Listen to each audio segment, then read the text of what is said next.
Just on that.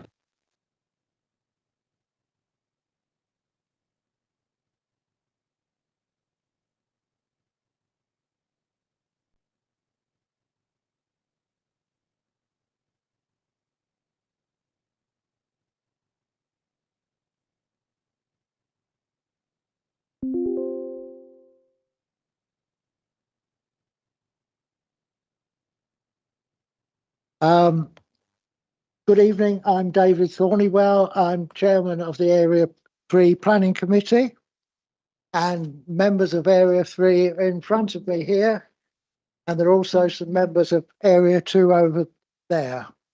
It will only be members of Area 3 who will be who are able to propose things and vote on this application.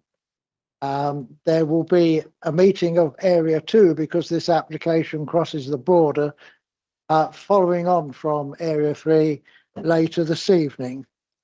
And there are also people attending from MS Teams, and they can take part in any discussions and they can ask questions, but they cannot vote. I would like to draw your attention to Agenda 1, which sets out the guidance on how meetings will be conducted, including the ground rules. I would also draw attention to the rules for public speaking in respect of planning applications and committee procedure rules in the Council's constitution, which apply to this planning committee. And at the appropriate time, I will be asking those members who have given notice, members of the public, to come along and speak. Before we start business, we will confirm attendance of voting members by doing a roll call, please. Thank you, Chair. When I call your name, please, can you confirm that you are present? Councillor Thornywell. Present. We have received apologies from Councillor Bell. Councillor Benderson. Present. Councillor Bishop. Present. Councillor Cannon. Present. Councillor Chapman. Councillor Thornton. Present. Councillor Davies. Present. We have received apologies from Councillor Hammond. Councillor Hickmott. Present. Councillor Kears. Councillor McDermott. Present. We have received apologies from Councillor Oakley. Councillor Williams. Present. I can confirm we have 11 voting members present.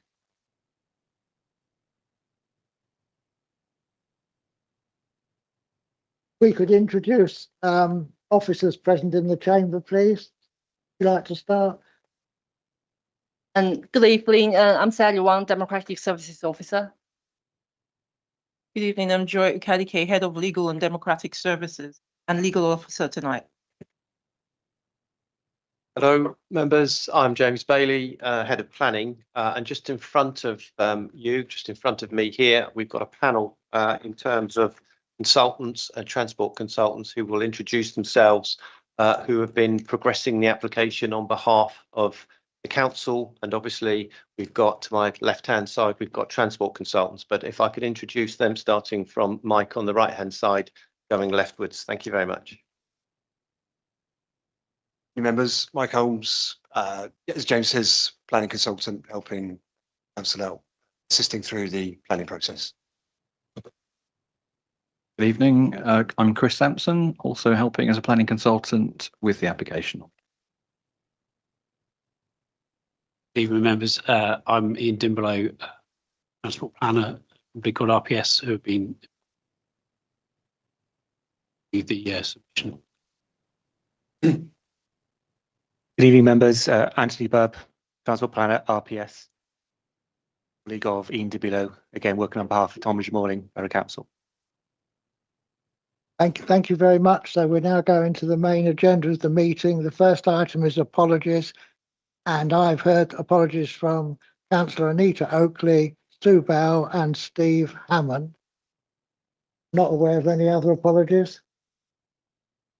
None others from members. Area 3. No. Next item, declarations of interest. Are there any members in the room of Area 3 who want to declare an interest in relation to this application? No. Okay.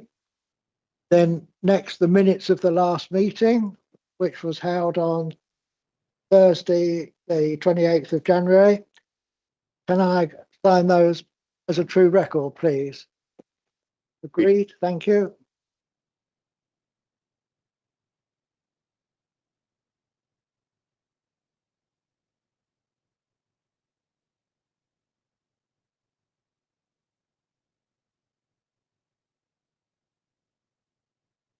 Right.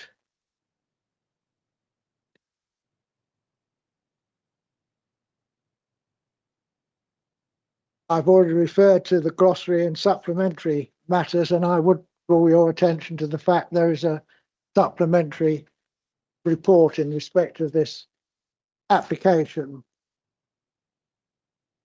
And just to be clear, as this is a bit unusual, as it's an application crossing both area committees, I'd like to clarify the procedural position. So it relates to land both in Ditton and Aylesford, which are in Area 3, and the corridor, which is in partly in Area 2, being in East Malling. So members of this committee are being asked to make a recommendation in respect of the whole application, and that application will also be considered separately by Area 2 after this meeting has concluded. And this committee is required to consider the application on its own merits and to form its own independent recommendation, having regard to the Office of Reports, relevant planning policies, and the representations received. The recommendation resolved by this committee will be reported alongside the recommendation of Area 2 Planning Committee in accordance with the Constitution. We've already introduced the consultants. Thank you for that. So they are now going to do 2 presentations, and I'd ask if we could do the 2 presentations, please. And I should add, these same presentations will be repeated at the Area 2 committee so that all members of Area 2 are aware of them.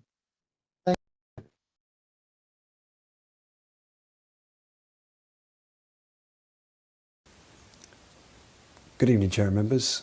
This presentation summarises the key matters relating to the application before you this evening, which is an outline planning application for a major strategic housing-led development.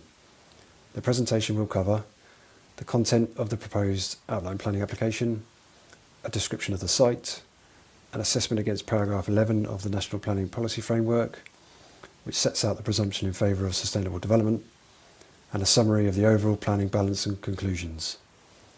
A full assessment is given in the committee report, which members will have had the opportunity to digest in advance of the meeting. The application seeks outline permission with all matters reserved except access, with the access details to include the proposed sustainable movement corridor from New Road to Kilnbarn Road. Aside from access, it is the principle of development that will be considered. The application is supported by a full environmental statement as required by the Town and Country Planning Environmental Impact Assessment Regulations of 2017 and includes a package of parameter plans and illustrative layouts. The proposal comprises up to 1,300 new dwellings, 25% of which would be affordable housing, which has been reduced from 40% due to the viability of the proposals. The proposals also comprise a 2-form entry primary school, a local mixed-use village centre, including community, employment and commercial floor space, open space, parkland, child play provision and sustainable drainage infrastructure, new access points and associated transport infrastructure, retention of public rights of way with enhancements, a 10% biodiversity net gain commitment, and delivery of the sustainable movement corridor linking New Road with Kilnbarn Road and Hermitage Lane.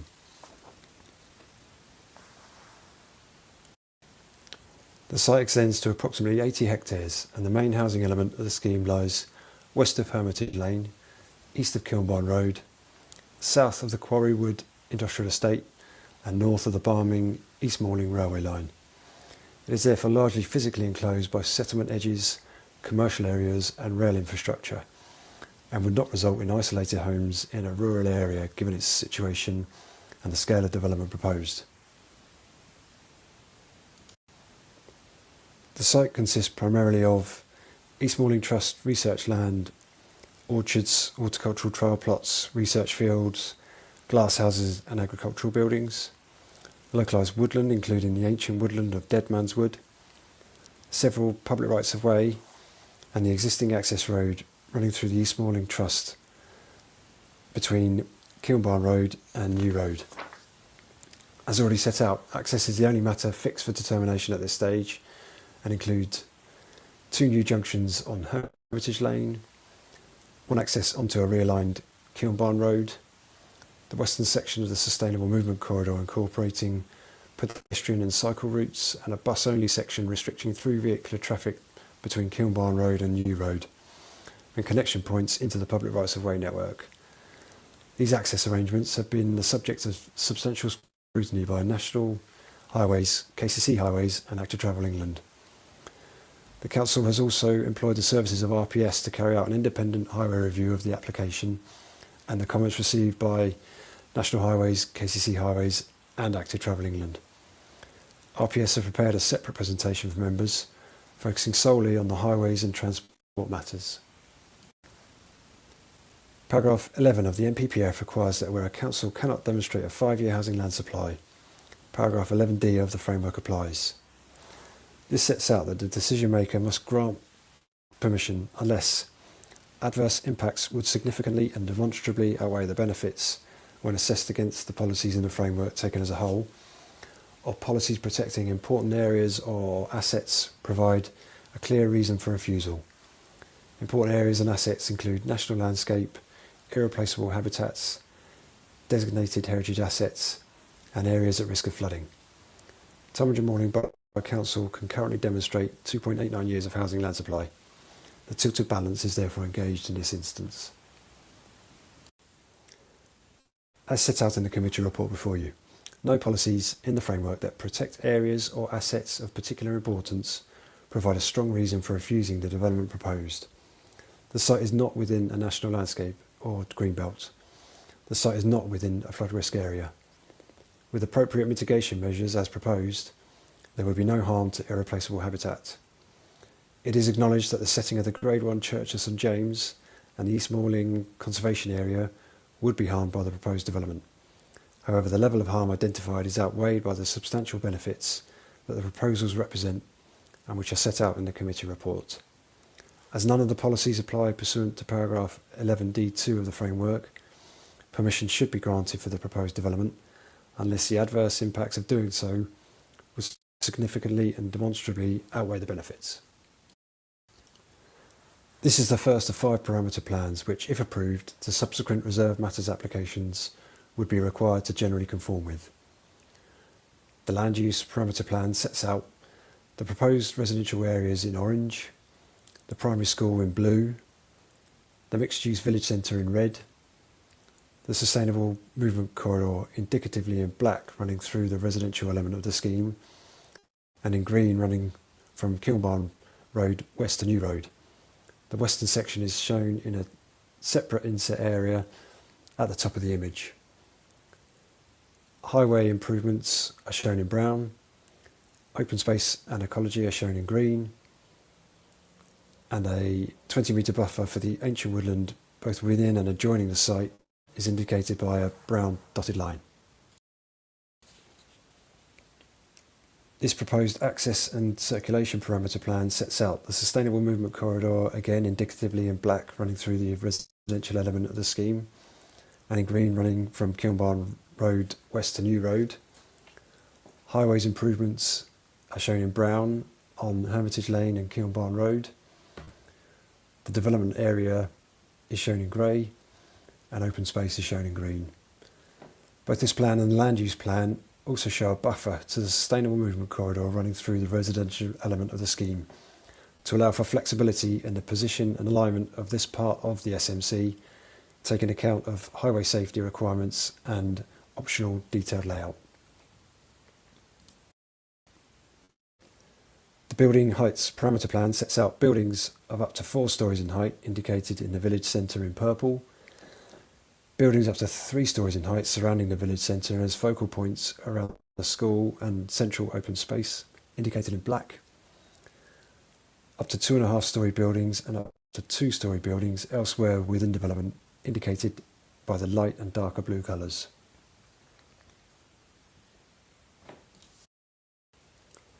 This density parameter plan sets out a density of 30 dwellings per hectare for much of the development, shown in orange.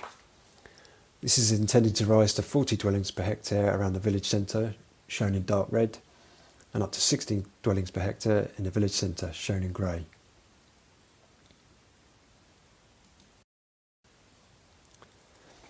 Lastly, for the parameter plans, this green and blue infrastructure parameter plan sets out public open space in light green, the development area in grey, areas of drainage in blue, underground drainage in dark green, the primary school in yellow, and the ancient woodland and the 20-metre buffer with dotted lines.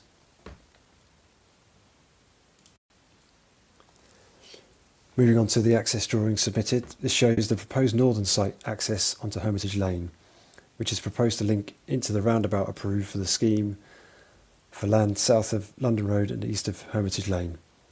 This includes footway and cycleway linkages. This proposed access plan shows the proposed southern site access onto Hermitage Lane, which is proposed to link into the road almost opposite the access to the existing DHL depot on Hermitage Lane. This includes pedestrian and cycle linkages and crossing points. This proposed site access plan shows the proposed realignment of Kilnbarn Road running in a north-south direction, priority to bus movements along the sustainable movement corridor running in an east-west direction, the position of the proposed bus gate, and how cyclists and pedestrians will interact with the road junctions and the public right-of-way.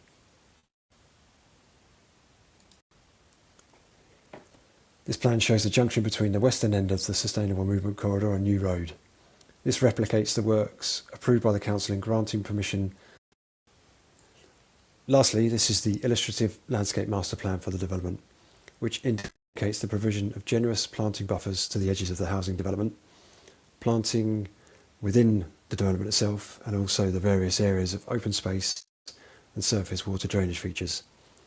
The open space and landscape buffers total approximately 36% of the overall site area.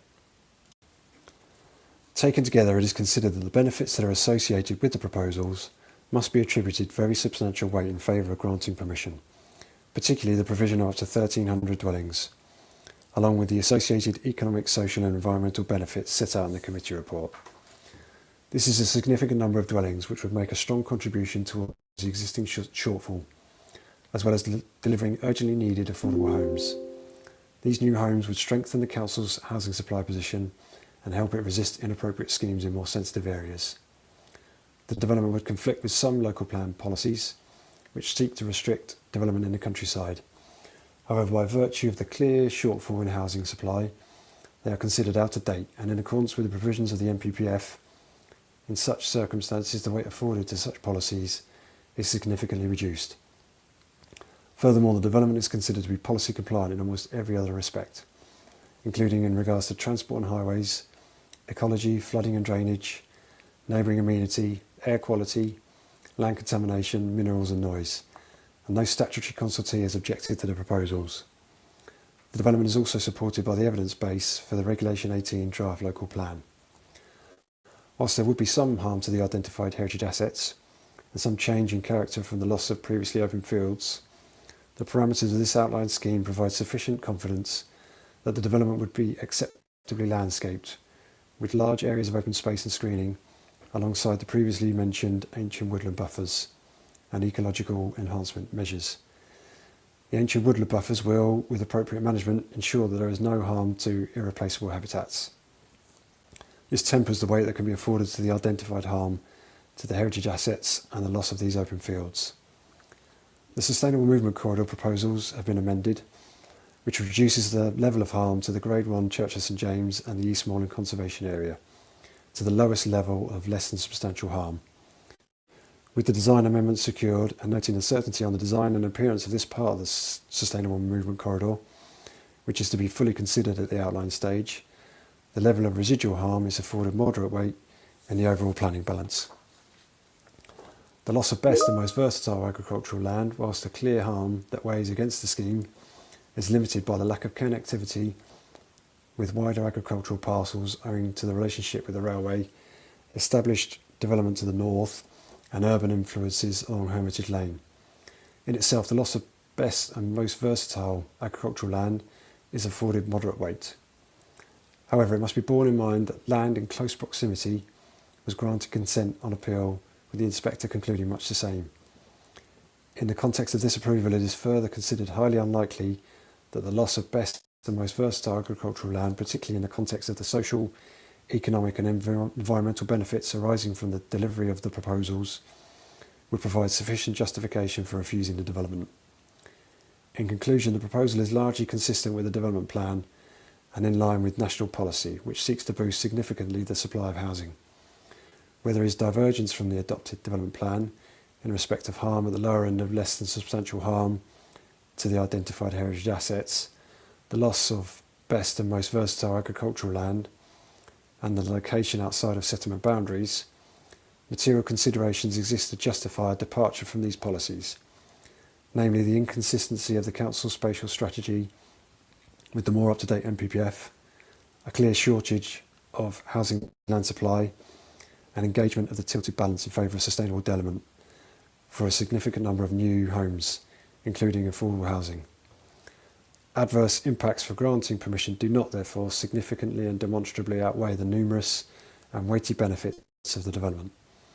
On this basis, the application is recommended for approval, subject to the conditions set out in the written report to committee and the satisfactory completion of a Section 106 agreement to secure the necessary level of affordable housing and financial contributions towards community and transport infrastructure.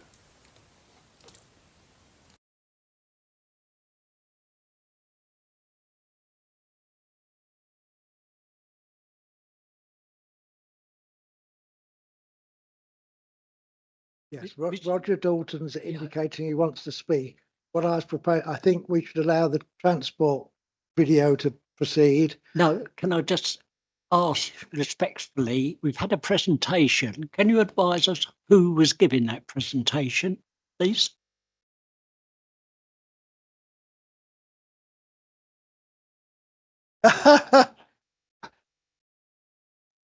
It's AI, you know. Just for members' context, for the transport presentation, it's the gentleman to the left here, but obviously these are recorded for your benefit, so they're exactly the same for both committees. So we'll be now going to the transportation presentation. Thank you.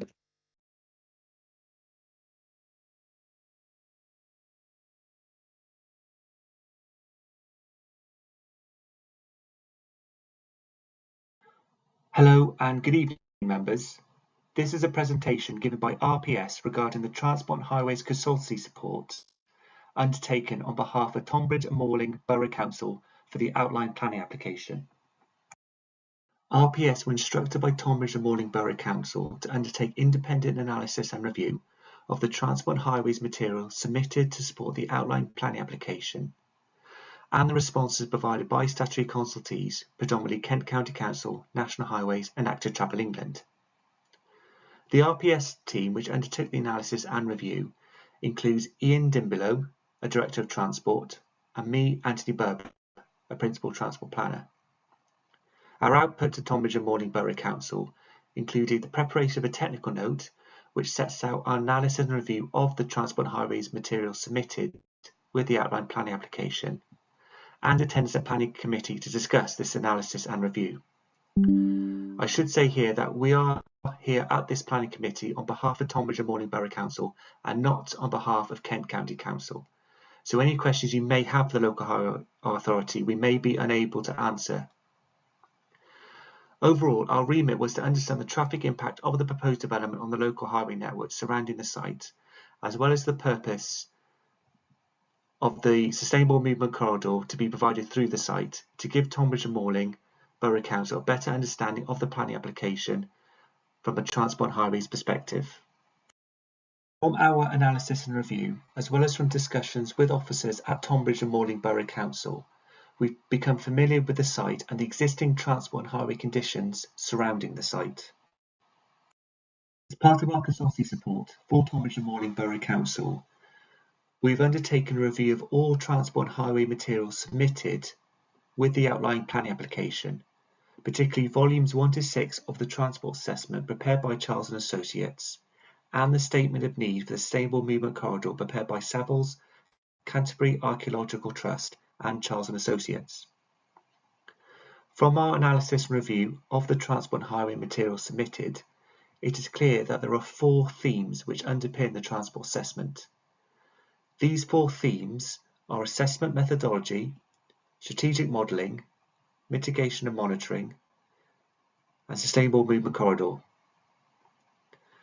The outline plan application was subject to holder responses and objections from Kent County Council, National Highways and Active Travel England. However, all 3 statutory consultees have now confirmed that they are satisfied with the transport and highway material submitted with the outline planning application. Our analysis and review of the transport and highway material was undertaken in this context.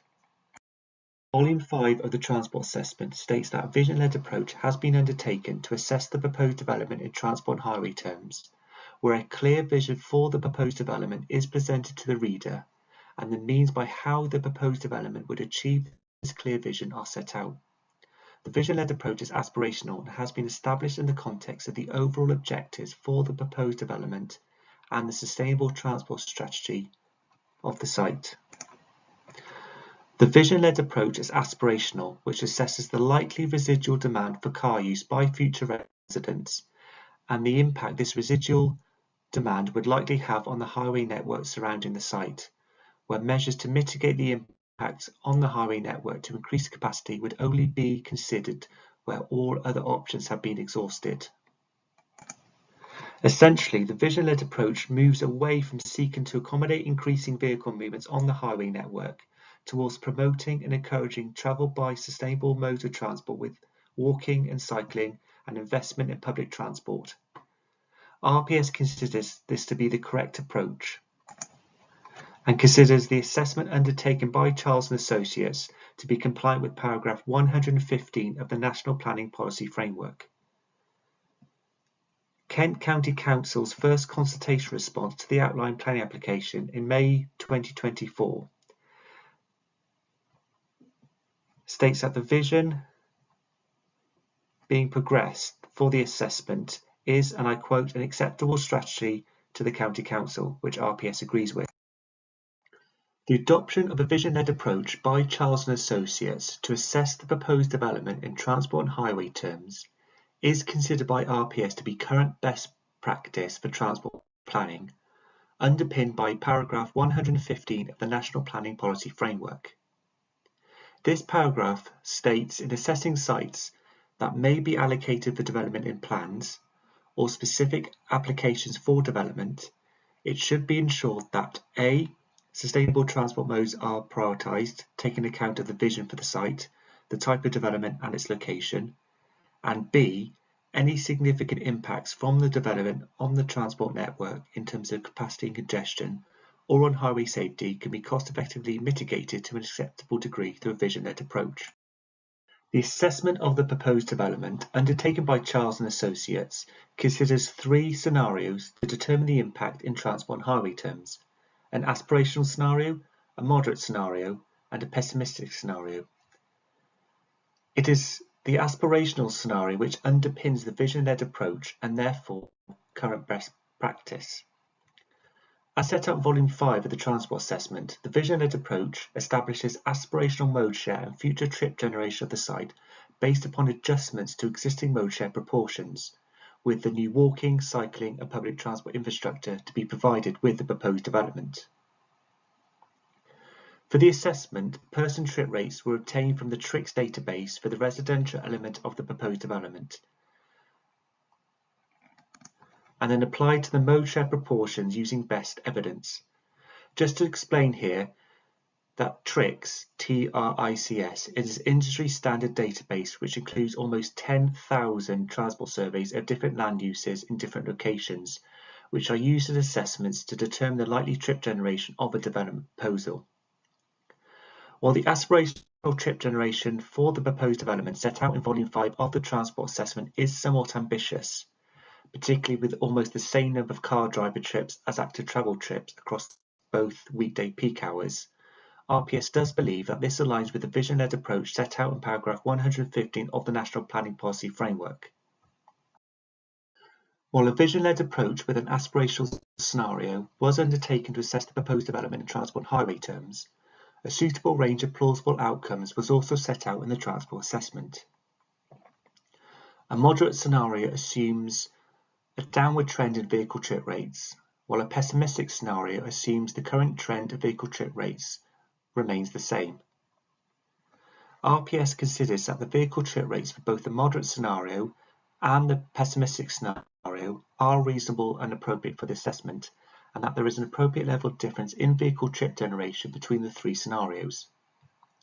From a review of the consultation responses, it is clear that Kent County Council accepts that the monitoring regime for the site will determine if the optimistic targets of the aspirational scenario and moderate scenario are being met through regular surveys, so that the assessment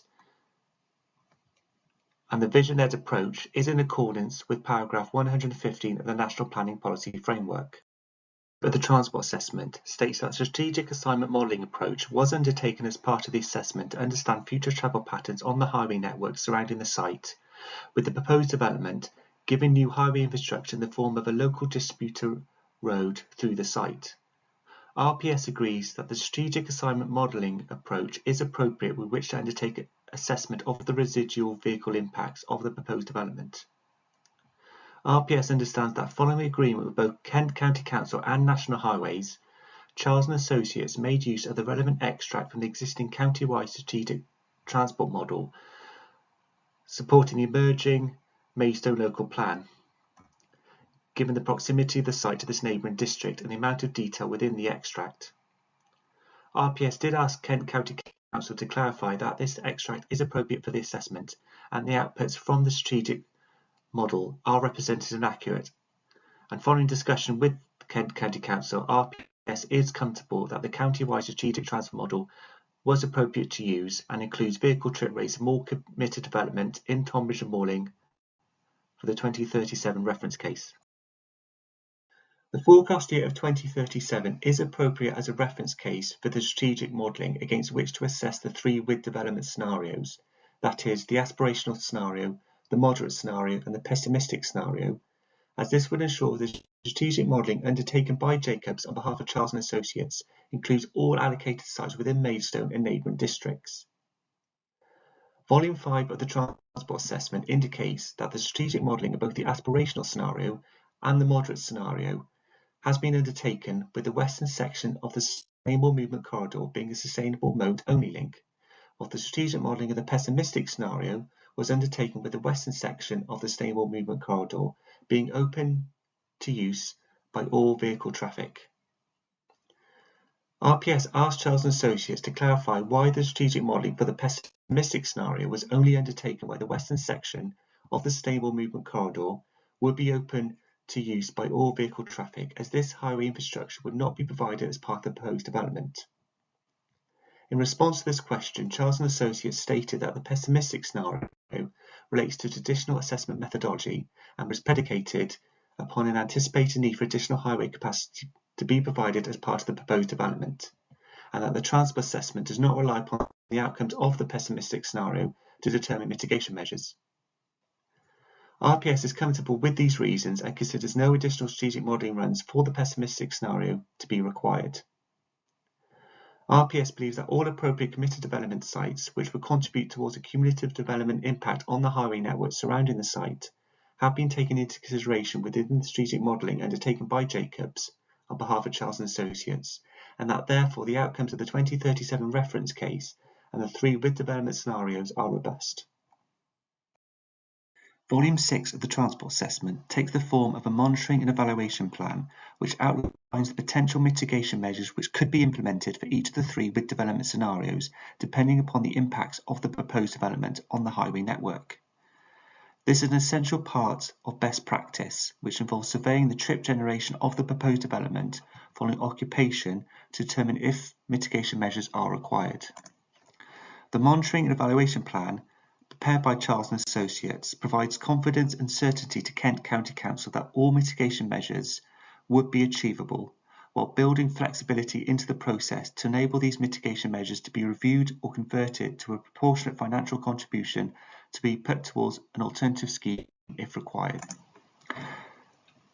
The monitoring and evaluation plan would avoid the over-provision of predetermined highway infrastructure and enable funding to be put towards the provision of sustainable travel infrastructure to encourage walking, cycling and public transport use.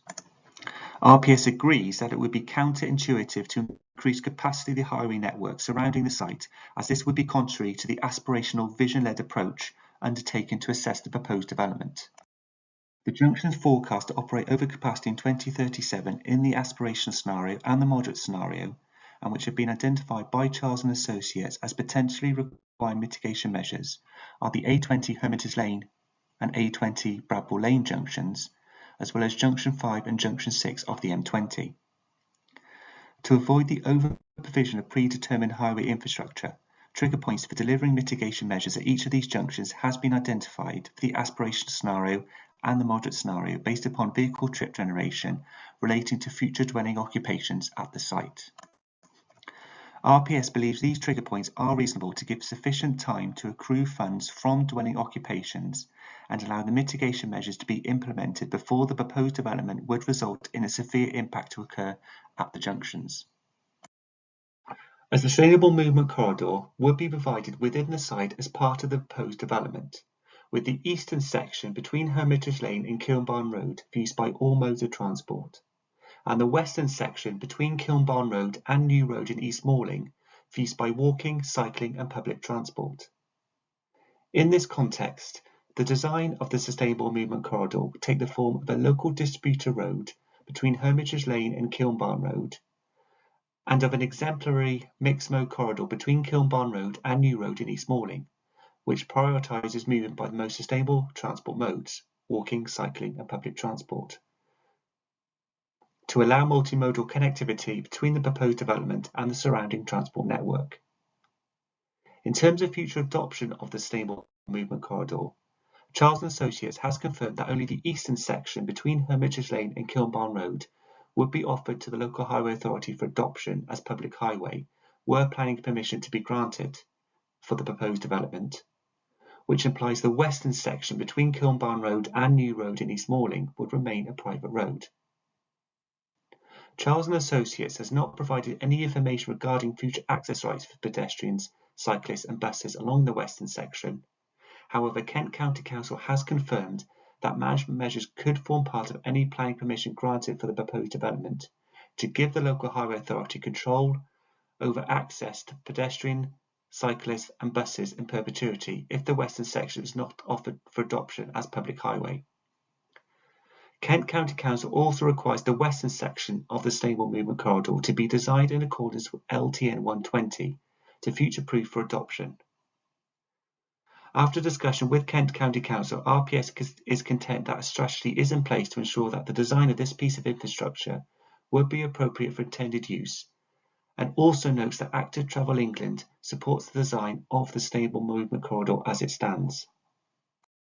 From a review of all relevant information submitted with the outline planning application, it appears that Charles & Associates considers that the sustainable movement corridor forms a significant component towards achieving the aspirational mode share targets of the proposed development. This piece of infrastructure would provide opportunities for walking and cycling to the site. However, RPS believes the western section of the sustainable movement corridor would unlikely contribute towards a significant modal shift compared with other stable transport infrastructure, as these opportunities would be along routes away from desire lines of future residents. The western section of the sustainable movement corridor would likely only benefit people walking and cycling between the site and East Malling, as most other destinations within walking and cycling distance of the site are located to the north and east. Even with improvements to active travel and public transport conditions between the site and East Malling, the western section of the sustainable movement corridor would unlikely encourage walking and cycling to the extent that this would result in significant modal shift. There is an absence of cycling infrastructure along the road, which would require cyclists using the sustainable movement corridor having to mix with traffic for journeys to the wider area. The sustainable movement corridor would, however, future-proof further connectivity and enhance pedestrian and cycle connections to the existing businesses that are in the area, and this principle is supported in policy. While East Malling does have a railway station, it is likely that future residents of the site would use Barming given the proximity of this railway station to the site and the access improvements to this railway station as part of the proposed development. As it is likely that the sustainable movement corridor would only encourage journeys to be made by public transport rather than walking and cycling, it is imperative that frequent bus services run along this piece of infrastructure to deliver the aspirational mode share targets. RPS is confident that buses would route along the sustainable movement corridor and would contribute towards modal shift, and it is this element that is considered a substantial reason to support the sustainable movement corridor as part of the proposed development. RPS understands from Volume 4 of the Transport Assessment that discussions between Arriva and New Venture have taken place, and that both public transport operators, with the support of Kent County Council, would be willing to provide a bus service along the sustainable movement corridor in the future. RPS has undertaken a review of all transport highway materials submitted to support the outline planning application. The statutory consultees, Kent County Council, National Highways and Active Travel England, have all confirmed that they are satisfied with the transport highway material submitted. In summary, RPS considers that the vision-led approach of the assessment is compliant with paragraph 115 of the National Planning Policy Framework. RPS considers that the strategic modelling for the 2037 reference case with the 3 with development scenarios is robust. RPS considers that the monitoring and evaluation plan would avoid the over-provision of predetermined highway infrastructure and enable funding to be put towards the provision of sustainable travel infrastructure to encourage walking, cycling and public transport use. And RPS is confident that buses would route along the sustainable movement corridor and would contribute towards modal shift. In conclusion, RPS considers that from a transport and highways perspective, the proposed development conforms with all relevant policy and guidance. Hello.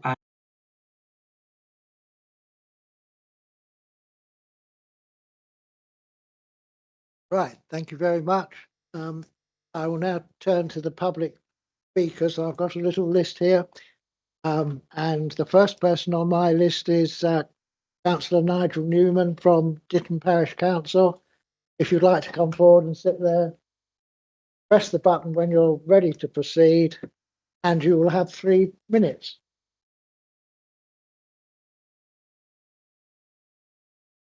This is by necessity a very brief summary of the formal objections submitted by Ditton Parish Council. Ditton Parish Council maintains strong objections in relation to the application being presented tonight, an application that is not compliant with the requirements of both the current Dunbarton Morning Local Plan and the National Planning Policy Framework. Further summarised evidence in support of this development presented by the developer and published on the TNBC planning website avoids the uncomfortable truths within the detailed analysis that show that the case for this development cannot be justified. The development is non-compliant with the policies described in the Dunbarton Morning Local Plan, including SP1, paragraph 20, ensuring the setting, character and identities of Medway Gap settlements are protected and conserved through the identification of green gaps to allow the appropriate management of development. INF1, paragraph 2, planning permission will only be granted when it can be demonstrated that there is or will be sufficient infrastructure and services to meet the requirements arising from the proposed development. INF2, paragraph 5, in terms of design and highway traffic, developments will be supported where A, the nature and level of traffic can be accommodated without adversely impacting upon the safety, amenity or character of the surrounding area. The development is also non-compliant with the following paragraphs of the National Planning Policy Framework, December 24, paragraph 77, lack of infrastructure, traffic generation, which is paragraphs 89, 110 and 116, and loss of agricultural land and species habitats, paragraph 187. Ditton Parish Council have particular concerns, including the inability of South East Water to provide suitable portable water. See their letter on the 3rd of February to Tunbridge and Morning Borough Council, and to cope with the generated sewage. Merging of settlements into conurbation, further greater traffic congestion that have been predicted using inaccurate models and implausible mitigating options provided by third parties, which is train and buses, and a loss of high quality farmland that provides a fantastic amenity to all our residents via a network of public rights of way across the site. The developer's own red documents show that this development cannot be justified without the employment of magical thinking. Ditton Parish Council's objections remain robust and have not been addressed by any new documents or data from the developers or otherwise. We're arguing that this application should be refused. Thank you very much.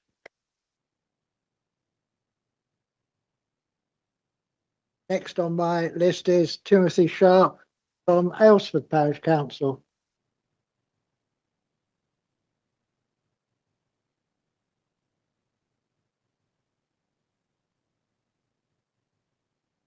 The same procedure, Mr. Sharp, and the 3 minutes will run when you started and press the button.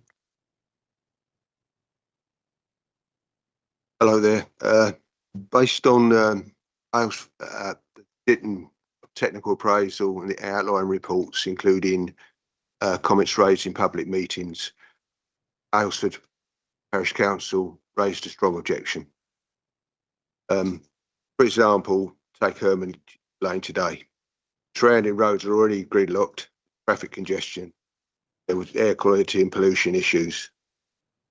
It's very difficult to see how the roads which they're proposing has been laid out by the others. They're not going to use Hermitage Lane, part of it, whereby all the amenities are in Aylesford Parish, the hospitals, the train stations, the commercial and retail parks, etc. The local government, there was a report done on sustainable transport and activity plans. That in there's no mention of improvements within this area for these sites and all the ongoing sites. However, in other areas of this borough, there is mention of what they're proposing. Under Regulation 18, that the thing that's just been built out there, there's two routes highlighted again within the Aylesford Parish and in this area. Number 13, which is Rochester Road, Pilgrims Way, and number 16, which is the A229 M20 junctions 5 and 6. These are all highlighted as significant traffic congestion black spots, requiring investment to traffic and traffic infrastructure.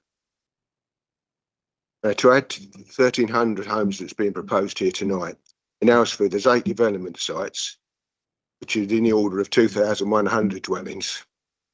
There's either applications already in the planning system or they're part of that Regulation 18 consultation. Now, there's a code called CP6, which is, I believe, is a policy under local government, whereby there need to be separate settlement identities. Now, from what's being proposed in section 18, with all these, but you've got Eccles, Aylesford, Ditton, East Malling, practically up to Kings Hill, is going to be one urban settlement site with no distinction between villages.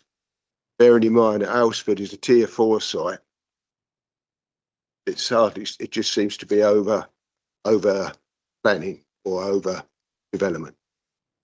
Also, there's a need, I think it's OS6, for open spaces and natural recovery plans, and wildlife corridors and things like that. Each developer do their bit. They do their bit on the area for sustainable transport and for active travel. However, it's not joined up. I just heard that you mentioned about the cases. You've reached the 3 Right. minutes. Thank you very much. Now turn to members of the public. Could I ask Adrian Waters to come forward, please?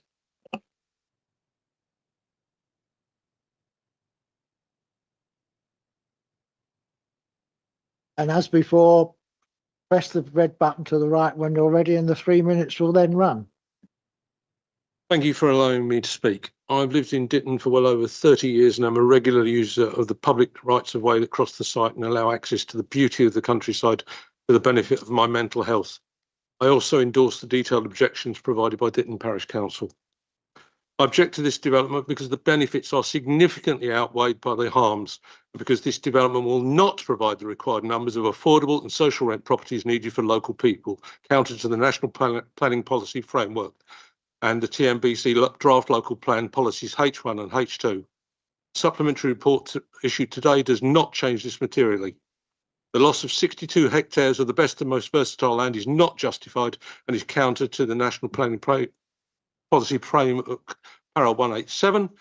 The site itself provides wildlife habitat for badgers, 8 species of bat, dormouse, hedgehog, 43 species of bird, including breeding, ground nesting and overwintering species, 2 species of reptiles and stag beetles. It is an ecologically important site and thus protected by Paras 192 and 193 of NPPF. The Ditton Quarry Local Nature Reserve is contiguous to the site, and together these form a vital wildlife-rich corridor to allow animals and insects to migrate. Development of this site breaks this movement route, counter to the National Planning Policy Framework and Local Plan NE4, NE5, NE6, NE7, NE8 and NE9. The traffic mitigation schemes proposed are unfeasible and at worst laughable. This development will cause an unacceptable impact on highway safety, and the residual cumulative impacts on the road network following mitigation will be severe, taking into account all reasonable future scenarios. This is non-compliant with paragraph 116 of NPPF and the local plan INF2, as the nature and level of traffic cannot be accommodated without adversely impacting on the safety, amenity or character of the surrounding area. There'll be increased air pollution due to idling queuing vehicles outside Deaton Junior School, counter to policy NE10.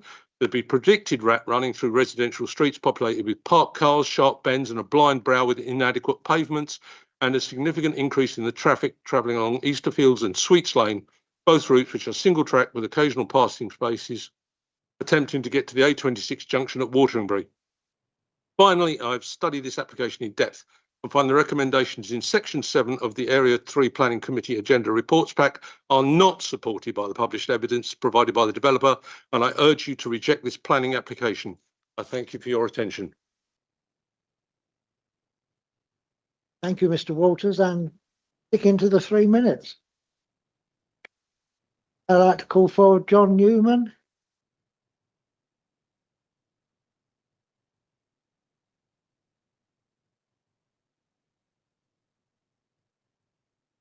The same procedure.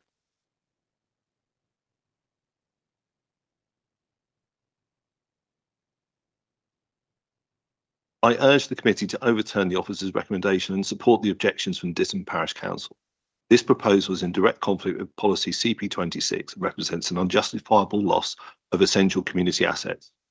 The development consumes 80 hectares of grade 2 best and most versatile agricultural land.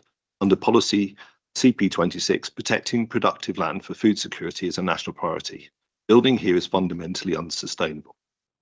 Furthermore, I support Maidstone Borough Council's concerns regarding the erosion of the green buffer. This is urban sprawl that destroys the distinct character of our villages and degrades existing public rights of way for local recreation. Under policy CP24, these 1,300 homes, on top of the 2,400 dwellings already approved within a mile of the proposed development, constitutes an unacceptable intensification. Local services, including GPs, dentists and secondary schools, are all at breaking point. Specifically, the South East is under serious water stress. It is unacceptable planning to rely on residents committing to unsustainable water restrictions of 110 litres a day versus the national average of 142. Regarding wastewater, the ACE for treatment works is at capacity and is a point of significant environmental concern regarding spillages. Southern Water's conditions-based approach causes significant Grampian risk, and you cannot grant permission on the hope that capacity will appear later. The transport modelling is flawed. It ignores the real-world impact of the adjacent Ditton Edge site.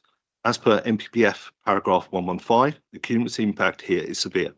The applicant has a documented history of seeking to remove or vary critical safety conditions on neighbouring sites, reference Ditton Edge 18/02966, where they have sought to remove or vary critical highway safety conditions, reference 2300-807 and 25-01879, which is contrary to KCC's highway advice. and has left Kilnbarn Road and Bradbourne Lane unable to cope. The projected 811% increase in traffic on Kilnbarn Road is unacceptable risk to pedestrians. Bradbourne Lane towards Easterfields, with its 6-foot width restrictions and lack of footpaths, cannot serve as a relief route for frequent Kilnbarn Road closures towards Ditton. The proposed sustainable movement corridor relies on good faith from drivers and mitigation strategies that have already proven unenforceable or delayed at Ditton Edge. This application offers no mandated infrastructure improvements to offset the corridor's impact. In conclusion, the planning applicant and the developers they partner with have shown they cannot deliver the infrastructure for 300 homes without diluting the safety standards for our community. Adding 1,300 more homes would be catastrophic. I urge the committee to protect our public amenity and the road safety by rejecting this application. The application needs to be rescoped to remove the Rat Run Link Road created by the SMC and reduce the housing density to more closely align with the rural nature of the area. Lastly, I'd like to point out Cyril West Lane is not marked on the planning diagrams. 3 minutes just up. Thank you.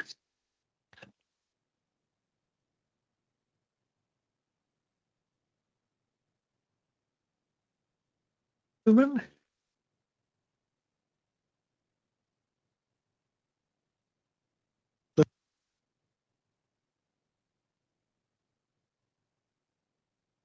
I wish the council to overturn the recommendations to approve planning on the following grounds. If this development is allowed to go ahead, a tenth of all planned housing for TNBC will be built within a single parish. This is contrary to the aims of the TNBC to share the supply of new homes.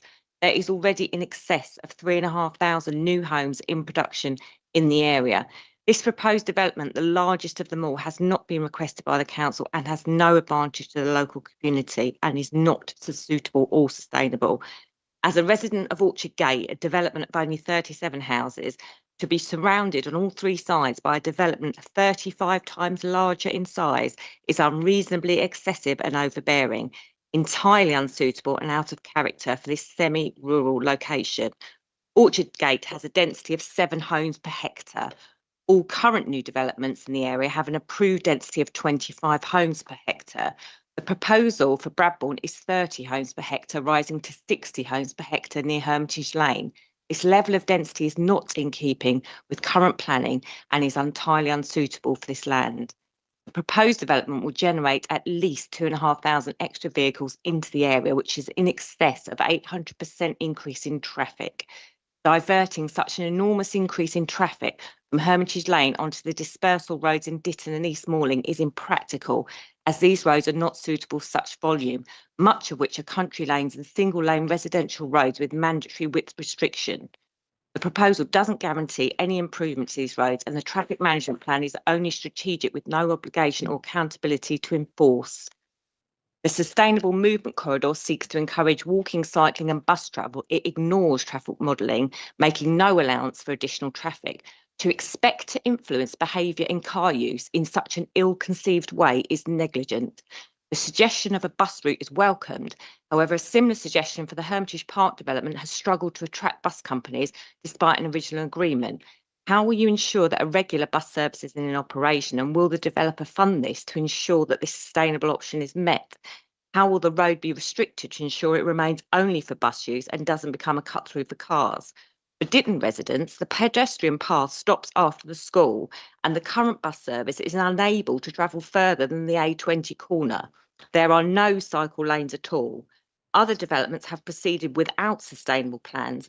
So how do these sustainable plans link, as currently they won't be able to join up, and they are isolated schemes which do not help the intended community? On this basis, I strongly urge you to reject the planning. Very much. On my list is Councillor Stuart Jeffrey from Maidstone Borough Council.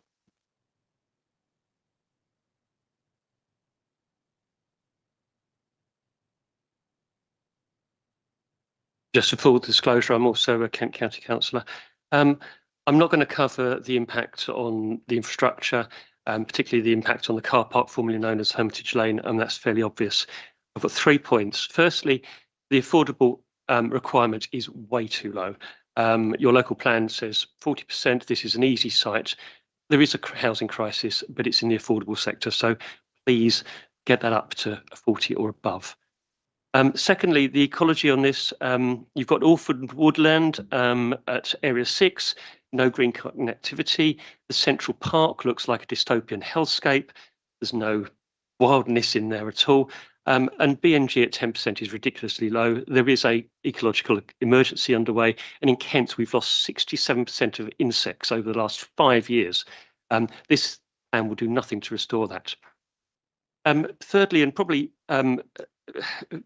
quite strangely, South East Water have recently, as you know, confirmed that they can't supply water to 2/3 of the houses in the local plan or the emerging local plan.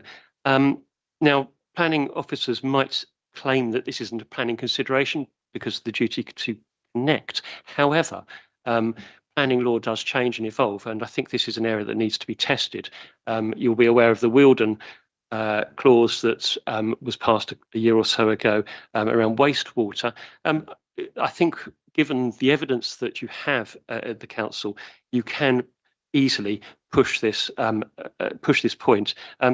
I mean, do you really want to be councillors that are held to account for building houses where the new residents move in, turn on the tap and no water comes out? I personally wouldn't want to have that camera from BBC put in my face and try to explain myself on that. So yes, I urge you to reject the plan. Thank you. Thank you very much. Now we've got Richard Doves next on my list.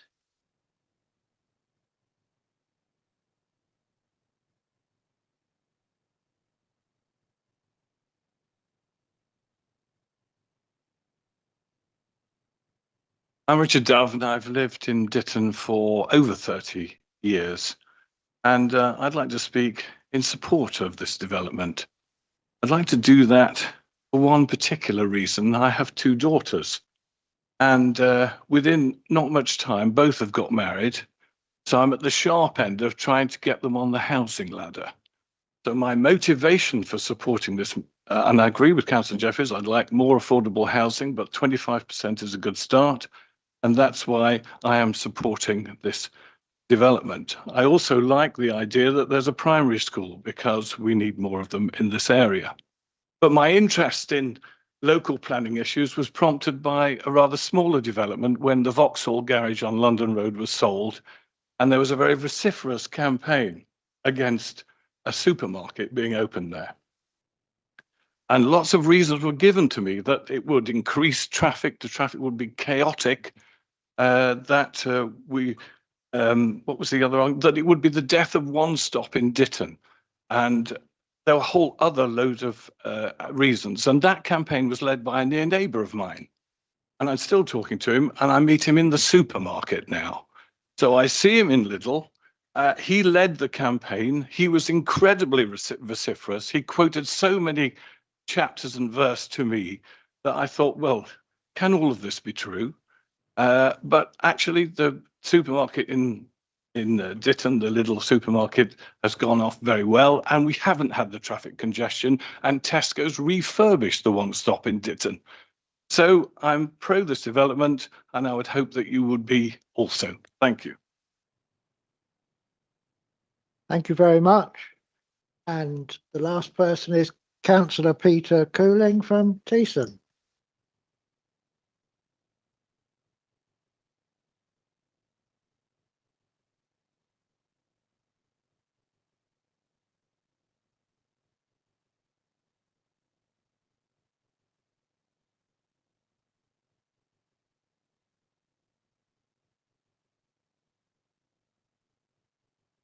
Rush hours along Hermitage Lane are a real challenge.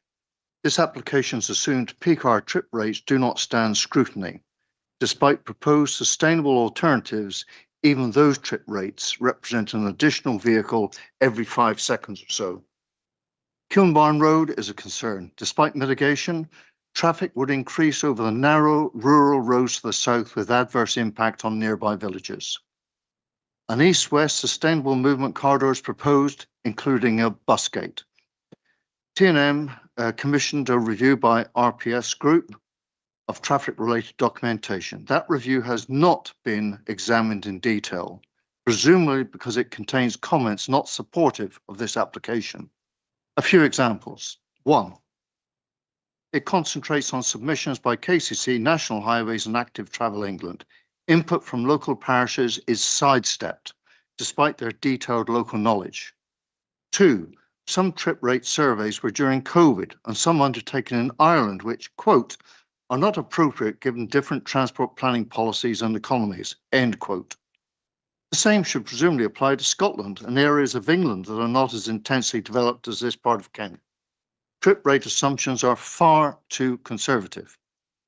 3, quote, the western section of the Sustainable Movement Corridor will be unlikely to encourage walking or cycling to the extent that this would result in significant modal shift, end quote.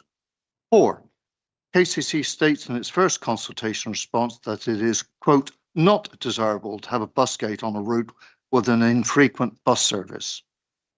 5, quote, Arriva, a new venture with the support of KCC, will be willing to provide bus services along the SMC in the future.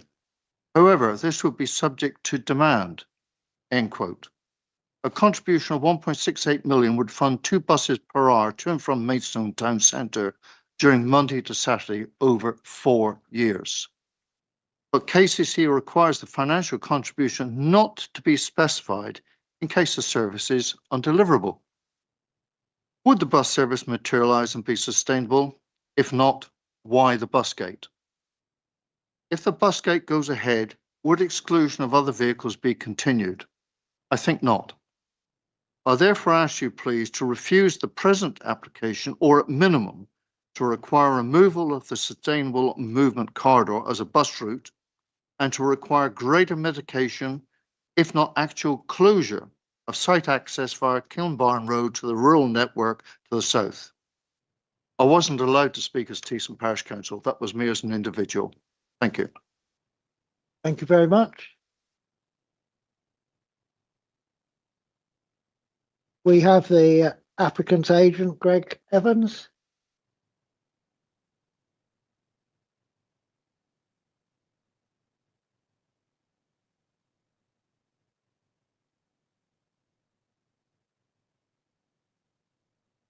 The usual procedure.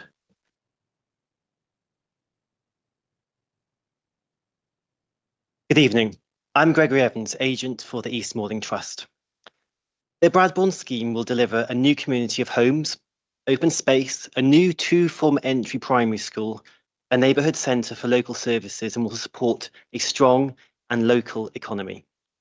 It includes infrastructure to support a bus service and high quality pedestrian and cycle links to benefit everyone. 10% biodiversity net gain will be delivered. With the inclusion of agreed mitigation measures, there are no objections from key technical consultees. The Section 106 legal agreement will secure over £22 million. This includes 1.7 million for new health facilities, 6.9 million for primary education, and over 10 million for secondary education. A £1.6 million bus contribution is also secured. It will deliver 325 new, affordable homes, which is a significant number and will help local people on the council's housing register. The site has been considered for more than a decade. It was identified as an area of opportunity for new homes in the previous draft local plan. It is also identified as a strategic housing allocation in the recent Regulation 18 local plan, which is supported by a robust evidence base prepared by the council. And the Reg 18 plan was approved by the Housing and Planning Scrutiny Committee last October. The direction of travel of the borough's spatial strategy has long identified the site as a suitable and sustainable location for new homes. National policy is changing to seek a default yes to approve applications close to train stations. This site is a short walk from Barming Station, and the new Toucan crossing on Hermitage Lane to the station will be provided, as well as £420,000 for station improvements. In this instance, the tilted balance is engaged, given the council's housing land supply position. The application has a range of substantial social, economic, and environmental benefits, which all weigh heavily in support of the scheme. As detailed in the committee report, whilst there are a limited number of harms, these would not significantly and demonstrably outweigh the benefits of this scheme. Therefore, the application constitutes sustainable development and should be approved. It will benefit the council with much needed new homes against a backdrop of significant continuing under-delivery. And another benefit is that financial receipts from the sale of the land with planning permission will provide essential funding for the East Malling Trust to invest in the research station. This will support scientific excellence and provide skilled job opportunities for local people. Therefore, we respectfully request that members approve the application. Thank you. Thank you.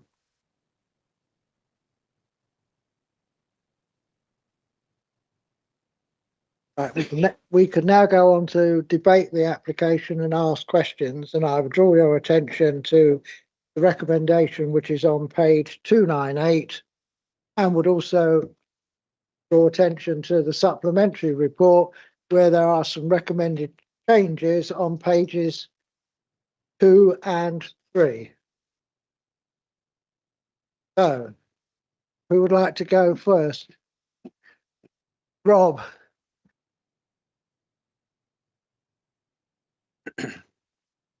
Thank you, Chair. Backdrop to this application lies in the fact that this government, while setting generously low minimal housing targets for some London boroughs, have laid down unusually demanding 5-year housing supply targets, requirements, especially specifically for Tunbridge and Malling, but also some other Kentish boroughs and districts. As a result, local residents understandably want to know why we constantly pay the price through our continually congested roads and pressures on water supplies, as we've seen recently. Also our other services, especially our GP surgeries. They also reasonably ask why the mitigations and services are not put into place before such developments are approved.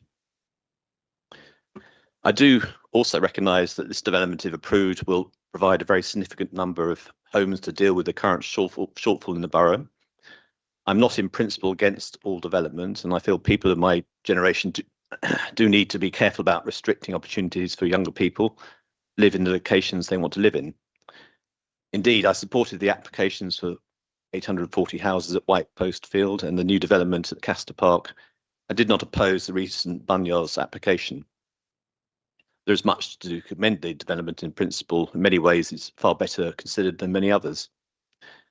However, I'm afraid to say this proposed development is not in the right place, and I'll set out some reasons why this is so by looking at some specifics.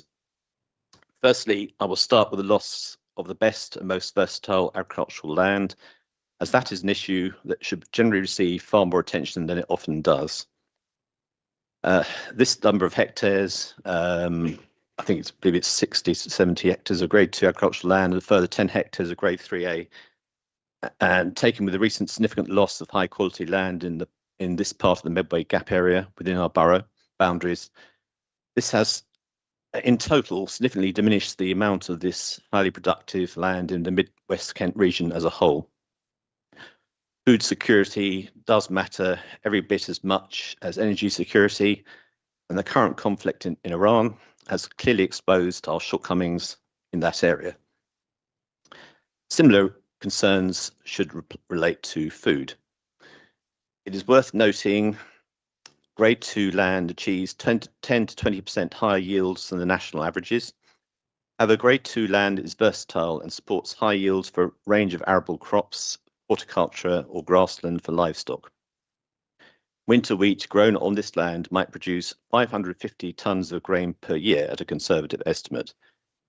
This amount equates to just under 1 million loaves of bread or their equivalent in other wheat-based products per annum. So we're not talking about something of little consequence. I'll also take a certain amount of issue at the presentation on that when it was mentioned that the loss of the best land is hampered by developments surrounding it. It's in this particular case, this particular parcel of land was used for research purposes by EMR and was let out to agricultural businesses over the last few years. So it's not actually true to say it's not an important piece of agricultural land.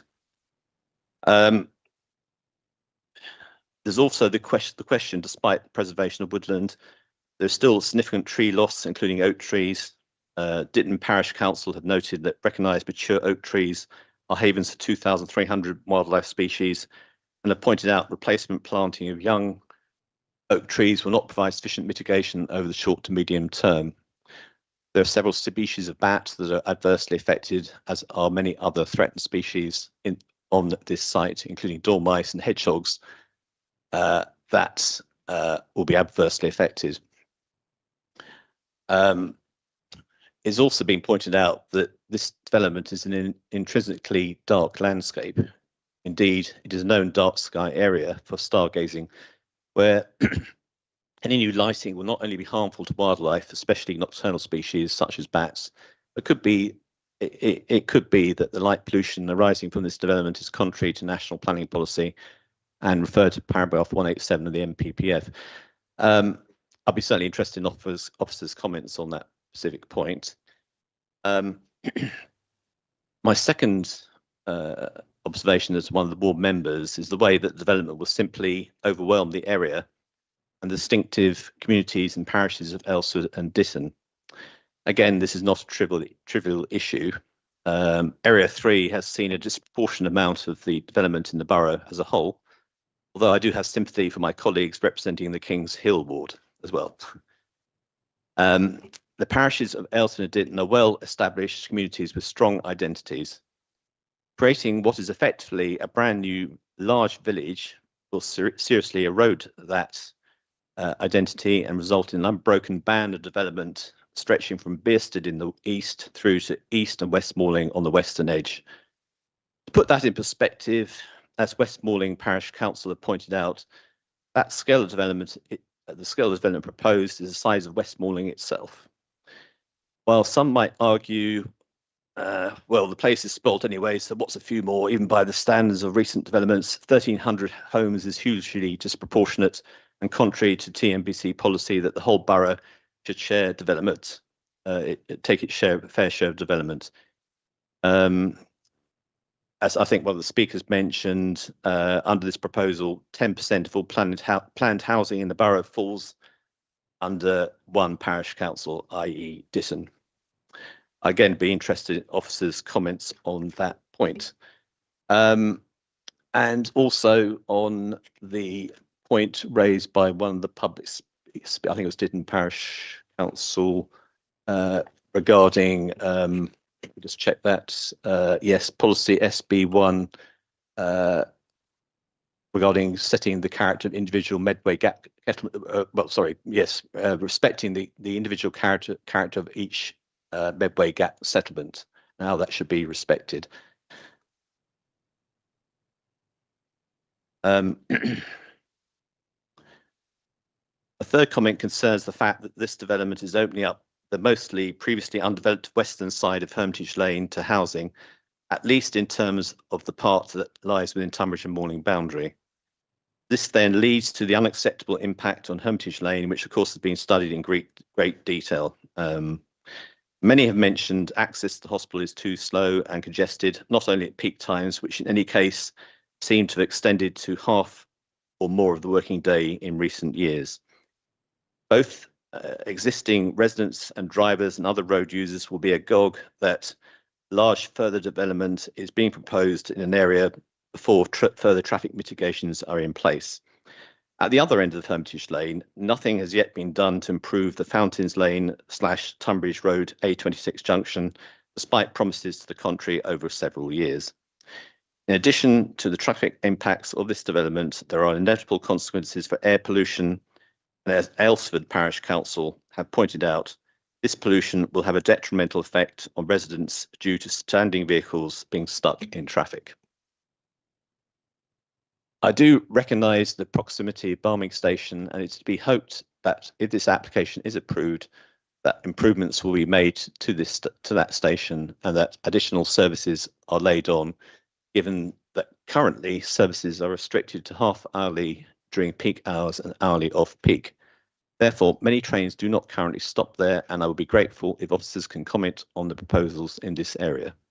For example, is it realistic to insist on doubling the service, and has the train operator given any such commitment?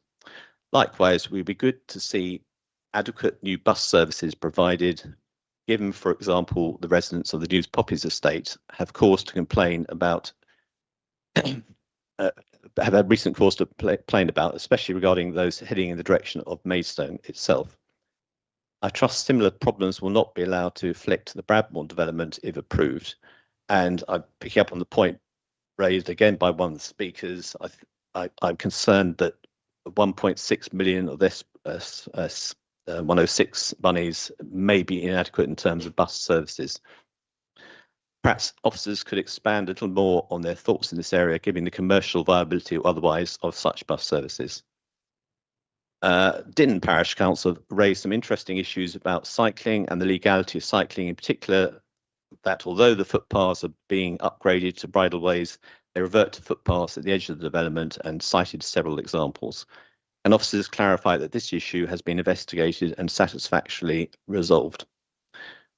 Fourthly, on the western side of the development, I also have significant concerns about the impact on Ditton itself. Partly thanks to the Orchard Mill, formerly Ditton Edge development, the traffic using New Road Ditton has markedly increased in recent years. The traffic modelling would suggest creating a through route to the News Poppies roundabout will increase the traffic on Kilnbound Road and through to New Road. There's a consequent increased danger to pedestrians and children at the primary school in Ditton. This road is not designed for heavy traffic usage. Additionally, traffic will also be inclined to head south towards Red Hill, Wateringbury, and on to Tunbridge Wells via Kilnbarn, Eastfields and Sweets Lane. This route is currently wholly unsuitable with high hedges, blind bends and passing places. Can officers please comment on the proposed enhancements to Kilnbarn Lane and New Road in terms of road safety and usage going both north and south? Ditton Parish Council have pointed out that some of the road improvements on New Road Ditton appear to be on land that does not belong to EMR or TMBC and will require change of use and groundworks. The land involved also has protected village green status and could not be used for cycle lanes. There's also the issue arising from a previous development on former EMR land at Cyril West Lane, namely that footpaths were proposed from that site to the existing paths in Ditton, but these never materialised. My predecessor as Borough Councillor for Ditton took up this issue without any success, and even with this application, it's not clear that there's sufficient funding in place to install an adequate footpath network along what will become heavily used roads. Again, can officers please provide some further clarification on this? There are other adverse impacts to consider on other roads in Ditton, especially such as St Peter's Road, which feeds onto Bradbourne Lane and is used as a shortcut. Again, can officers explain what mitigations are proposed for this particular road? Finally, Ditton Parish Council referred to, one of the speakers here actually referred to 811% increase in traffic overall in the part of Ditton south of the A20, and I'll be interested to know how this can be justified in planning terms. Before I conclude, I would like to briefly cover a few other issues, and firstly, I would mention the residents of Franklin Kidway and Cyril West Lane. I understand the applicant has consulted in depth with these residents, but I would like officers to explain what enhanced mitigations are in place as a result to ensure they're not overshadowed or overlooked and in terms of their privacy. Next, the perennial problem of parking, and it's been rightly highlighted poorly designed road and parking schemes, including Brampton Fields, Ditton, Holborough, Lakes, Snodland, and Leybourne Chase, West Balling, which all delivered inadequate parking and consequential traffic problems. Do officers believe there is adequate parking provision for the foreseeable demand? Recent experience from the Orchard Mill development has highlighted ongoing adverse impacts from dust and noise pollution from building works on nearby residents. This is no small thing, and angry residents have rightly complained of inadequate safeguards and work starting too early, carrying on too late, and occurring on Saturday afternoons and Sundays. There are parts of the development which, if approved, will be adjacent to existing residential areas. Restrictions on operation, if the development is approved, must be strictly enforced. I'd also be interested in some provision for allotments on the development, if approved. At Preston Hall, there seems to be a loss of the few remaining elements relating to the 19th century parkland landscape. Can you expand on the heritage farm, which was mentioned in the presentation? Are the conditions relating to the proposed mitigation measures? Lastly, for now, there is the question of water supply, as Councillor Jeffrey mentioned, and sewerage. Can officers reassure members these are adequate, especially sewerage, as there seems to be some doubt as to whether the existing pipes, both at Hermitage Lane and Kilnbourne Road, are adequate? And I am quite concerned by that statistic that 2/3 of houses, and with South East Water, as mentioned by Councillor Jeffrey, and I think that needs to be addressed. Thank you, and that's all I have to say for now. Thank you. I think that's quite a list. Try and get through. I'll try and deal with what I can, and then I might ask some help from both our consultancy team, if that's okay. So I'm going to go through my list. Let me just start. In terms of light pollution issues, I'm going to go with them through the matters that I've got down as an action raised. You referred to light pollution issues. I will just add this is an outline application that you're considering. There have been no objections from stat consultees. We employ KCC Ecology to review the ES information as well as review the application. There are a number of suggested conditions on your papers, together with very detailed verbatim comments from the statutory consultees and non-statutory consultees in your paper. And as I said, there's been no objection raised on ecology grounds. As I said, there is a lot more detail that's set out in the condition that would need to come forward. Those have been suggested by condition in the recommendation on the papers, and therefore that would be dealt with at reserved matters or condition discharge stage. So I can only add on this point that there is no concerns raised regarding light pollution.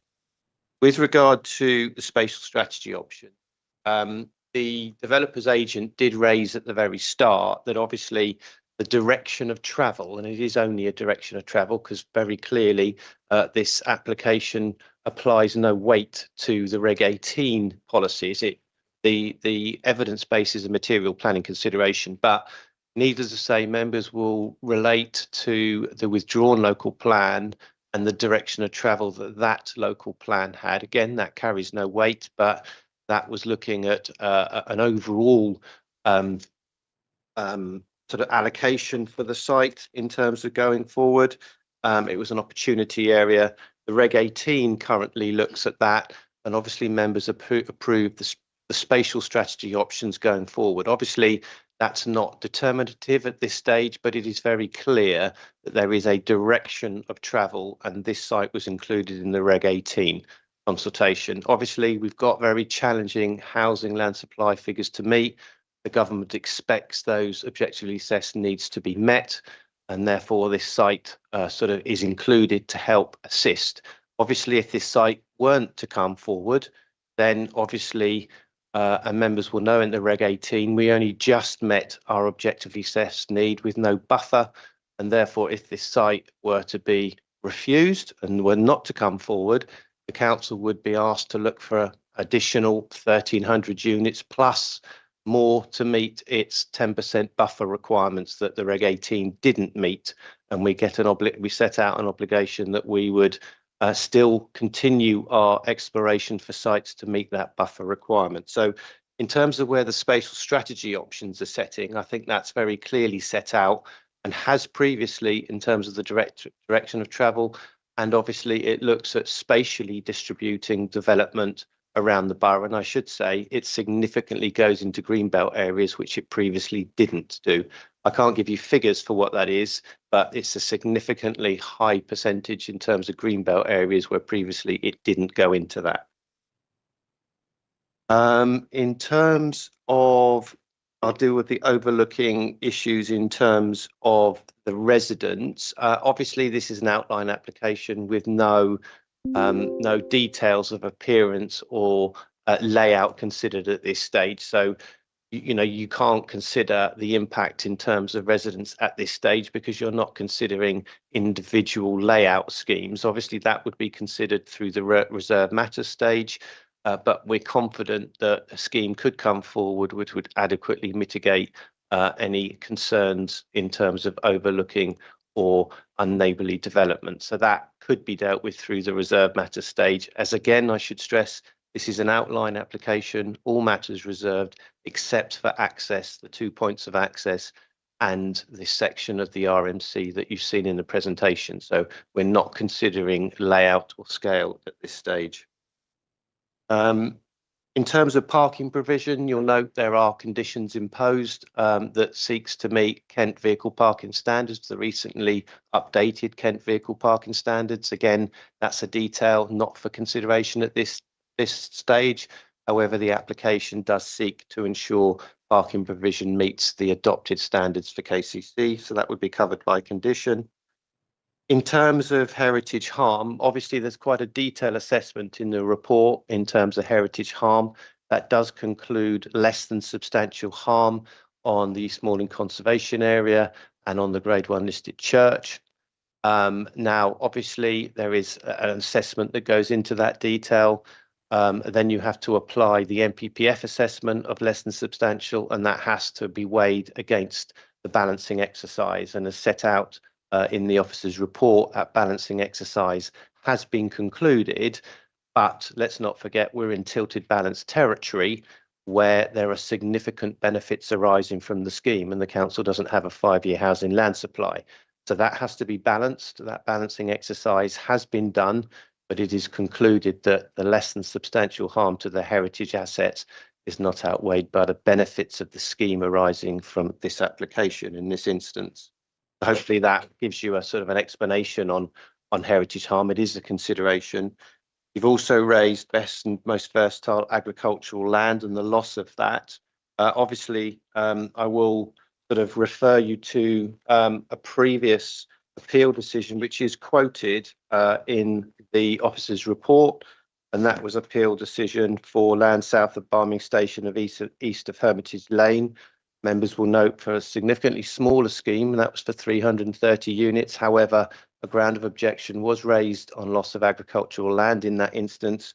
However, the council determined not to defend that ground because it couldn't effectively find a consultancy team that would argue those grounds. The inspector did consider that and obviously considered that that weighed against the scheme, but again concluded that the benefits of that scheme effectively amounted that the application should be approved. So it is a consideration, but again, you're in tilted balance territory where you have to look at you have to balance the conflicts with policy against the benefits arising from the scheme and apply to those significantly and demonstrably outweigh those benefits. And that's a high hurdle test that you have to pass. In terms of, I think, I know there are other matters that you've raised in terms of impacts. I'm going to come to the highways team on that if they're able to answer some of those questions. But I suppose I should really address the issue of, in terms of sewage, you raised two issues, one of the water supply, the potable supply, and secondly, the sewage undertakers. Well, both in this authority, you've got South East Water that are responsible for the potable supply, and you've also got Southern Water who are responsible for foul water. Obviously, Southern Water are on your papers. Their comments are on your papers. They're not a statutory consultee on planning applications, but however, Southern Water have commented and they've raised no objection subject to conditions, and they're listed in your report. South East Water, and obviously that's quite fresh in members' minds at the moment. They're not a statutory consultee. They haven't commented on the application. They are entitled to, just like any individual is entitled to comment, but they haven't commented on the planning application because, for whatever reason, but they're not a statutory consultee. However, members will be aware that they have commented on the local plan representations and said that under the Water Resources Management Plan 24, they don't have sufficient capacity to meet the objectively assessed housing needs that we've set out. Obviously, that would be reviewed in due course. In terms of consideration of the planning application, members obviously have an opportunity, should they wish so, could impose a condition which limits effectively what we call a Grampian style condition that limits when exact detail, further detail is known, it limits occupation of the dwellings until such time as capacity exists. So in terms of whether that is material, as set out, it is in my view, it is material to your consideration. There are conditions that you could impose that would limit development coming on stream subject to adequate provision. And that is, as I said, is a Grampian condition that you could impose. But obviously, as you're fully aware in the local plan matters, there is a conflict at the current time in terms of capacity, in terms of what South East Water is saying vis-a-vis the needs of the borough. But obviously, South East Water is a stat consultee in relation to local plan matters. It is not a statutory consultee in relation to development management matters. So because what normally happens is wastewater management plan deals with capacity issues, and that's dealt with through strategic policy making, and then effectively there would be to the capacity. So I have to say there is a conflict at the current time. There is further work that the local planning authority need to do to resolve the issues through the local plan matters. But for decision-making terms, it is up to members in terms of how much weight they wish to apply to those comments. But there is an opportunity that you do have to control development through a Grampian style. I can deal with further questions on that, but there's quite a lot of other matters that members have raised that we can deal with through the debate. But if that's okay, if I can hand over, I think in this instance to I think, would it be going to Ian or Anthony in terms of dealing with some of the highway matters that were raised? Is that okay?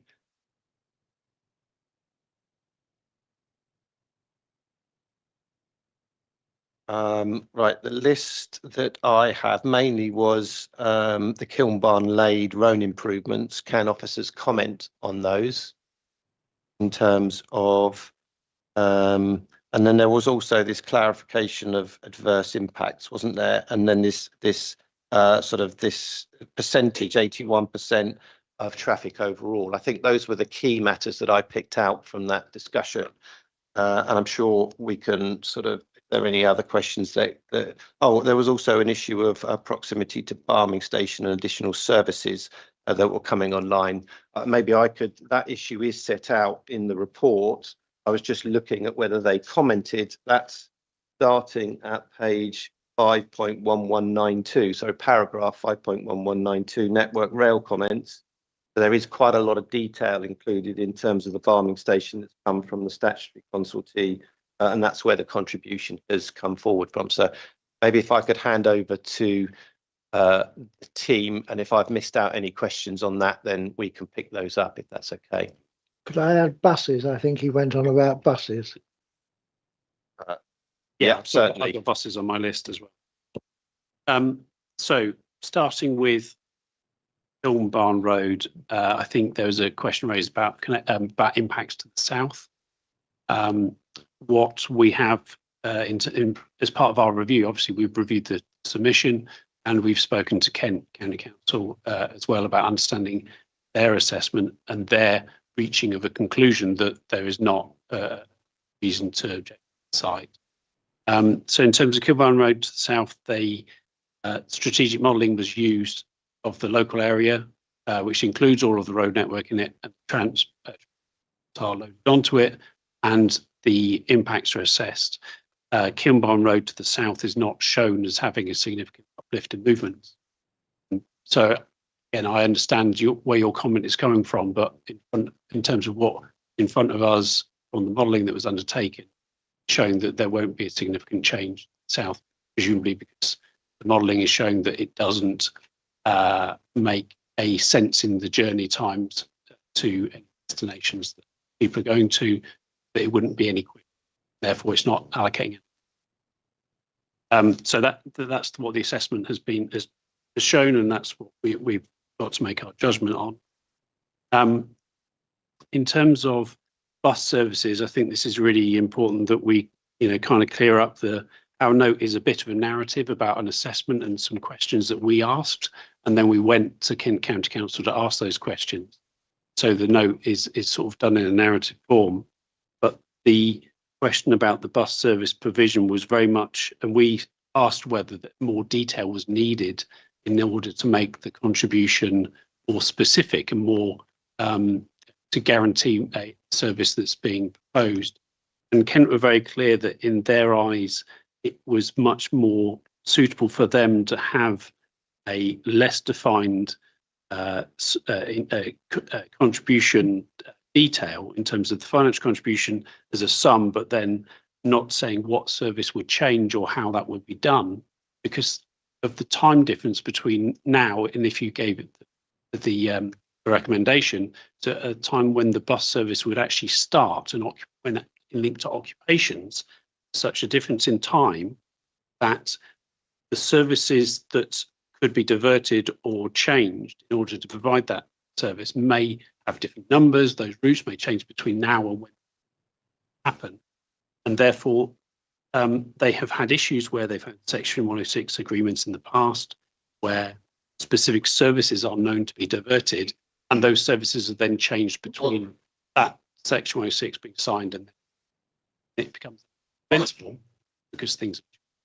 So our response from Kent was they're happy with this obligation where it's worded, gives them the flexibility to deliver the right service for the scheme at the time that their operations start. In terms of rail enhancement, etc. I don't think there's anything about guaranteed service enhancement. In terms of the percentage uplift that you mentioned, I haven't seen anything about a service enhancement.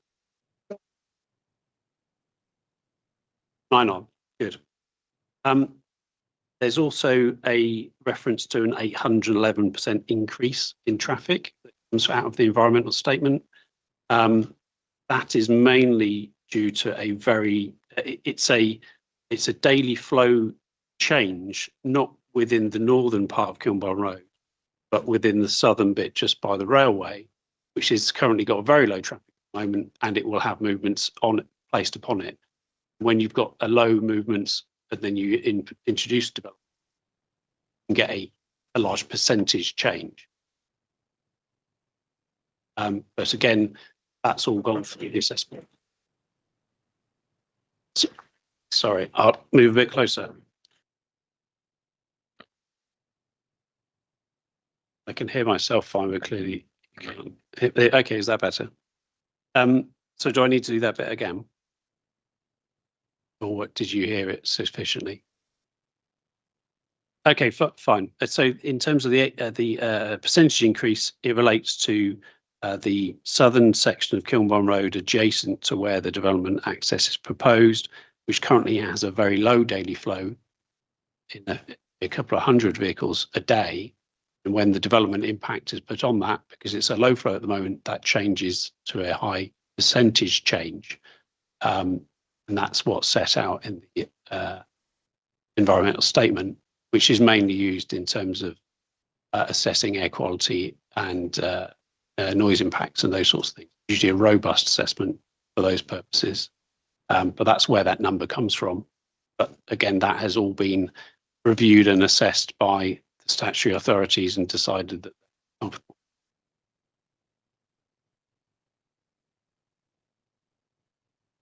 Was there any other specific questions on highway missed out?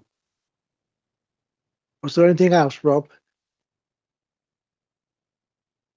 I think that covers it. So I'm quite happy to let other members chip in now. Thank you.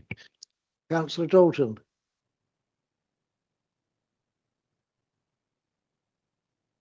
Thank you, Mr. Chairman. It's regarding buses. I'm not sure if you're aware, there was in the House on the 27th of February a very long debate on transport and infrastructure. It was presented by a Liberal Democrat MP, but during the course of that debate, completely across the spectrum, there was Labour, Conservatives, all stressing the importance of transport on the infrastructure. Now, what I was quite surprised to see, this was a reply to a county councillor. KCC hoped to provide a 30-minute frequency service throughout the day. I'm afraid that I find hope is not acceptable. And further down, they go on to state KCC have found our other S106 agreements were too prescriptive. For example, the commercial service in Eccles ceased and the developer did not provide the contributions which was based on Route 155. I've got to challenge that statement. Back in the years of 2006, when the 155 bus was extended, it ran between Maidstone and Chatham. And there were times when, due to the fact they're running from main areas of the East Bank, if you like, buses got cancelled, etc., etc. And it was not, and I repeat that, it was not that the developer did not pay the monies across. They did pay the monies across, and even KCC's own legal section made KCC pay that money back. So regarding bus service, it is imperative that we have the correct details with regard this development. The infrastructure on highway grounds, I've lived in this area 54 years and I've never seen such high traffic delays. And we've had, highways saying this, highways saying that, but in reality, and that is what we as elected members look at, it's the reality, the effect it has on our highways and the local residents. This, unfortunately, does not do anything to improve transport situation across the East Bank and or the London Road and or Hermitage Lane. For an example, my wife, who's retired, but she is on grandchildren duty, and she travels up Hermitage Lane because our grandchildren go to Barmin School because there's none locally. And she said the traffic up there is unbelievable. And people have been stating that a 3-mile trip down Hermitage Lane takes 30 minutes. That is not acceptable. And as I say, Parliament have discussed this. And if you want to go and look at Hansard's, the meeting was on the 27th of February.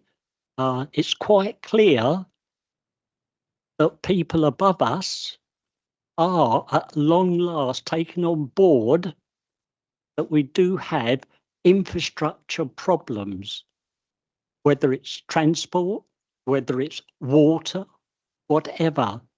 but we cannot keep piling development without that infrastructure first. Thank you. Mr. Bailey will deal with that. Yeah, if that's all right. I think what we need to do, because I'm just going to draw members' attention, page 298 of your papers, conditions on the application, lots of conditions, but I'm going to specifically refer you to conditions 2 and conditions 7. Now, obviously, in terms of discussions, this application has been being progressed for the last almost 2 years. And what this is seeking is consent for a 10-year scheme in terms of reserve matters coming forward. So, you know, lots happens in planning in 10 years. Certainly even more happens in politics in that time. Now, the reasons why KCC, and I know very well the Eccles scheme, and I know very well that the Section 106 specifically said it was the 155, and the reasons because the 155 stopped service, that's the reasons why the developer didn't pay the money. So the reasons why KCC is asking not to be so specific is twofold. One, in terms of situations that would change over a period of time with developments coming forward, and that gives them flexibility, and we have to apply the SIL 122 test as to whether it meets those 3 tests for Section 106, which we have done. The officer has concurred that it agrees with that assessment. And 2, this isn't an ordinary application. This is an application that's spanning a significant period of time.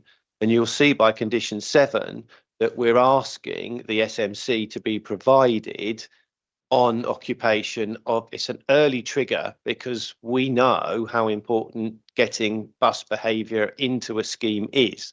So, you know, the agent doesn't particularly like the trigger that we're looking at. I don't mind saying that here, but we consider it as officers that that is a very important trigger to bring bus provision earlier on in the system, which means KCC will have to have those discussions earlier doors. So I would endorse the fact that there is a degree of flexibility in the request for the contribution, that it's not so specific. You know, in planning, you're meant to learn from lessons past, and we certainly don't want to make the same mistakes again. This is £1.6 million that we're talking about, and things will change over time.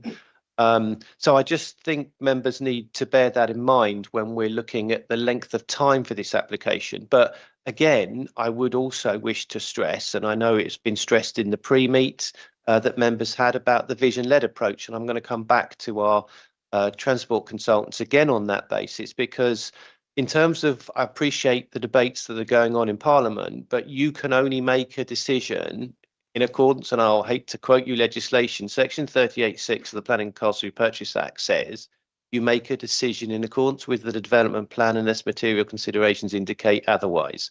The MPPF is a material consideration. The MPPF at paragraph 115 says you adopt a vision-led approach. So unfortunately, we've brought consultants here. So if you wish to question them on the policy, the direction of travel in terms of policy, that's what the consultants have been brought along to question, because I will be honest, we also had concerns as officers about the SMC, and we needed that evidence to come forward to interrogate what the applicants had put forward and what KCC and what Active Travel England was saying to us.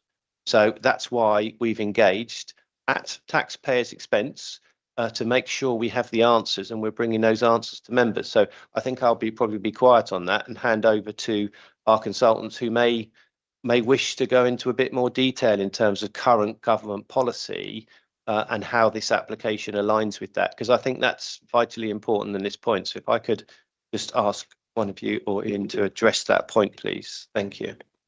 Thank you, James. I suppose it's fair to say that we are acting on behalf of council to look at what Kent, Active Travel England, National Highways have all done and assessed to be acceptable, but also bearing in mind what the MPPF says, and in reality what would happen if in the event that this application was refused and appealed, the chances of success would be sustaining an objection on highways ground. And I think from our view, it is that the application has been put together considering the most, the MPPF as it sets out. The The vision-led approach has been set out in accordance with best practice. It's been reviewed by the Highway Authority and National Highways, and particularly in terms of the wider strategic modelling. National Highways have been heavily involved, and they have come to the conclusion that the development is acceptable. They've removed their objections, and in that position, with the vision-led approach being applied, and just to go into that a bit more detail, different scenarios have been undertaken within the assessment, and in terms of expected levels of trip generation, and then a monitoring and management plan is proposed that then delivers different level of mitigation depending on what happens. That's what vision is for. That is all set out and has. From our point of view, we don't think there's anything here that would justify us advising council that there's something significantly wrong with this application. We should recommend that it's refused on that basis. And that's effectively where we've got to. There are some bits that we've slightly disagreed with. There are questions that we've asked and Kent too. It's helpful. And may I just add that if mitigation is required, the mitigation proposed with the proposed amendment can mitigate itself. So we've seen the review. We've reviewed the junction modelling output, and we're satisfied that mitigation can accommodate the additional traffic from the proposed development on the highway network. Thank you. Is there anyone else? I've got a list here. Want to go on about the buses aspect while we're dealing with it? No. Councillor David Davis. Thank you, Chairman. I don't like this application at all. I don't like it for the reasons that the parish council's made very clear to us, and my colleague, Roger Dalton, has mentioned as well. I object to it on the infrastructure grounds fundamentally, and I see it as everybody else does every day. The problems of GPs, the problems of overpopulated schools, the water, the sewage, and everything else. That's a personal opinion. I think one of the most stupid things we've got is the best and most variable land, the A2 and A3 one. We're on the verge of a war now. I've been in the military all my life. In the Second World War, the longest battle, the hardest battle, was the Battle of the Atlantic. It was one of our greatest contributions to the Allies in the Second World War. And the first line of that was not on the high seas. It was preventing or negating the need to ship food over from the States and elsewhere. Our farmers were in the front line of that battle then, and they will be in any future battle. But unfortunately, that again is my personal opinion. I now go back to Lindsay Pearson, who was in James's seat, where I was first inducted into this council many, many years ago. I remember two things from that induction. The first was there's common sense, and I just applied that. My opinion is common sense. And there is planning law. And you must never, ever confuse the two. I don't know whether that advice is changed, but James might wish to say a bit about that. And to that end, we need to look, I need to look. The other thing that Lindsay said was we are not councillors here, we're almost members of a jury. We're appointed to something to decide issues on planning law. And I've tried to work to that for the last 20 years, but in conditions like this, it is quite difficult. On the infrastructure side, there is a big problem we have in planning law, and that we are told that we are a planning authority. Therefore, we are deity, we are handing down things, and everybody will follow our beck and call. Unfortunately, with infrastructure, The authority is Kent County Council, and if we go against them on planning or on that, at appeal, we will lose. And the same with GP surgeries, are totally inadequate surgeries, and we won't go into the foul up of ICB on Peters Village on my patch, but I can go on for quite some time about that. And it is right the way across. We have that problem. But the authority for that is the ICB, not TMBC. Schools, we have problems with. Then we come on to water and sewage. And although they're not here now, again, James, if you could correct me if I'm wrong, they have, we will decide this. And then they have a legal duty to provide water, and that is the way things work. And so on the infrastructure side, we're not at the dictate of everybody. We can't dictate to everybody else as to what we want, but they are inadequate. We have to accept that. But unfortunately, all those authorities are saying in this particular case that really we've got nothing really to discuss. So it does come back to the one thing, I'm looking very much at the excellence balancing that our officers have done in paragraph 6189 to 203. And they do make the point that we do have that at 6.2 we do have the loss of the best and most versatile agricultural land. Whilst I think that can be challenged, we tried that at I think it was Winterdale in East Malling, and we were given guidance by the officers that this was something that we could raise, but we lost on that one. And so I think in the weighting of the balance, and this is where MPPF 11D2 really counts, that we have no case to answer there. The balance is definitely for this. Ditton Parish Council said in their presentation that that there were a number of current TMBC policies which we were going against. Unfortunately, most of those ones that were mentioned were written out by previous governments in the MPPF, and they haven't been brought back in that National Planning Policy Framework. And so in planning terms, I very much regret that there are no reasonable terms for refusal in this particular case. I am, however, very, very interested in the case of Southern Water in the Grampian conditions. And I think that that is something where a statutory supplier is not capable of providing things, that we would be very, very wise to put a caveat in.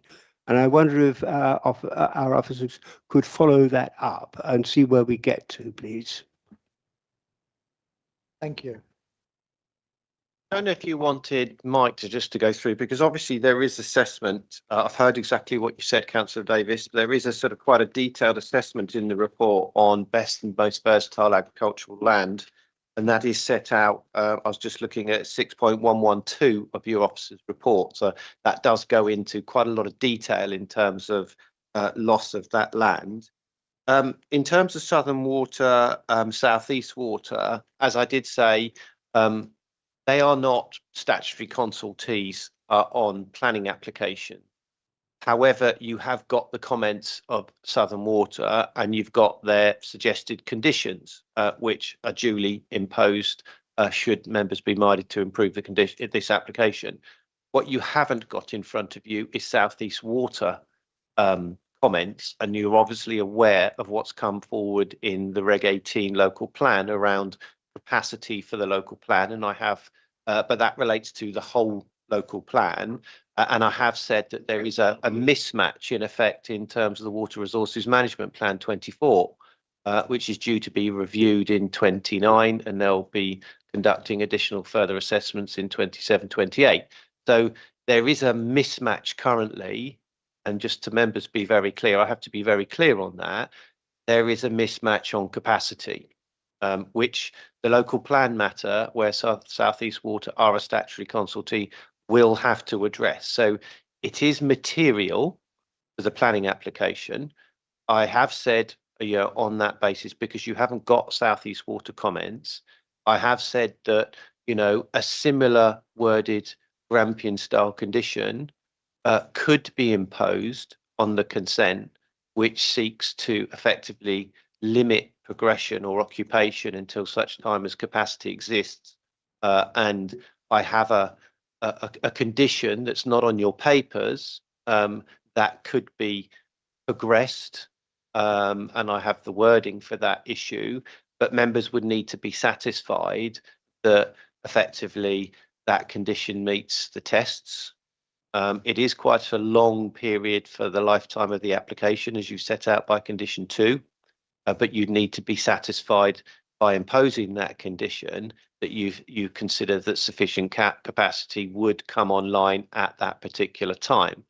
You haven't got that information here at this time, and that's a matter that's dealt with through a local plan matter. So hopefully I'm not giving you too many answers on that, because obviously you haven't got any comments from South East Water on that point, but clearly we have a policy in the local plan SQ5 from recollection, which particularly, yes, SQ5, which particularly looks at that matter. And I would just say it effectively says all development will be expected to ensure that adequate water and sewage infrastructure is present or can be provided in order to meet the future needs without compromising the quality and supply of services to existing users. On point 2, it then says planning permission will only be granted for developments which increase the demand for off-site water and sewage where sufficient capacity already exists or extra capacity can be provided in time to serve the development. Point 3, where there is waterage or sewage capacity problems and there is no programmed off-site infrastructure improvements, planning permission will only be granted if the developer funds under the relevant water supply legislation appropriate infrastructure improvements which should be completed prior to occupation. So you are effectively making a decision with a policy that clearly deals with sewage and water capacity. And you already have the comments that have been circulated regarding the local plan. But what I am saying is if members considered it appropriate in this instance, you could impose an additional Grampian style condition which would control development coming forward, subject to appropriate effectively supply being provided. So you have that ability, but it's quite a big context that you're considering all this in, because normally, as I said, water matters are dealt with through the local plan, in effect, through the water resources management plan, but you now have this local plan concern raised by the statutory provider, South East Water. So hopefully that provides members with some context to the overall issue of South East Water vis-a-vis Southern Water. Could I come back to you, Councillor Davis? I think that's the case. Would it be helpful if I proposed that we put a Grampian clause in for the water supply and let people discuss it now, and we can come to a decision on that as to whether it goes in, regardless of whether we pass or fail the main motion tonight.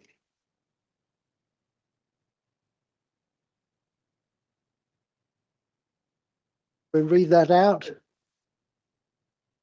As if James could put that into planning speak, please. Bear with me. And obviously, as part of Grampian condition, by virtue legislation, applicants have to agree to any, effectively what we call a pre-commencement condition.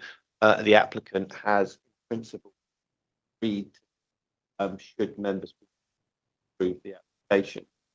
So in effect, what that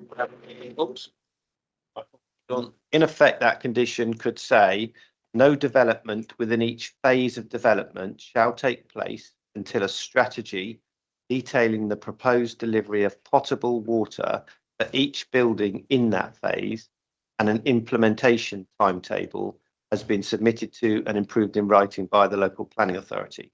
The development shall be carried out in accordance with the approved details and timetable. The reason for that is to ensure that the adequate infrastructure is provided to meet the needs arising from the development hereby permitted.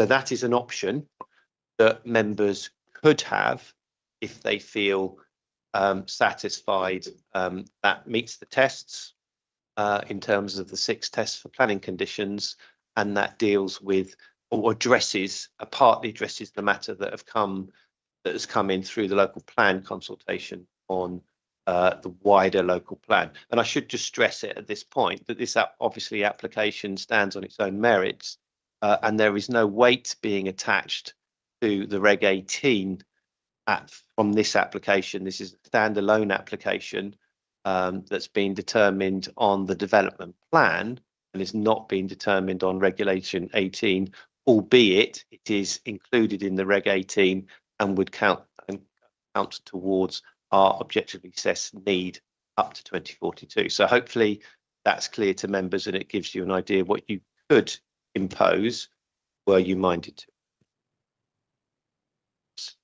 So, Councillor Davis, are you happy with that wording? Indeed, yes. So to progress matters, I'm going to second it from the chair. Seems to me whatever the outcome of this application and whatever we say is our recommendation, and ideally Area 2 would need to go along with this.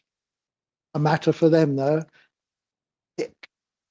Is there general agreement that there should be such a condition, please? Agreed. Thank you.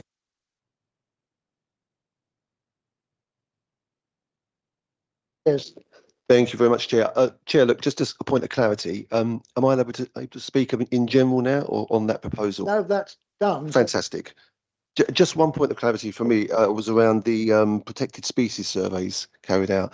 Can officers give me the timeframes for those surveys, please? Because I understand, from my knowledge, that the last one was carried out in March 24, and after a year, that means they're out of date.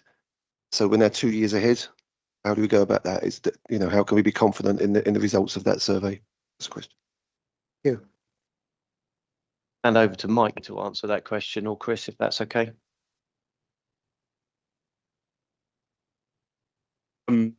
Yes, so all the ecology work has been reviewed by KCC Ecology, and obviously passing of time now since the submission of the application, quite significant.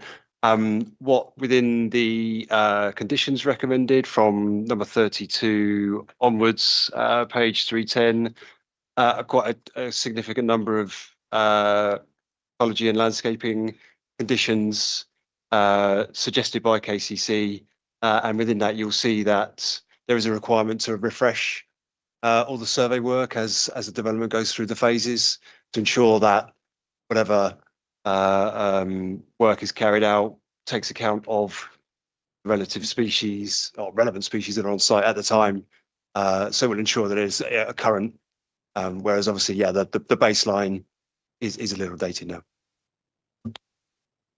But can I just come back just to clarify then? So we're just working on refreshing it as we go through. It's not accurate data as we sit here tonight speaking.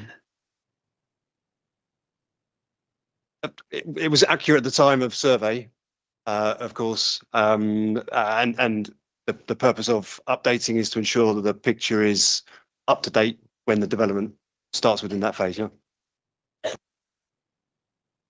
All Hickmott. Here, Mr. Chairman. As usual, we're between a rock and a hard place. We haven't got a 5-year land supply. We haven't got a local plan, and the borough has got this fascination with developing the Medway Gap area. Masses of houses in the Medway Gap area. Other areas have not taken their share over the years. Just thought I'd say that. I've got a couple of questions and a possible amendment. Question about first of all, about the biodiversity, 10% gain. Is that all going to be on site, or is that going to be credits bought out and sent somewhere else? That's my first question. Second one is about the 2-form entry primary school. Do the figures justify a 2-entry form primary school? because it does seem a lot. Holborough Lakes has only got a 1 and 4 entry primary school. There is a little bit of overspill, but this does seem potentially over the top to me. And the last one, question about this affordability. Whatever we think about all these housing developments, this council has to spend a lot of money on looking after homeless people and trying to find social housing for for people whose income's not very high. So my question is 25% high enough? Because I would like to see it at 40%. So can someone explain to me why it's not viable? And if the answer's not satisfactory, I'll put an amendment in. Yeah. If I could deal with the last question, and if I could ask Mike and Chris to do with the biodiversity and the two-form entry issue. So in terms of affordable housing, obviously, the application policy is the starting point for application is 40% affordable housing with a 70-30 split. Slightly changing in the emerging policy, but that's the position for this application.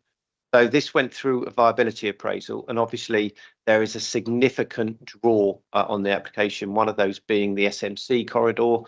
That was costed up at around £7 million, but don't quote me on that. But there is a significant draw in terms of cost for this application to make it viable. So viability assessment, we employed viability consultants that reviewed the viability appraisal. And yes, there's obviously going backwards and forwards between those two issues, but it was agreed effectively by the parties that the scheme could deliver 25%, but couldn't deliver greater than 25%. So you'll notice on your heads of terms, that's why this figure of 25% has been settled upon. But as I said, it has been reviewed by viability consultants and agreement has been reached on that particular point.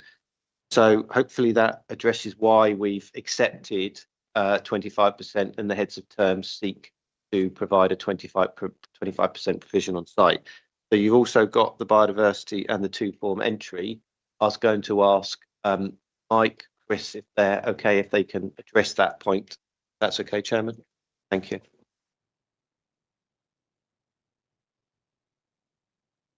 Just on the primary school point is one that obviously Kent County Council are the education authority. So the section 106 heads of terms, you may notice page 289 does include the requirement for the two-form entry primary school and the land that will be required to be provided at nil cost to the county council. So yes, the requirement there has come from Kent County Council, and that's where that's driven from in terms of being the appropriate educational provision. So we have to be, as they are the education authority, really have to be mindful that they are the principal authority on that matter. With regard to BNG, there's a question I think about on-site. Would it all be provided, the 10% requirement? There's a legislative requirement for the 10%. The presumption would be, in terms of the sequential approach to BNG, that the 10% would be provided entirely within the site. You will note that the application is for up to 1,300 dwellings. So if they've, in the detailed updates, if there was any question about that being able to be provided within the site, then the number of dwellings ultimately could be flexed to accommodate that. There is also, if it couldn't be, a fallback position where you could have a hybrid situation where the majority could be provided on site. You can also fulfill the legal requirement by providing off-site provision as a secondary option, but that would be very much the secondary approach, only if required. But there is significant levels of open space, including ecology provision within the site, something like 28 hectares in total of the 80 hectare site is given over to either open space or ecology buffers. That does include 20-metre buffers around all the ancient woodland areas, which is beyond the minimum requirement under the Natural England Standing Advice. The minimum requirement is 15 metres, so there is extra buffer provided. And within the buffer, obviously, that's where some of the BNG enhancements could take place. That helps. Councillor Hickmore. Come back only briefly. I'm pleased about the biodiversity thing. I'm not convinced by KCC's argument on the schools. And the last point is a lot of these developments, we're not necessarily clapping our hands out saying, oh, thank God we got all these extra houses, because yes, we do need houses, but we're going to have to push to get this affordability thing up. I think that's, that would help us as a council to provide more housing for homeless people and poorer people. And I think that's, if there's some lever that we can use to do that, I think that's what we should do. Thank you. If there's no one else, if Area 2 members are here, just to say, of course, Area 2 members cannot propose things and have them voted upon here. If they want to propose things, they have to do them at the Area 2 meeting. But I'm quite happy to accommodate them in answering any questions in the hope that will be helpful and helpful to this committee to hear what's being said.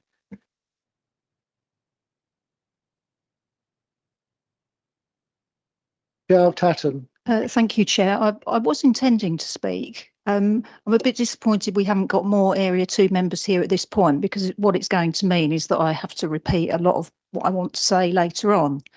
So I suppose my question is, if we come to different decisions, even if it just relates to conditions, what is the position then? I could spend a long time talking, and I probably will in Area 2. I wanted to speak about the sustainable, the SMC, and some more traffic related issues. But I can see the committee's coming to its end here, and I don't want to labour the points for them if that's not what they want to do. But I've also got some comments on minerals, which nobody's mentioned. So I'm going to ask for legal advice here. My understanding is if there was a substantial disagreement between the two committees, it would have to go to full council to resolve. I'm not sure what the position is if they're only minor things. Yeah, thank you, Chair. I'll just read out section 15.25, so it just clarifies what happens within the two meetings. So it explains that if an item of business relates to the area covered by more than one planning committee, the matter shall be reported to both of the committees concerned, and the recommendations of both committees shall be reported to council for decision. However, if both committees are agreed on their recommendations, including reasons for their recommendations and any conditions to be attached to a grant of permission, the Director of Planning, Housing and Regulatory Services may proceed to determine the application in accordance with those recommendations. So if there's any differences, even if depending on if there are even minor, we'll have to obviously consider what that is. But the main thing is you have to be agreed on basically both Area 2 and Area 3 have to be agreed on their recommendations. If not, then it would have to go to full council for. Thank you, Chair. We're just going to make a suggestion. Yeah, I think my suggestion, which is a very valid point, and I'm glad you've raised it, because obviously I think members are coming to the end of the debate, and I think it's particularly useful if the chair is minded to, and I'm sorry for raising it, it's for maybe to listen to what you're saying with regard to conditions, and that enables members of this committee to consider actually, you wouldn't be able to propose anything, but they can listen to you, and the legal officer can tell me if I'm saying anything wrong here. But then on that basis, if the members do agree with that, there's nothing stopping members of this committee effectively, looking at that and saying, actually, do I agree with that? Would I like to change those conditions, or would I not like to change those conditions and run with it is? And that, to my mind, enables a far better review. Now, unless legal tell me that that's something that we can't do,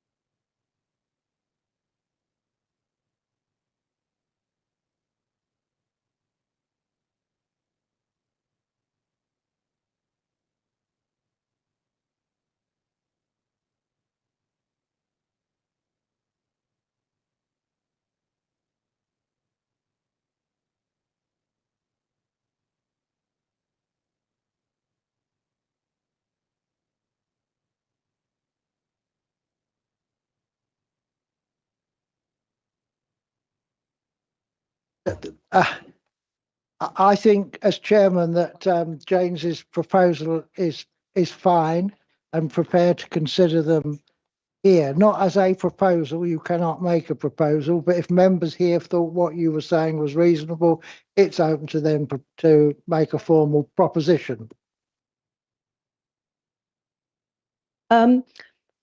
As chair of the Area 2 committee, half of our committee are not here at present because we are having this whole meeting again, presentations and everything else.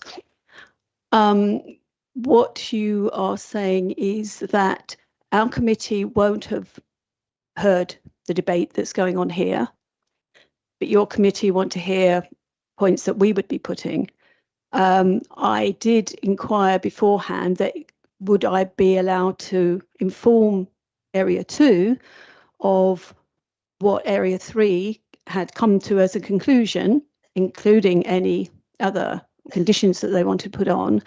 And I was told that that was probably not correct because it would influence their decision without having had the debate.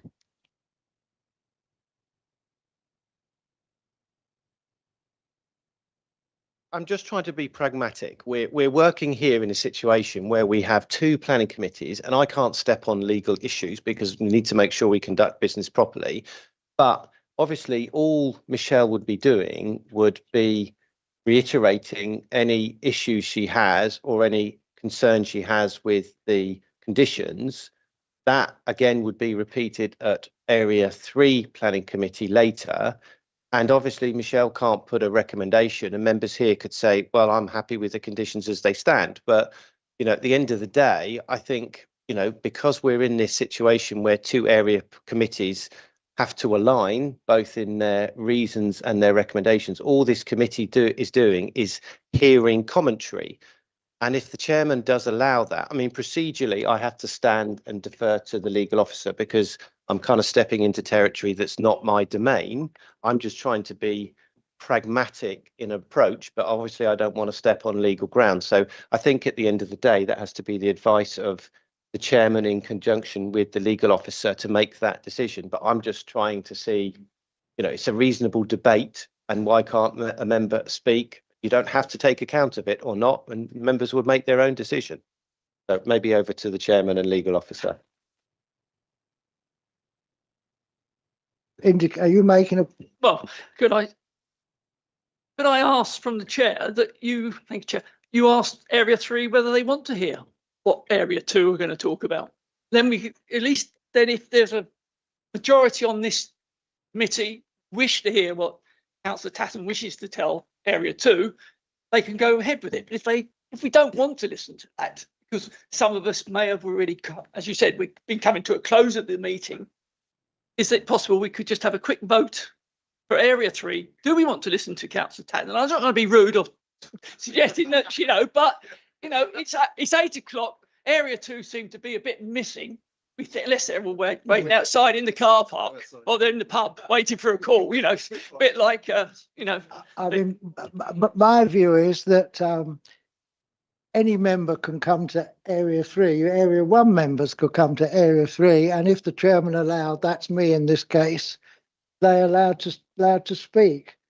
And I think pragmatically, what's being suggested is a reasonable way forward. And if members of this committee think what Councillor Tatton says is not acceptable, then so be it. But are members happy to allow her to I'd like to propose that we hold a vote on the application. Do I have a seconder? Okay.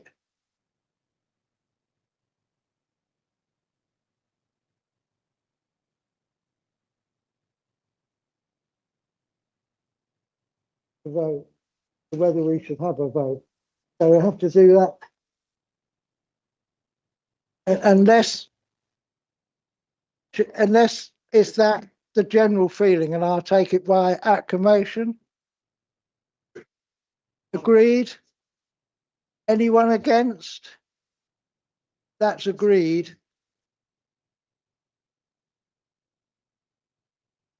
Proposal is that we hold a vote on. We've just passed that. Yeah, I approve that we vote on the recommendation from the officers as they're laid out in the papers. So the recommendation of the officers together with the amendment. Together with the additional condition on the Grampian for effectively potable water supply in terms of South East Water. And also the additional conditions, amended conditions in the supplementary. Is that it? So we can move on. I will second that.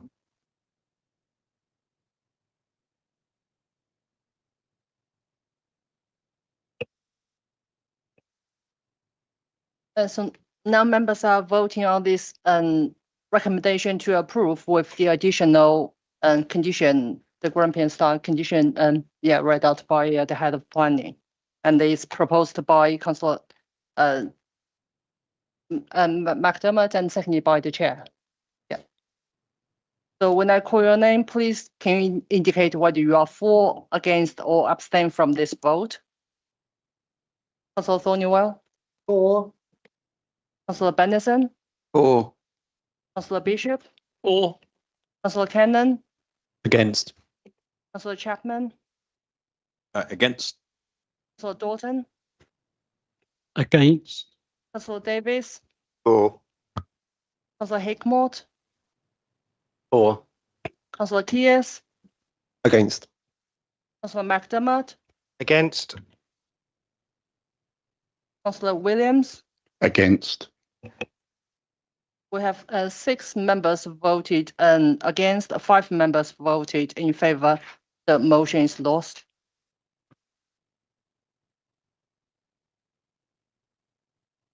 So I need another motion.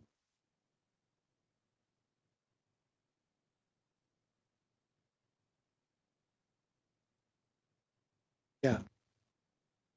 We're in a position at the moment, members, where as part of this committee, a decision does need to be made on this application. It's been, because of its strategic nature, has come to this planning committee, and therefore members of this committee do need to make a decision or a recommendation. So, without making this difficult, we do need to have a member coming forward with the course of action you wish officers to take.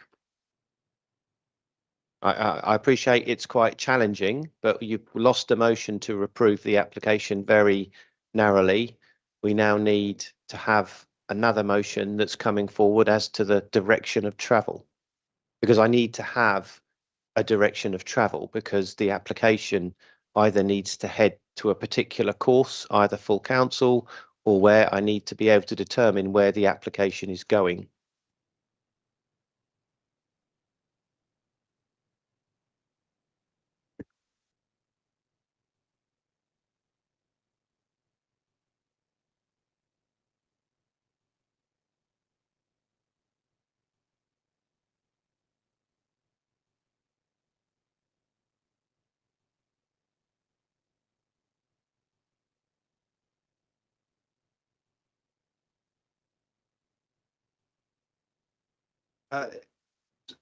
Sorry to interrupt. I have a proposal if you're open to hear that, Mr. Chairman. Yes. I propose that, subject to the outcome of the Area 2 meeting and what they decide, we take this decision to full council at the next opportunity.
you want to say that, explain. Yeah, well, I don't know explain what's happened with this original.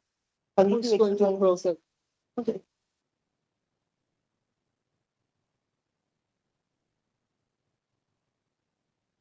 And can we just clarify about the vote we just took earlier? Because that was a recommendation to approve with the additional condition that was proposed by Councillor McDermott. And earlier when I took the vote, you voted against. So I just wanted to confirm. Yeah, that's correct. I wanted to hold the vote on the proposals as they were laid down and as we'd discussed with the amendment. And I never gave an indication how I wished to vote on that one way or the other. I just wanted our committee to be able to hold the vote, as we've been discussing this for 2.5 hours.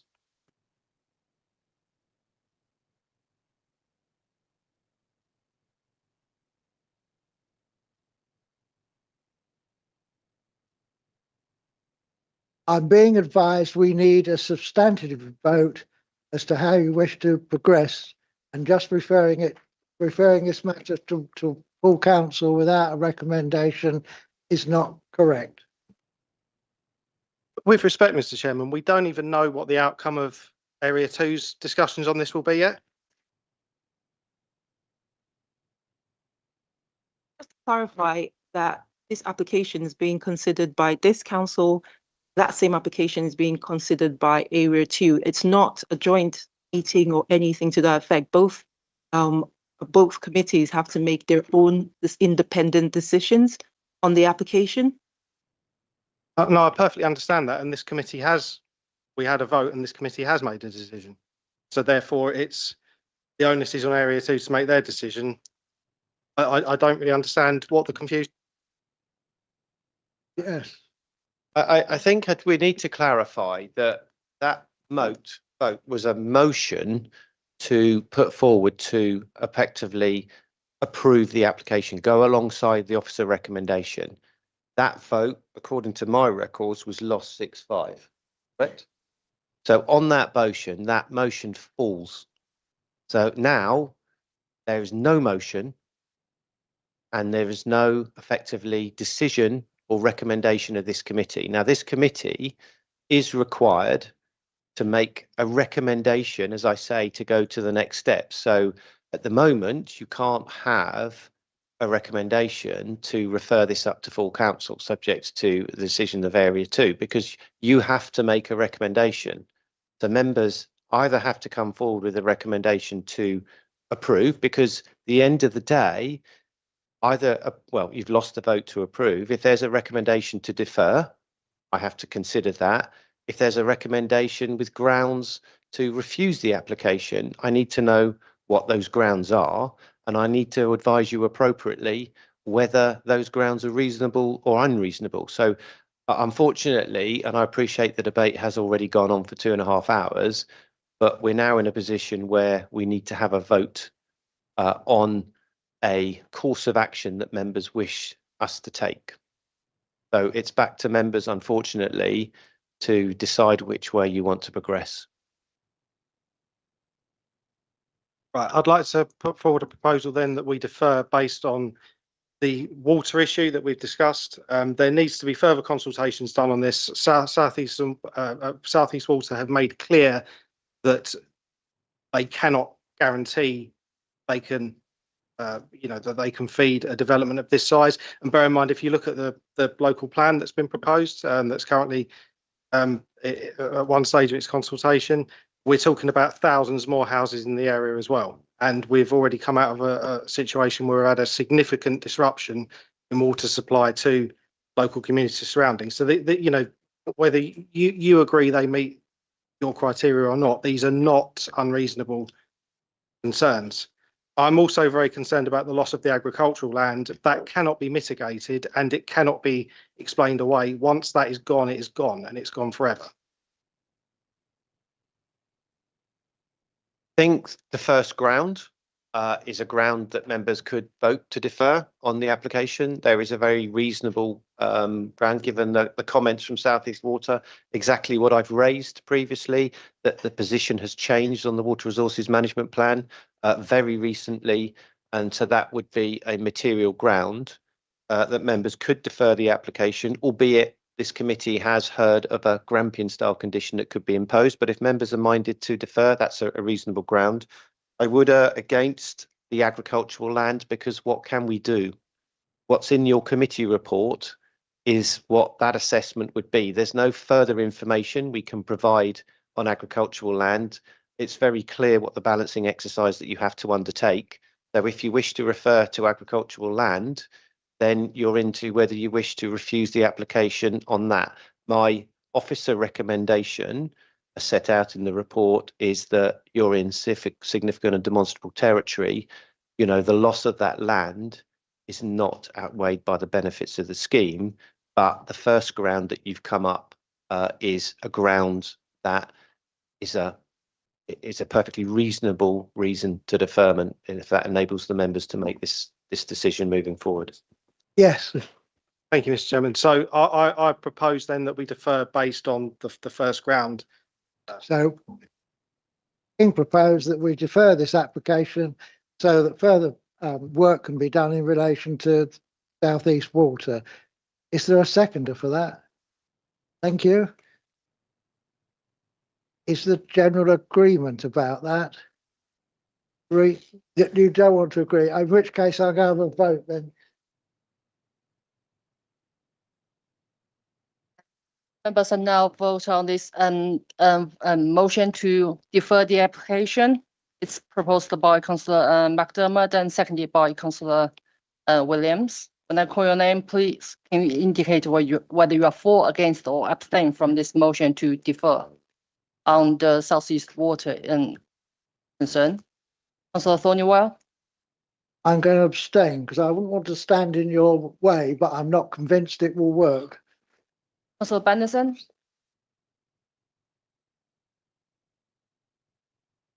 Abstain. Councillor Bishop? I will abstain as well. Councillor Cannon? For. Councillor Chapman? For. Councillor Dalton? For. Councillor Davies? Abstain. Councillor Hickmott? Abstain. Councillor Kears? For. Councillor McDermott? For. Councillor Williams? For. We have 6 members voted in favour, 5 members abstained. The motion is carried. Just ask the legal officer to set out the implications for that in terms of for members of the public's benefit that's here, now that members have voted to defer that application. Is that okay? Thank you. So in short, the deferment means that the application will come back to another planning committee, not to full council, but to another area 3 planning committee for a report to come back for members to consider the application, because members have to make determine an application with all relevant information available to them. And if they're saying that they don't have that at the moment, then we'll have to prepare for that to come back to the planning committee. So just to add to that, so it'll come back to this committee after the necessary inquiries have been made. But there won't be an ability for public speaking again. Will be. All right, okay. We will now meet and decide what it wants to do. Yes.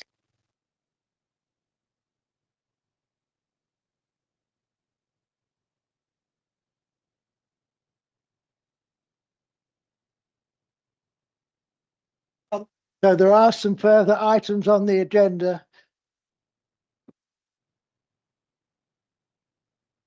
Could I ask Seja, you've now deferred. If Area 2 refuse on the ground of water supply, let's presume, does that mean it then goes to full council or not, or where do we go from here? Because I've got some people from Area 2 that actually want to go home and do not feel it's probably possible, you know, it's worth staying to hear the whole thing again. If it's all just going to be deferred and it's all going to come back again. Thank you. Yeah, there are two planning committees taking place today. I wouldn't say unfortunately, but there are two planning committees. Both committees have to determine the application before them, making their own different their own decisions. So if Area 3, as Area 3 have decided to defer the application, that deferment means that comes back to planning committee. If Area 2 decide refuse or approve or defer, depending on that, we'll have to wait for the outcome of Area Planning Committee 3 before, because we need to have two recommendations to take to full council. And that's why I've read that section in the Constitution. It clarifies there has to be two recommendations that go to full council, and then full council determine the application based on those recommendations. So it will just be like our usual procedure, you know, deferred for a report, comes back to the planning committee, and then they can have all the information in front of them to be able to determine the application when it comes back.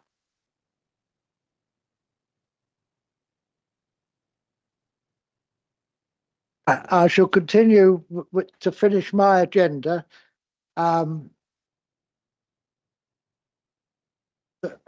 Matters for information, planning appeals, public inquiries and hearings. Although it's not on the agenda, I'm going to nevertheless say it. I'd just like to thank members for their support in relation to the barn at Lunsford Farms, which we won the appeal. And I'd like to thank the officers for the way they responded to that appeal and did an excellent response, which was very good indeed. Carrying on, I'm not aware of any urgent items. I'm not aware of any items that need to be discussed in private. Therefore, close this meeting at 20 past. And perhaps I suggest that Area 2 meet in 15 minutes at time. And I'm sure officers would advise that Area 2 does need to meet as it is a committee.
it will the camera will then focus on you, and when you start speaking, the 3 minutes will start. When you finish, just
Soon as everybody's back, we will start.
Why do they like that? Alan, could you tell us when we're live, please? We're live. Okay. Thank you.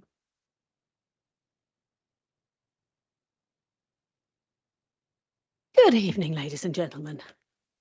Welcome to this extraordinary meeting of the Area 2 Planning Committee. For the benefit of those watching on our YouTube channel, members of the Area 2 Planning Committee are present in the chamber. These members will be voting on proposals this evening. The meeting is also recorded via MS Teams in case there are any technical issues. Other members of the council are also in attendance and are participating via MS Teams and can take part in any discussions, ask questions, but not vote. Your attention is drawn to agenda item 1, which sets out the guidance on how meetings will be conducted, including the ground rules.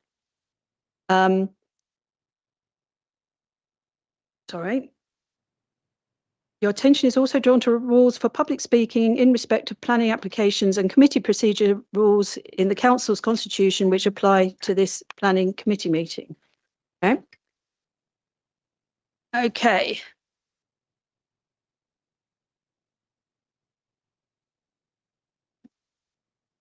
When invited to speak, speakers must come to the microphone in front of the committee and not speak from the public area. Before we start our business, we will confirm attendance of voting members by doing a roll call. Start, Sally. Thank you, Chair. When I call your name, please can you confirm that you are present? Councillor Palmer? Present. Councillor Banks? Present. Councillor Bads? Present. Councillor Bolton? I'm here. I've received apologies from Councillor Boxall, apologies from Councillor Brown, apologies from Councillor Coffin, Councillor Crisp.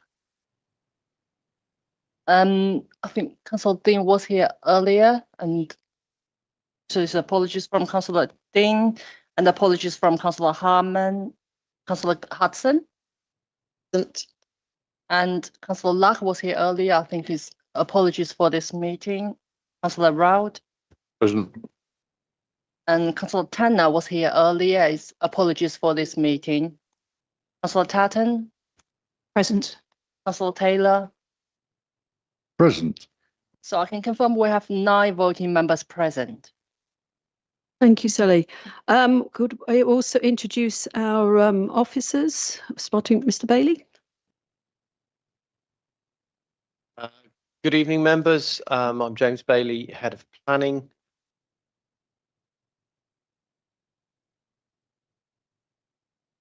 Good evening, members. Joy Okadike, Head of Legal and Democratic Services and Legal Officer tonight. Sally Wang, Democratic Services Officer. Would you like to introduce our other gentlemen? And if I could just start, obviously we've engaged planning consultants on behalf of TNBC, both planning consultants and transport consultants to progress this application on our behalf. So if I start on the right from Mike, and if you could introduce yourselves to members, please. Thank you very much.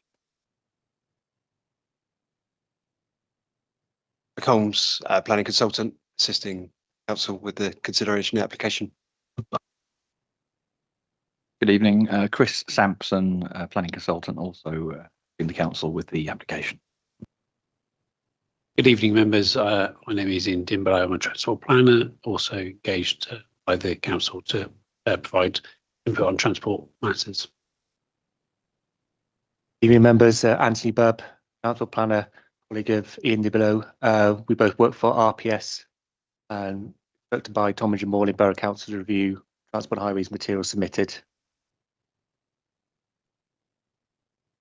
Thank you. I admitted to ask if there's any declarations of interest in the item that we have on our agenda. No declaration. Oh, Mr. Councillor Taylor. On a point of order about interest, can members who have attended the Area 3 committee meeting and heard the vote, are they compromised or are they safe to vote at this meeting? Thank you. Usually members do attend planning committees. I understand this. They are allowed to attend planning committees standard, other members, not the members of this committee. I understand that this application has been considered both planning committees, but we have received advice previously in accordance with the Constitution, 15.25 of the Constitution, that members, the application will be considered at 2 planning committees. So in other words, members should still retain an open mind when determining the application in front of them.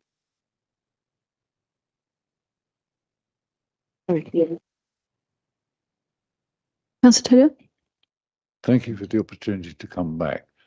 Just to ensure that I have kept an open mind myself, I didn't listen to the Area 3 and I have no idea what the outcome of that was.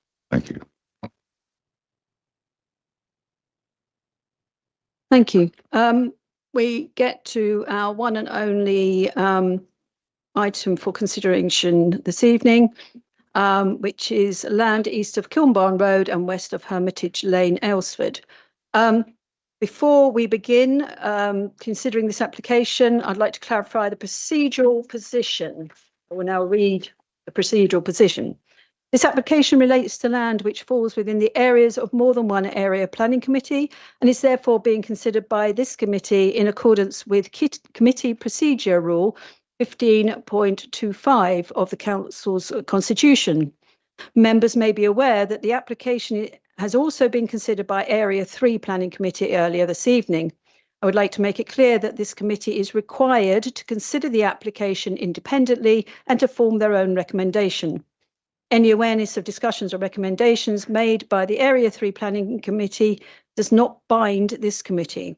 Members must consider the application afresh, having regard to the officer report and the relevant planning policies and the representations received, and determine the recommendation that this committee considers appropriate.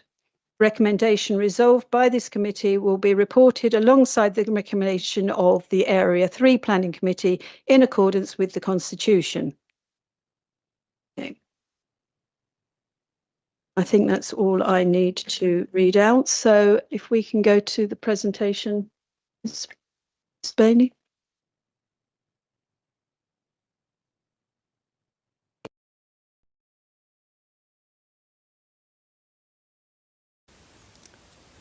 Good evening, Chair members. This presentation summarises the key matters relating to the application before you this evening, which is an outline planning application for a major strategic housing-led development.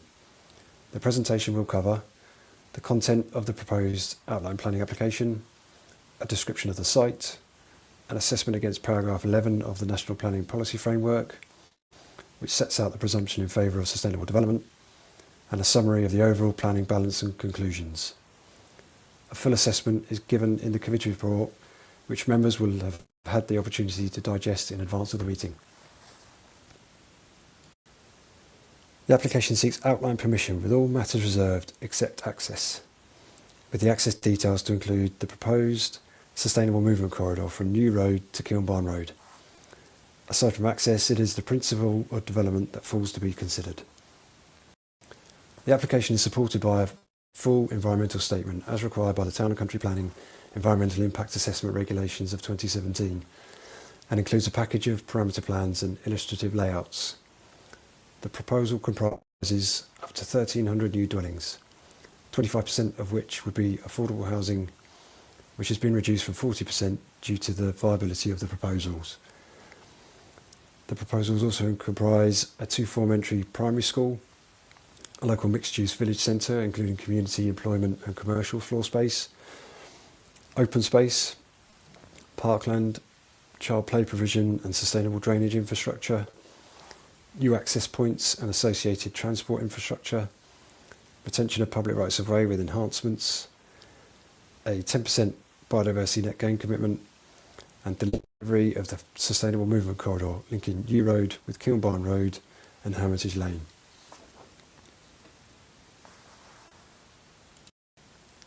The site extends to approximately 80 hectares, and the main housing element of the scheme lies west of Hermitage Lane, east of Kilnbarn Road, south of the Quarrywood Industrial Estate, and north of the Barming East Malling railway line. It is therefore largely physically enclosed by settlement edges, commercial areas and rail infrastructure, and would not result in isolated homes in a rural area given its situation and the scale of development proposed. The site consists primarily of East Malling Trust research land, orchards, horticultural trial plots, research fields, glasshouses and agricultural buildings, localised woodland including the ancient woodland of Dead Man's Wood, several public rights of way and the existing access road running through the East Malling Trust between Kilnbarn Road and New Road. As already set out, access is the only matter fixed for determination at this stage and includes two new junctions on Hermitage Lane, one access onto a realigned Kilnbarn Road, the western section of the Sustainable Movement Corridor incorporating pedestrian and cycle routes, and a bus-only section restricting through vehicular traffic between Kilnbarn Road and New Road, and connection points into the public rights of way network. These access arrangements have been the subject of substantial scrutiny by National Highways, KCC Highways and Act to Travel England.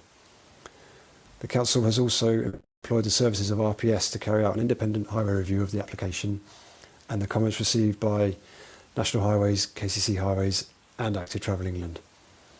RPS have prepared a separate presentation for members, focusing solely on the highways and transport matters. Paragraph 11 of the NPPF requires that where a council cannot demonstrate a 5-year housing land supply, paragraph 11D of the framework applies. This sets out that the decision maker must grant permission unless adverse impacts would significantly and demonstrably outweigh the benefits when assessed against the policies in the framework taken as a whole, or policies protecting important areas or assets provide a clear reason for refusal. Important areas and assets include national landscape, irreplaceable habitats, designated heritage assets, and areas at risk of flooding. Tunbridge and Malling Borough Council can currently demonstrate 2.89 years of housing land supply. The tilted balance is therefore engaged in this instance. As set out in the committee report before you, no policies in the framework that protect areas or assets of particular importance provide a strong reason for refusing the development proposed. The site is not within a national landscape or green belt. The site is not within a flood risk area. With appropriate mitigation measures as proposed, there would be no harm to irreplaceable habitat. It is acknowledged that the setting of the Grade 1 Church of St James and the East Malling Conservation Area would be harmed by the proposed development. However, the level of harm identified is outweighed by the substantial benefits that the proposals represent and which are set out in the committee report. As none of the policies apply pursuant to paragraph 11D2 of the framework, permission should be granted for the proposed development unless the adverse impacts of doing so would significantly and demonstrably outweigh the benefits. This is the first of 5 parameter plans which, if approved, the subsequent reserve matters applications would be required to generally conform with. The land use parameter plan sets out the proposed residential areas in orange, the primary school in blue, the mixed use village centre in red, the sustainable movement corridor indicatively in black running through the residential element of the scheme, and in green running from Kilnbarn Road west to New Road. The western section is shown in a separate inset area at the top of the image. Highway improvements are shown in brown, open space and ecology are shown in green, and a 20-metre buffer for the ancient woodland both within and adjoining the site, is indicated by a brown dotted line.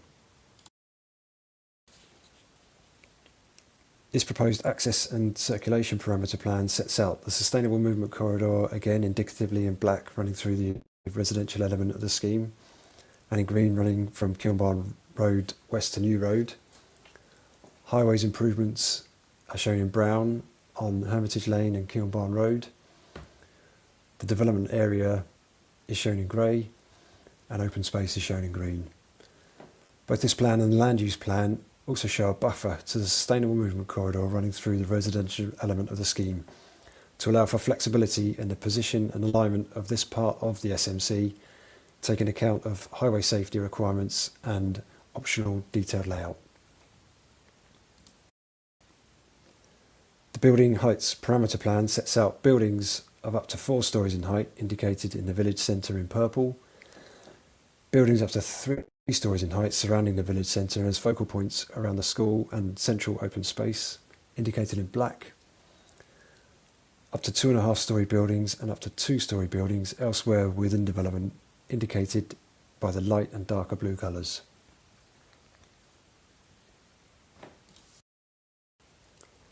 This density parameter plan sets out a density of 30 dwellings per hectare for much of the development, shown in orange. This is intended to rise to 40 dwellings per hectare around the village centre, shown in dark red, and up to 60 dwellings per hectare in the village centre, shown in grey.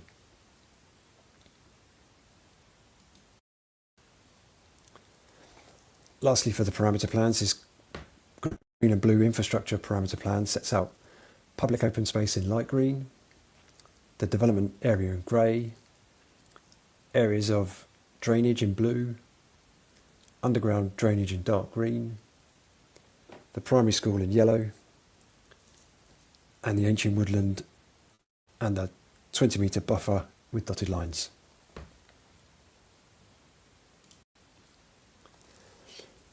Moving on to the access drawing submitted, this shows the proposed northern site access onto Hermitage Lane, which is proposed to link into the roundabout approved for the scheme for land south of London Road and east of Hermitage Lane. This includes footway and cycleway linkages. This proposed access plan shows the proposed southern site access onto Hermitage Lane, which is proposed to link into the road almost opposite the access to the existing DHL depot on Hermitage Lane. This includes pedestrian and cycle linkages and crossing points. This proposed site access plan shows the proposed realignment of Kilnbarn Road running in a north-south direction, priority to bus movements along the sustainable movement corridor running in east-west direction, the position of the proposed bus gate, and how cyclists and pedestrians will interact with the road junctions and the public right-of-way.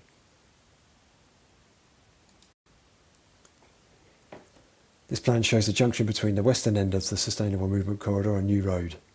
This replicates the works approved by the council in granting permission for 2 new dwellings either side of the upgraded and widening of the site access in 2022. This plan sets out the design of the sustainable movement corridor between Kilnbarn Road to the east and New Road to the west. It comprises a 2-way road for buses to pass along from east to west and for staff of the East Malling Trust to access the research centre from New Road to the west. A single track cycle path on both sides of the road, a single track footway on both sides of the road.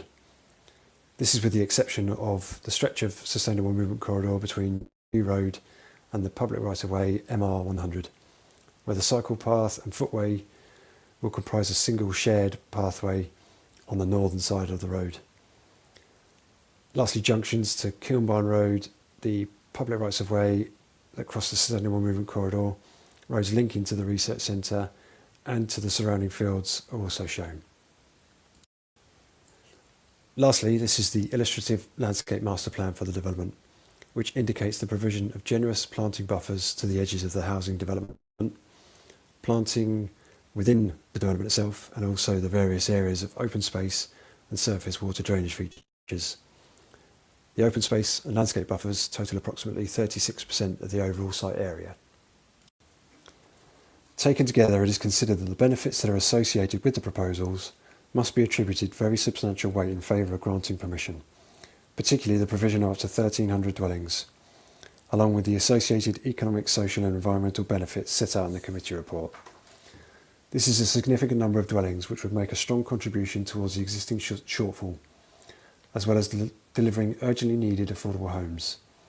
These new homes would strengthen the council's housing supply position and help it resist inappropriate schemes in more sensitive areas. The development would conflict with some local plan policies which seek to restrict development in the countryside. However, by virtue of the clear shortfall in housing supply, they are considered out of date, and in accordance with the provisions of the NPPF, in such circumstances the weight afforded to such policies is significantly reduced. Furthermore, the development is considered to be policy compliant in almost every other respect, including in regards to transport and highways, ecology, flooding and drainage, neighbouring amenity, air quality, land contamination, minerals and noise, and no statutory consultee has objected to the proposals. The development is also supported by the evidence base for the Regulation 18 draft local plan. Whilst there would be some harm to the identified heritage assets and some change in character from the loss of previously open fields, the parameters of this outline scheme provide sufficient confidence that the development would be acceptably landscaped, with large areas of open space and screening, alongside the previously mentioned ancient woodland buffers and ecological enhancement measures. The ancient woodland buffers will, with appropriate management, ensure that there is no harm to irreplaceable habitats.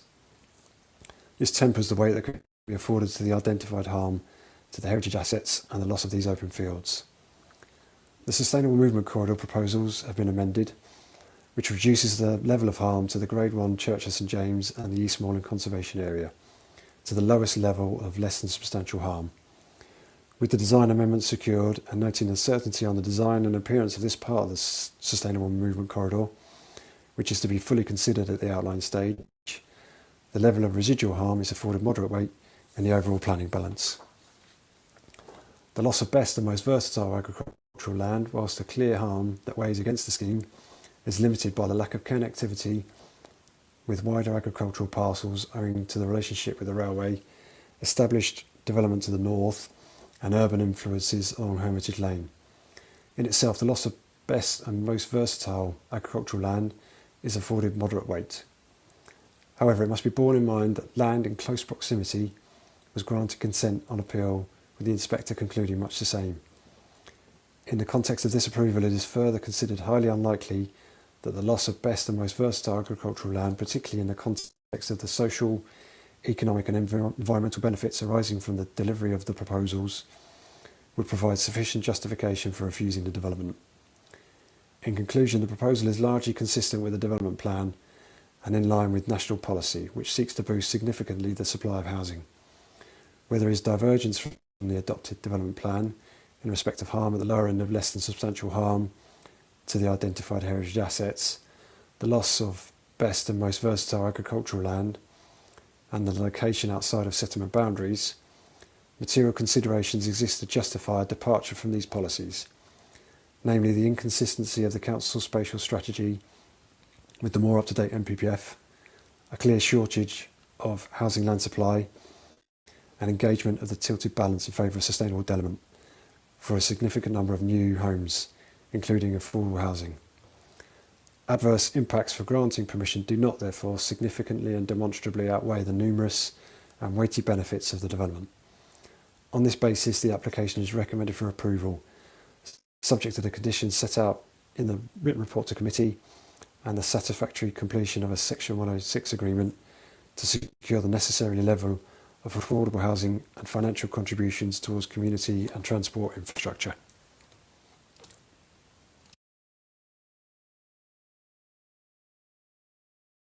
Okay, we are going to go on to the transport one. Yes, we're moving on to the transport one.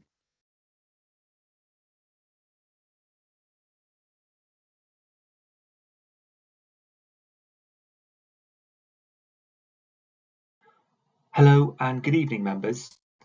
This is a presentation given by RPS regarding the Transport and Highways Consultancy support undertaken on behalf of Tonbridge and Morling Borough Council for the outline planning application.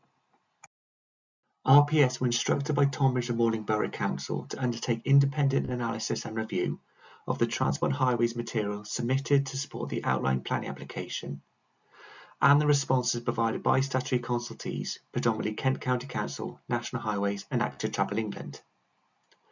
The RPS team which undertook the analysis and review includes Ian Dimbelow, a Director of Transport, and me, Anthony Bubb, a Principal Transport Planner.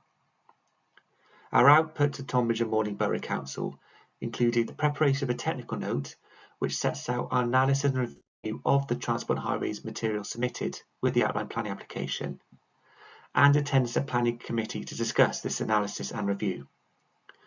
I should say here that we are here at this Planning Committee on behalf of Tonbridge and Malling Borough Council and not on behalf of Kent County Council. So any questions you may have for the local highway authority, we may be unable to answer.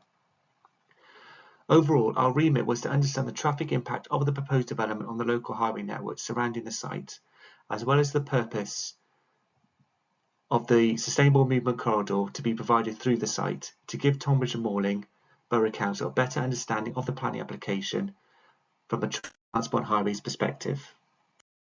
From our analysis and review, as well as from discussions with officers at Tonbridge and Malling Borough Council, we've become familiar with the site and the existing transport and highway conditions surrounding the site. As part of our consultancy support for Tonbridge and Malling Borough Council, we've undertaken a review of all transport and highway materials submitted with the outline planning application, particularly volumes 1 to 6 of the transport assessment prepared by Charles and Associates, and the statement of need for the sustainable movement corridor prepared by Savills, Canterbury Archaeological Trust and Charles and Associates.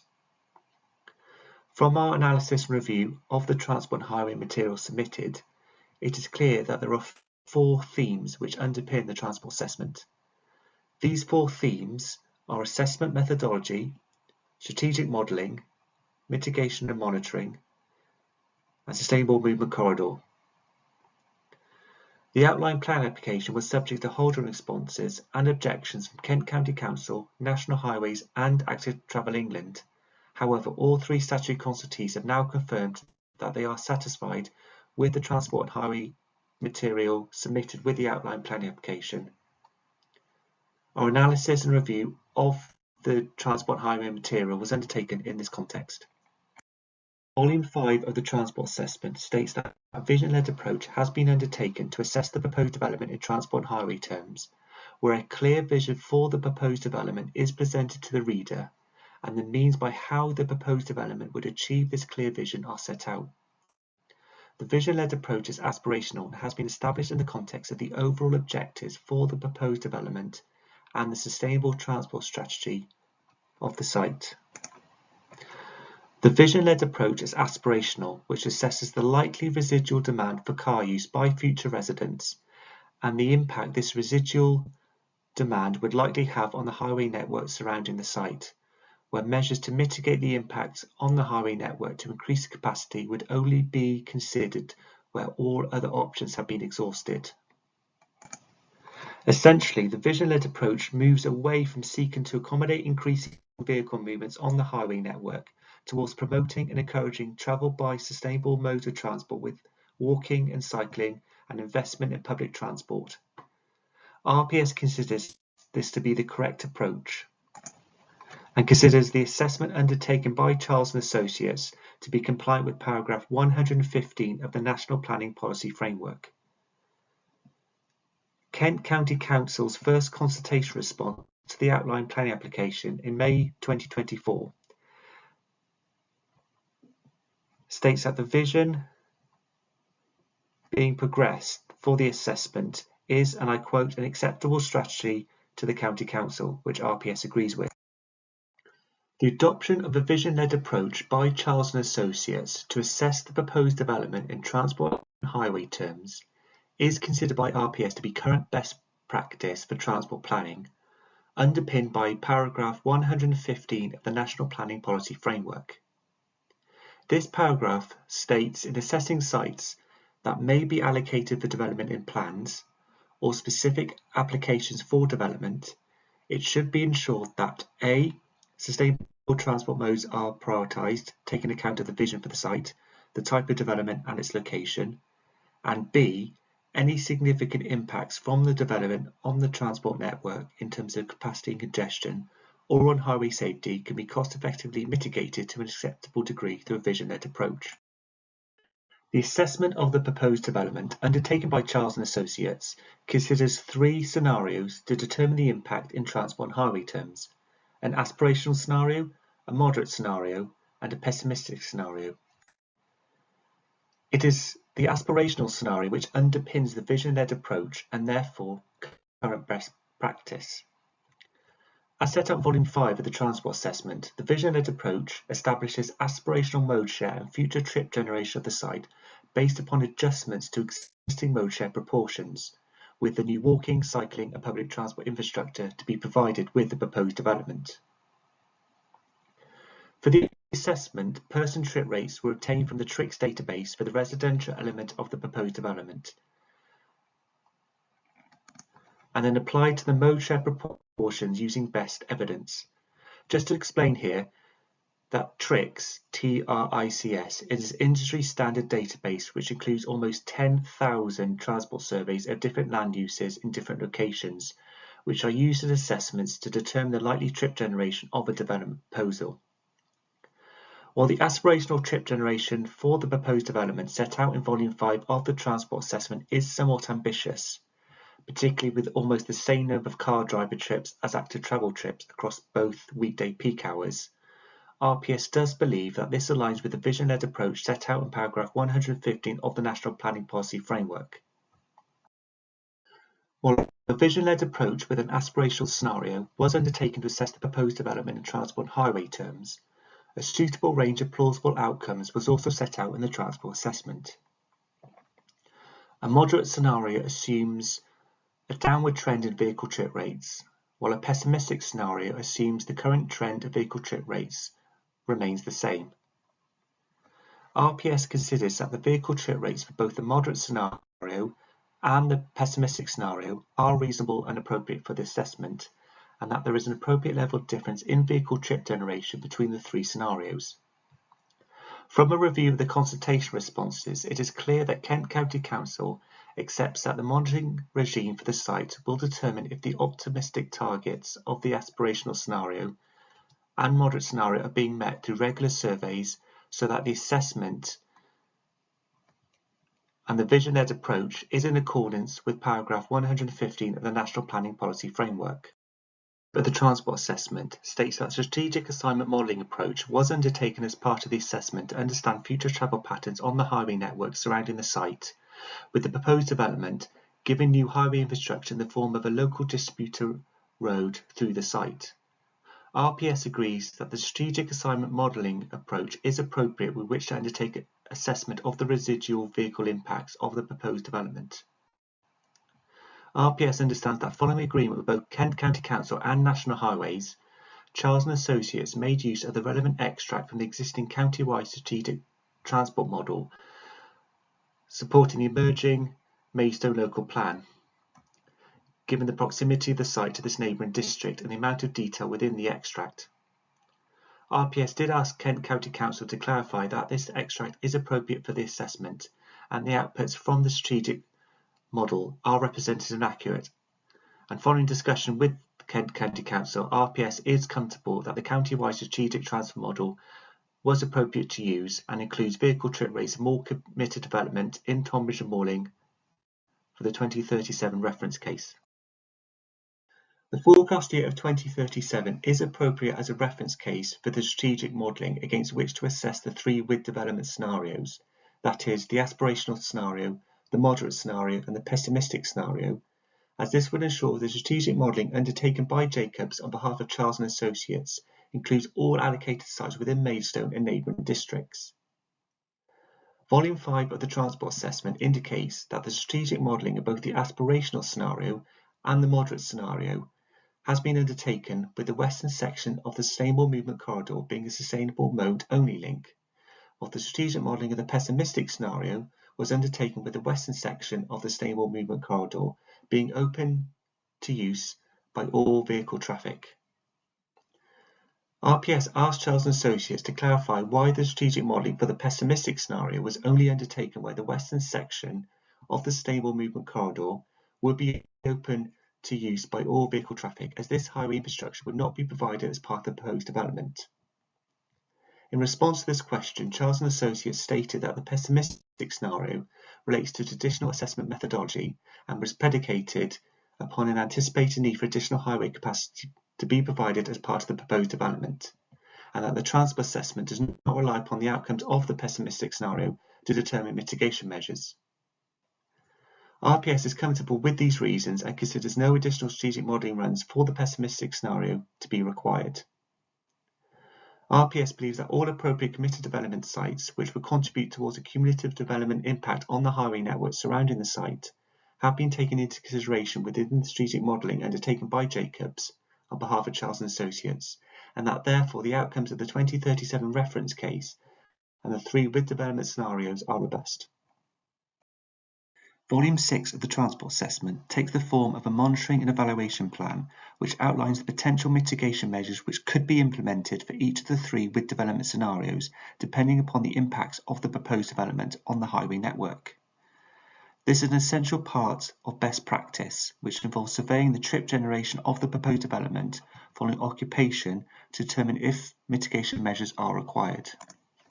The monitoring and evaluation plan, prepared by Charles & Associates, provides confidence and certainty to Kent County Council that all mitigation measures would be achievable, while building flexibility into the process to enable these mitigation measures to be reviewed or converted to a proportionate financial contribution to be put towards an alternative scheme if required. The monitoring and evaluation plan would avoid the over-provision of predetermined highway infrastructure and enable funding to be put towards the provision of sustainable travel infrastructure to encourage walking, cycling and public transport use. RPS agrees that it would be counterintuitive to increase capacity of the highway network surrounding the site, as this would be contrary to the aspirational vision-led approach undertaken to assess the proposed development. The junctions forecast to operate over capacity in 2037 in the aspirational scenario and the moderate scenario, and which have been identified by Charles & Associates as potentially requiring mitigation measures, are the A20 Hermitage Lane and A20 Bradwell Lane junctions, as well as Junction 5 and Junction 6 of the M20. To avoid the over-provision of predetermined highway infrastructure, trigger points for delivering mitigation measures at each of these junctions has been identified for the aspirational scenario and the moderate scenario based upon vehicle trip generation relating to future dwelling occupations at the site. RPS believes these trigger points are reasonable to give sufficient time to accrue funds from dwelling occupations and allow the mitigation measures to be implemented before the proposed development would result in a severe impact to occur at the junctions. A sustainable movement corridor would be provided within the site as part of the proposed development, with the eastern section between Hermitage Lane and Kilnbarn Road used by all modes of transport, and the western section between Kilnbarn Road and New Road in East Malling used by walking, cycling and public transport. In this context, the design of the sustainable movement corridor would take the form of a local distributor road between Hermitage Lane and Kilnbarn Road, and of an exemplary mixed-mode corridor between Kilnbarn Road and New Road in East Malling, which prioritises movement by the most sustainable transport modes, walking, cycling and public transport, to allow multimodal connectivity between the proposed development and the surrounding transport network. In terms of future adoption of the sustainable movement corridor, Charles & Associates has confirmed that only the eastern section between Hermitage Lane and Kilnbarn Road would be offered to the local highway authority for adoption as public highway were planning permission to be granted for the proposed development, which implies the western section between Kilnbarn Road and New Road in East Malling would remain a private road. Charles & Associates has not provided any information regarding future access rights for pedestrians, cyclists and buses along the western section.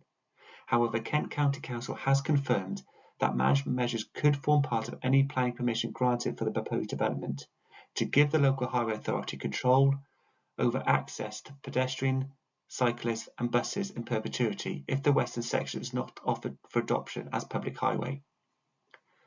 Kent County Council also requires the western section of the sustainable movement corridor to be designed in accordance with LTN 120 to future-proof for adoption. After discussion with Kent County Council, RPS is content that a strategy is in place to ensure that the design of this piece of infrastructure would be appropriate for intended use, and also notes that Active Travel England supports the design of the Sustainable Movement Corridor as it stands. From a review of all relevant information submitted with the outline planning application, it appears that Charles & Associates considers that the Sustainable Movement Corridor forms a significant component towards achieving the aspirational mode share targets of the proposed development. This piece of infrastructure would provide opportunities for walking and cycling to the site. However, RPS believes the western section of the Sustainable Movement Corridor would unlikely contribute towards a significant modal shift compared with other stable transport infrastructure, as these opportunities would be along routes away from desire lines of future residents.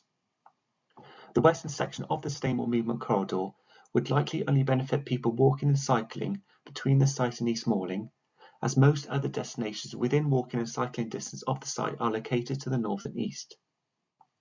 Even with improvements to active travel and public transport conditions between the site and East Malling, the western section of the Sustainable Movement Corridor would unlikely encourage walking and cycling to the extent that this would result in significant modal shift.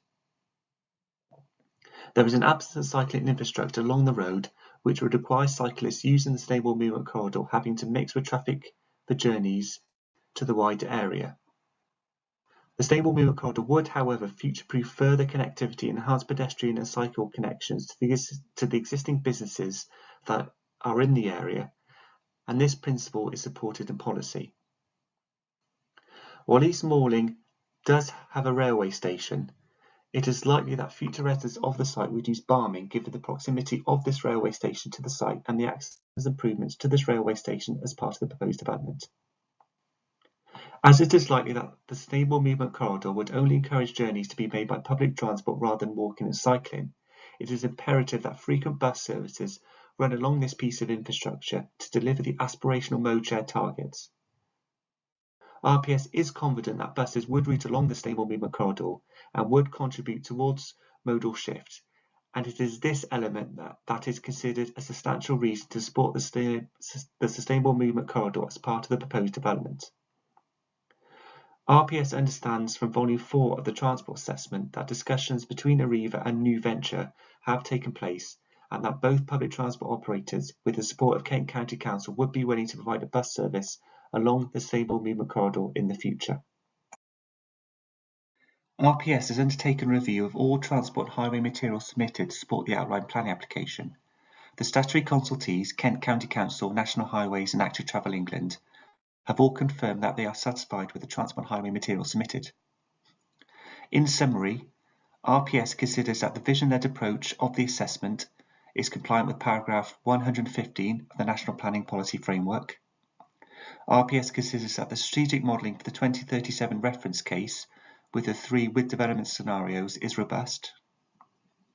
RPS considers that the monitoring and evaluation plan would avoid the over-provision of predetermined highway infrastructure and enable funding to be put towards the provision of sustainable travel infrastructure to encourage walking, cycling and public transport use. And RPS is confident that buses would route along the Sustainable Movement Corridor and would contribute towards modal shift. In conclusion, RPS considers that from a transport and highways perspective, the proposed development conforms with all relevant policy and guidance.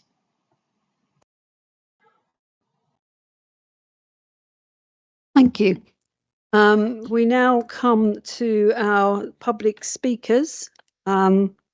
We have nobody from a parish council in our section. Catherine Moore.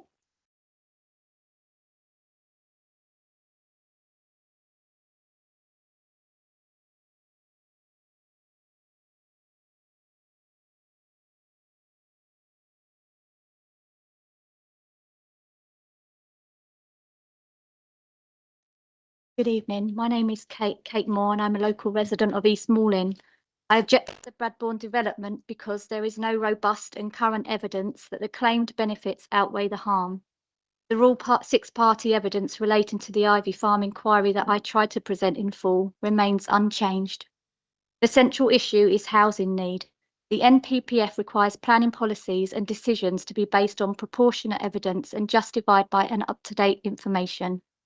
Section 38(6) of the Planning and Compulsory Purchase Act 2004 requires decision-making in accordance with a development plan unless material considerations indicate otherwise. Our evidence shows that the core local need case has not been established by verified local data. Through freedom of information requests and ministerial correspondence obtained, the Ministry of Housing, Communities and Local Government confirmed that it does not hold data on 5-year residency history or employment history for housing applicants. Kent County Council and TNBC likewise confirmed that they do not hold equivalent local data sets capable of proving that this 1,300 home development is required by long-established local residents or by evidenced local employment need. What remains is the standard method. The ministerial correspondence confirms that this is a formulaic input. This is not a statutory instruction to improve development regardless of harm. Councils are not compelled to accept strategic growth simply because a formula exists. They must justify the decision they take. The council retains legal responsibility for what it adopts and advances. Any democratic case is also weaker than could be claimed. Parliamentary material, including Post-Note 745 and ONS-based reporting, point to falling birth rates, an ageing population, and around 800,000 fewer children in the UK by 2032. The inherited growth story is not self-evident any longer. If the need case is weaker, then the claimed benefit, public benefit, is weaker. And if the claimed benefit is weaker, the harm becomes harder to justify. That harm is not abstract. KCC has already identified evidence gaps on transport, infrastructure, jobs, education and governance. This is also a financial issue. A development of this scale built on unresolved infrastructure triggers and unverified need is not prudent planning. It is future audit exposure. Only when evidence, infrastructure requirements and measurable conditions are properly in place should plans be considered.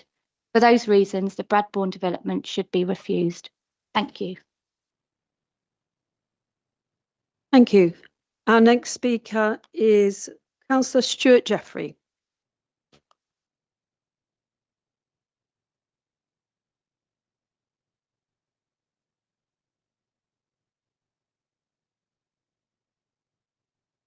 Thank you. For those of you who don't know, I'm a councillor in Maidstone, covering Allington, and also on Kent County Council covering West Maidstone, or Maidstone Central as it's known. So I cover both sides. I'm also a leader of Maidstone Borough Council, but I'm not here on that part. I was going to talk to you about the impact on the car park, which is now used to be called Hermitage Lane, but I guess you're going to be covering that. You've heard about the aspirational transport plan. I call it heroic. I want to cover 3 quick points. Firstly, 25% affordable housing requirement is far too low. Your emergent local plan says 40%. There is a housing crisis, but it is affordable housing. This is an easy site. It should be straightforward, and I simply don't believe the financials assessment on it. Secondly, the ecology on the master plan, you've got an orphaned woodland with no green connectivity at number 6. You've got a central park, which looks like a dystopian hellscape, just plain grass. There is an ecological emergency going on. 10% BNG is way too low. Kent has lost 70% of its flying insects over the last 5 years. Nothing in that plan that I can see would help reverse that. And thirdly, as you probably know, South East Water have confirmed that they can't supply water to the developments in the emerging local plan. They can't do 2/3 of the housing supply. Now we know that Wilden had a case law a couple of years ago, a Grampian clause on wastewater. Well, you're not going to need one for wastewater because you won't be able to flush the loos. This can be done for potable water supply as well. And I would really urge you to consider doing that. The WRMP 24 is quite clear that there's a real problem here. So I urge you to look at particularly the water supply, the BNG aspects, and the affordable housing. Thank you. Thank you. Our next speaker is Councillor Peter Cooling.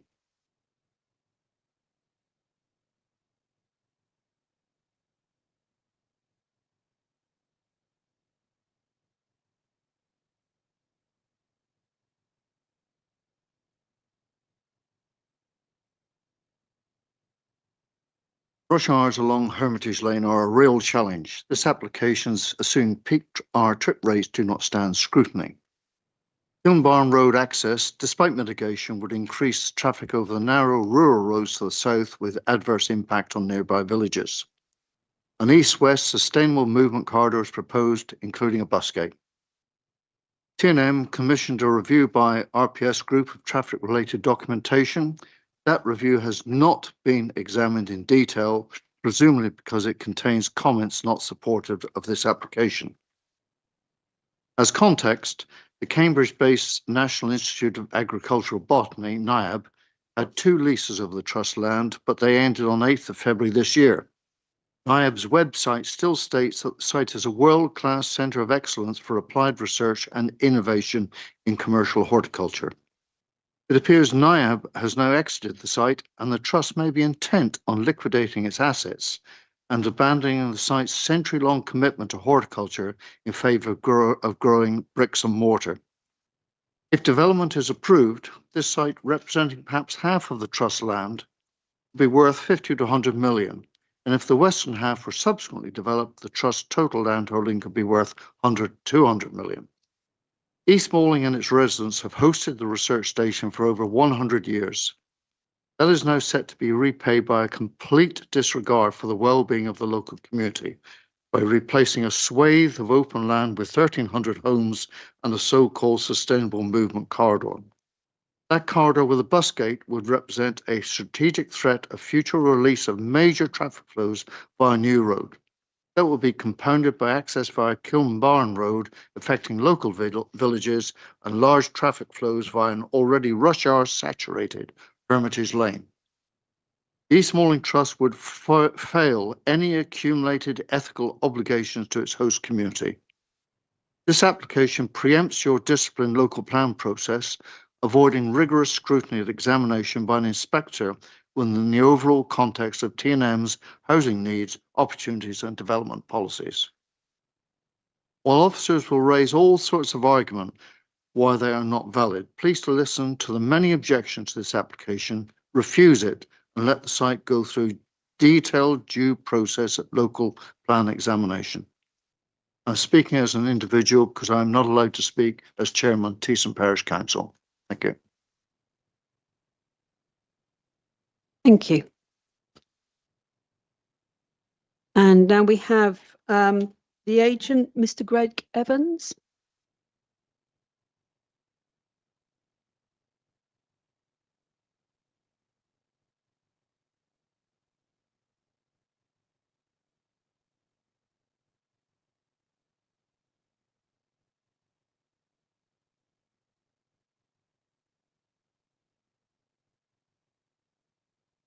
Thank you. Good evening. I'm Gregory Evans, agent for the East Malling Trust.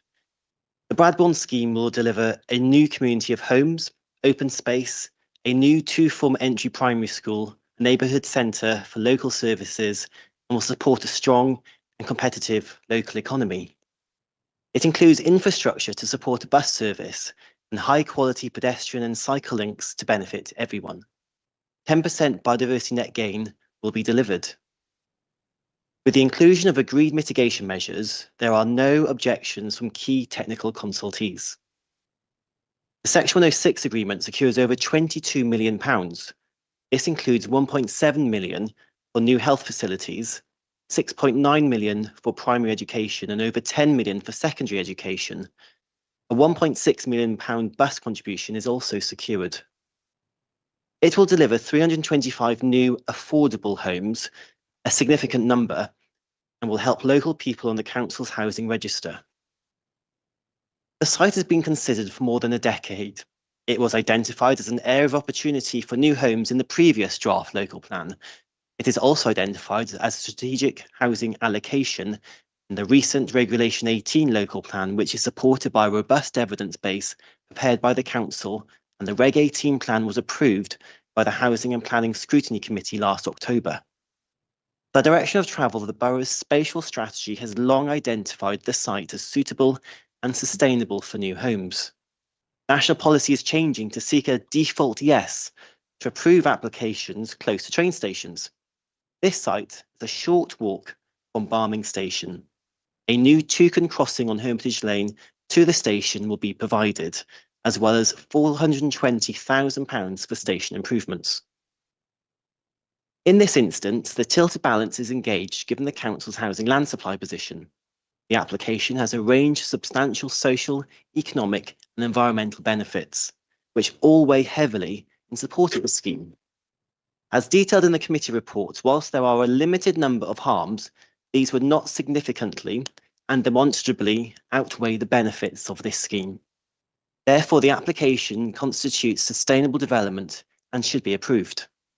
It will benefit the council with much needed new homes against a backdrop of significant and continuing under-delivery. And another benefit is that financial receipts through the sale of the land with planning permission will provide essential funds for the East Malling Trust to invest in the research station. This will support the research station as a world-leading centre of excellence and provide skilled jobs for local people. Therefore, we respectfully request that members approve this application. Thank you very much. Thank you. Okay, I don't normally do this, but before I call anybody else, I'd like to ask our highways consultants a couple of questions. North and south of Kilnbarn Road, I know you spoke about this in area 3, but could you please enlighten us about what traffic modelling has gone on north and south of Kilnbarn Road, and also recognising that there is a major development on the other side of the roundabout on Hermitage Lane. Could you please tell me any modelling that's been done, including all the additional traffic that is coming out of the other site? Has that already been included in the modelling that is on our plan? Thank you. I would like to make some comments after that, but I'll let you come back to that first. Of course, fine. So I'll take each one in turn. North and south of Kilnbarn Road, the whole area has been modelled in a strategic highways model, which was undertaken in consultation with County Council and National Highways. That strategic highways model has all of the roads in the area in it. It also has all of the expected committed development in the area loaded in, so that is a base case before the development traffic is added into it. So all of the modelling is on the basis of what, as you say, is on the other side of Hermitage Lane, along with all the other committed developments in the area. And what that shows is a level of traffic movement, which is then fed into assessments of individual junctions as part of the transport assessment process. Specifically in relation to north and south of Kilnbarn Road, the strategic modelling shows that south of Kilnbarn Road, under the railway and I think it's Easterfields, is not expected to see a significant change in traffic because of the expected destinations and movements that the traffic will go to. The modelling is not predicting that there's a significant change. Would be increased movements north on Kilnbarn Road, south in the transport assessment, and that's been assessed in terms of the environmental statement and the junction assessments contained within it. So it has all been part of the process. All the way from the north of Kilnbarn Road, from the site that's on here now, all the way down to the A20, all the way down. Yeah, the strategic model is an extract out of the whole of Kent, but is an extract that covers a significant area, including the M20, the A20, probably a couple of miles either side of the site. I'm afraid I have to disagree about the south exit, because once everything gets churned up in the middle, people are going to head there for a rat run. But there we go. I know Councillor Tanner wants to speak. Can I take Councillor Bolton first? Well, thank you. I'll just make a brief comment on the public speakers, and perhaps I'll come back later. Something that the applicant said at the very end, which is that essentially one of the reasons for approving this development tonight, in their view, was that this would help provide funds for the research station. I think it's appropriate to remind the committee of my understanding that the East Malling Trust is separate from East Malling Research.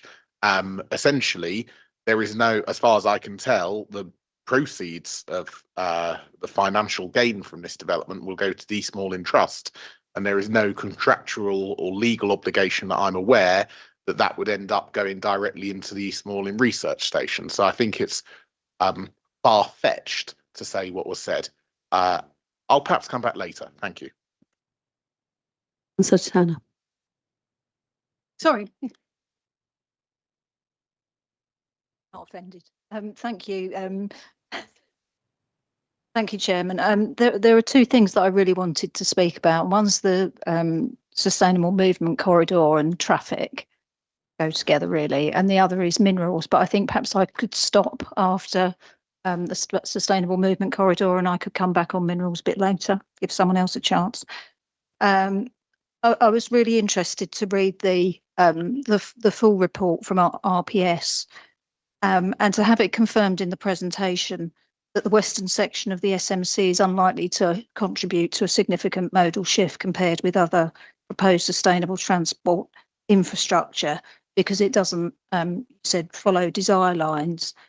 And despite the reference to future-proofing, there are no opportunities for meaningful onward cycling infrastructure on New Road and Mill Street in East Malling, because the highway highway and land ownership constraints and trees and things. And I would also note that East Malling only has an attraction factor of 1.5% in terms of employment, according to the transport assessment. So essentially, it sounds as though the foot and the cycleways of the SMC would be highly underutilised, with effectiveness of the corridor essentially relying on the bus service. So I question really whether we would get a gold standard SMC at huge financial costs that is then barely used. And is it then really justified because of some of the harms it would cause? The RPS presentation this evening said that the active travel targets are somewhat ambitious, while Kent Highways say that they are extremely optimistic. And neither statement really fills me with very much optimism. The existing road through the research is infinitely better than any of the surrounding roads. It has a 20-mile-per-hour speed limit. I think it's safe and adequate for cyclists as it is. And even if the research did want to widen the road for its own purposes, there's no need for a segregated cycleway, in my view, if this road is going to remain closed to general traffic. But the transport assessment says that there has been a long-term aspiration, which presumably is by Kent Highways, because it's certainly not a local aspiration, to have a continuous road between the A20 Poppyfields roundabout and New Road East Malling to relieve the surrounding network. So my concern is that what this is really about is future-proofing the route for the eventuality that the aspirational scenario fails, the roads become congested, and the question is then raised as to whether the SMC should be open to all traffic. The transport assessment also recognises that A20 improvements stemming from the SMC would be at the expense of increased queuing at New Road East Malling. And it records that in 2023, the village crossroads was operating at around 100% capacity in both peaks. And with the SMC open to all traffic, I understand that prediction is 130%, which isn't really in anybody's interests.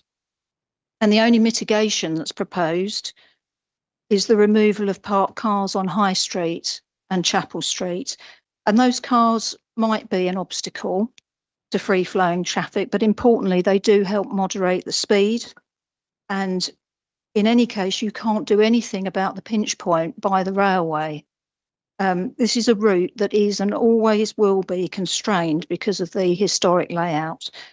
And anything that deliberately channels any more traffic onto it that would then impact the Wateringbury crossroads has got to be avoided. And that means, for me, ensuring that the SMC cannot become a route open to all traffic, including as part of any mitigation strategy. And that is important also from a heritage perspective. All the heritage consultees have been very thorough in their advice as to the harms to a number of heritage assets from the SMC, from visual harm to noise and vibration. And north of the church, there have been some modifications, which I welcome. But if they'd been considering the SMC as a road open to all traffic, with all the additional harms that that would bring, I suspect they wouldn't have lifted their objections. I'm sorry, I've just thrown my notes up. Apologies, bear with me a second.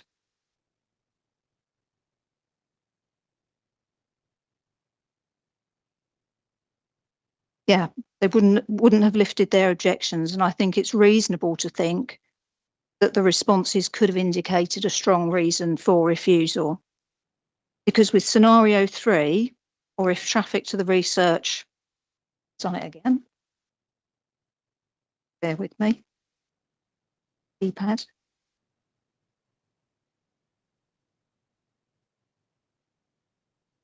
Because with scenario 3, or if traffic to the research increases substantially, that will have a significant impact on the setting and tranquility of the church and Bradbourne House and the Roman Villa. If there's an intensity in high-sided lorries using the route, not just the buses, that has a potential increased visual impact on the design view from Bradbourne House to the church. And I also question whether the heritage consultees were aware of the intention for the SMC to have a 40-mile-per-hour speed limit. The existing 20 limit helps to keep the setting of the church and its churchyard serene and tranquil, and the scene is a very rural one, uninterrupted by streams of fast traffic.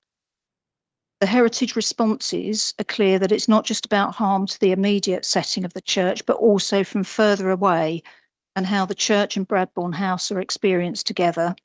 So I feel the speed should stay at 20 miles per hour so as to mitigate heritage harm and for the benefit of walkers and cyclists, because it's not comfortable when you have vehicles passing at speed and you don't want people who are walking and cycling along there to be deterred.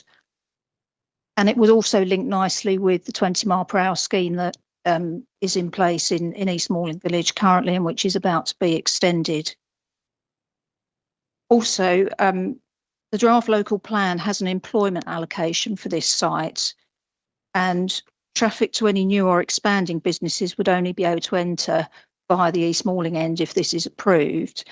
So it seems there will be a cumulative impact from the SMC and on the setting of the identified heritage assets. So I'd just like some assurance from officers that this has or will be assessed as part of the local plan evidence having regard to the heritage responses for this application.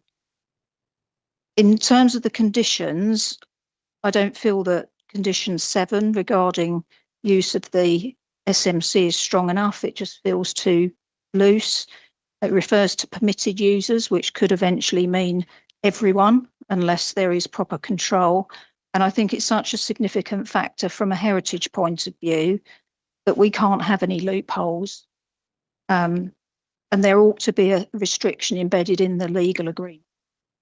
This is not just about traffic from the development itself, it's about traffic that could route through from Hermitage Lane and from the wider network. And that could be very, very significant and could cause a high degree of harm to the church and other heritage assets. And I think that justifies a tightly worded planning obligation. I know I've heard it because of your question, Chair, on the traffic on Kilnbarn and the lanes, but I do need to raise that because I find it bizarre that Sweets Lane, if I understood it correctly, would see a reduction in traffic volumes, which seemed extraordinary. So I do need to comment further on it. I think the only mitigation, the layout of the road, I don't think that's going to deter anybody at all from going south. It just doesn't make any sense to me at all. I'd like to quote from a letter from Kent Highways, which is from a separate application, which is coming to Area 3 next month for 35 homes at the Rocks Road. And they noted in one of their responses, in congestion or capacity terms, the roads surrounding the site, including sections of the Rocks Road and routes to the south and east of the site, are heavily constrained. These routes are characterised by the limited carriageway widths and poor forward visibility, also evident in places, thereby making them unsuitable for any significant increase in traffic. Should appropriate mitigating measures not be identified, then there is likely to be an increased risk of conflict, given the inevitable increase in traffic on these routes as a result of the development. This would not be in the overall interests of highway safety. Highways are not now objecting to that application, but I still think their comment is relevant, because if they were concerned about traffic from 35 homes, they should be very much more concerned about traffic from 1,300 homes and potential added routing traffic from Hermitage Lane. There are horse riders on the road going to and from the stables at Easterfields to the byway at the corner of Kilnbarn, and stables at the Rocks Road as well. And you do see leisure cyclists and walkers. And I think if everyone has such confidence in the best case scenario and the take up of active travel, there is no need for motorised traffic to access Kilnbarn Lane. And it would fit the aspirational scenario to promote greater walking and cycling, even if that's just for leisure, to locate the bus gate so that it sits within the main development site east of Kilnbarn Road, so that traffic cannot access westwards, north or south, and then anyone who is an active traveller won't be subjected to unsustainable levels of traffic. So Area 3 have deferred for a particular reason. I think perhaps there's an opportunity, if we defer, for that to be looked at in some more detail and reviewed. And I would also support the Parish Council's suggestion that the lanes are designated as quiet lanes, which would elevate in drivers' minds that they can expect to come across non-motorised traffic and they can drive accordingly. And I think it would also be helpful, if this were to be approved, for there to be a pedestrian and cycle access point onto Kilnbarn Road on the very southwestern corner of site near the railway. And that would give better permeability, and it would limit the need for on-road walking. It would be a much shorter distance to get to the nearest public right-of-way and down to the byway. As this application is for all matters reserved except for access, does that have to be determined now, or would pedestrian and cycle access be something separate that we could resolve at the reserve matters stage? I have got a comment on lighting from a heritage angle, and I note the condition. I've looked at the strategy, the lighting strategy. But I just wanted to emphasise that, again, if approved, we must make sure that the heritage views from Bradbourne House and near the church are not impacted by unacceptable levels of light. There is light pollution within the site and nearby, but there are some very dark skies, and especially along the SMC. The Entran Chapter 15 report noted that there's a significant amount of nighttime lighting from the new homes at the Sweetings, which is really disappointing. And I think even when the landscaping is established there, the harm is probably not going to improve massively. So I think that's a lesson learned. And we do need to get a grip of lighting on new developments, especially in rural areas. And while as members, we can provide comments on conditions, on condition applications, I don't feel we have sufficient oversight sometimes in those cases where there is the greatest potential for harm. And I wonder whether we might, as a committee, require that if this were to be approved down the line, the members have the option to bring certain matters back to committee, and that might include lighting. I've just got a couple of final questions. ACC recommended that given the importance of the proposed cycle routes along the A20 and New Road Ditton in delivering the vision and achieving mode shift targets, that TNBC and the applicant undertake a robust local consultation encompassing these locations to make sure any objections are taken into account in the decision-making process for this application. So I wondered if that had been done, because I don't recall seeing, but perhaps it has. And the safety audit notes that visibility from the location of the proposed pedestrian crossing at New Road East Malling is impacted by vegetation in the park. And I just wanted to understand what the position is if visibility cannot be guaranteed because of the need to maintain visibility over third-party land, and will that mean the mitigation can't be delivered? I know a little bit more about travel plans and monitor and manage than I did at the pre-meet last week. But in terms of condition 17, like condition 7, it just feels a bit flimsy, and it's regarding remedial measures to be applied in the event that targets are not met. And I wonder exactly how would these mitigation measures kick in terms of delivering necessary improvements in a timely way when they're needed, not 2 years down the line when it's all a bit late. Will these things also be embedded in the section 106, including that the development would be halted and the next phase could not proceed until the agreed mitigation had been implemented?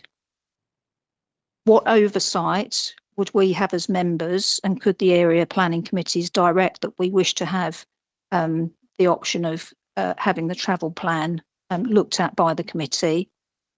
And would it all be enforceable in practice? And just as an example, not related to a travel plan, but 40 acres, for example, was supposed not to be occupied until the access had been substantially completed. And the development is probably now more than half occupied and the access still isn't open and the emergency access isn't open. So I need to have some confidence that when we have conditions, they're going to be complied with. And my last comment, and presumably KCC's enforcement of the bus gate would form part of the overall monitoring. Thank you, that's all from me.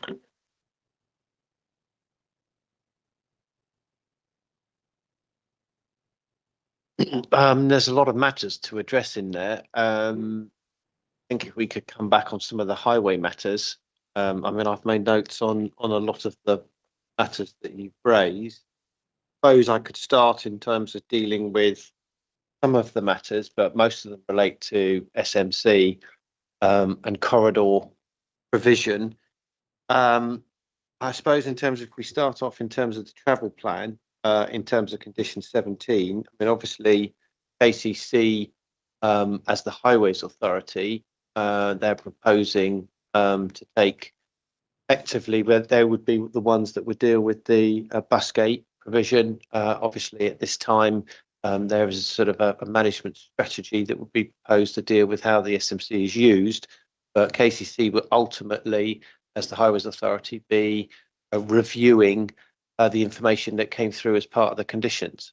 And therefore, on that basis, in terms of you asked whether this planning committee would see condition 17 and be able to sort of input in terms of condition 17, members have the ability to ask for that condition discharge to come back, but obviously it would be the Highways Authority that would provide comment on that. So, you know, you can ask and it can be put as in a condition, but the reality is the Highways Authority that would be providing comment on that.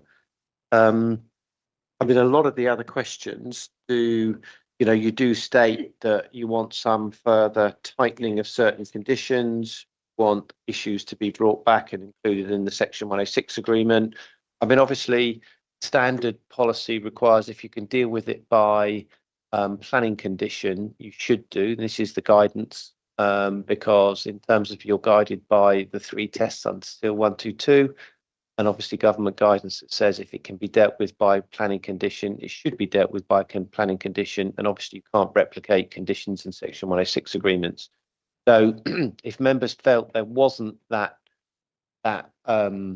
provision within the condition, you'd need to apply the test of 122 as does it meet the legal test for being in a Section 106 agreement as well. So you need to sort of turn your mind to that provision, and normally officers would set out that if it can be progressed by a condition, it should be dealt with by a condition on that basis. I mean, and that's on the basis that also you've got the ability of Section 73 to seek to vary those conditions depending on what the outcomes are. If it's in a legal agreement, technically within 5 years, you haven't got any ability to amend the legal agreement for development. So, you know, the government sort of encourages a greater degree of flexibility, and that's the reason why it will go through condition as opposed to Section 106. Obviously, all monetary contributions have to be secured through the Section 106.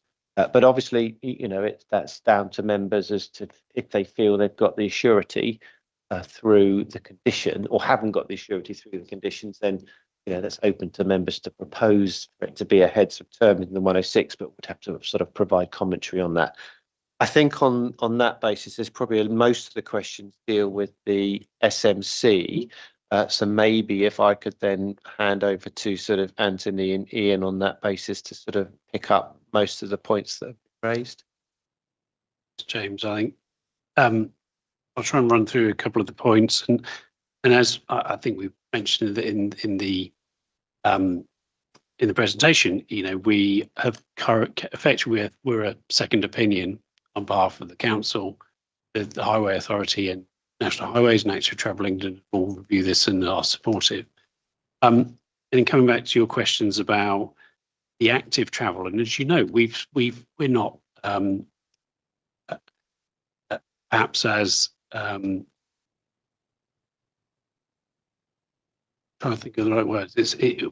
We appreciate the point that's made in the transport assessment, which is that the active travel links along the SMC are not as great as could be. The need for the SMC, from our point of view, comes from the need to get a through bus route. Without a through bus route, you haven't got public transport that's then accessible to the majority of the development. You wouldn't have good public transport links in terms of bus. So the SMC is needed to provide that through bus route, because without it, it would lacking it. And once you're providing a bus route along this sustainable corridor, it then is worth putting along it pedestrian and cycle infrastructure, because you buses running on it. The guidance tells us that where you put large vehicles, buses running, segregate cyclists and pedestrians.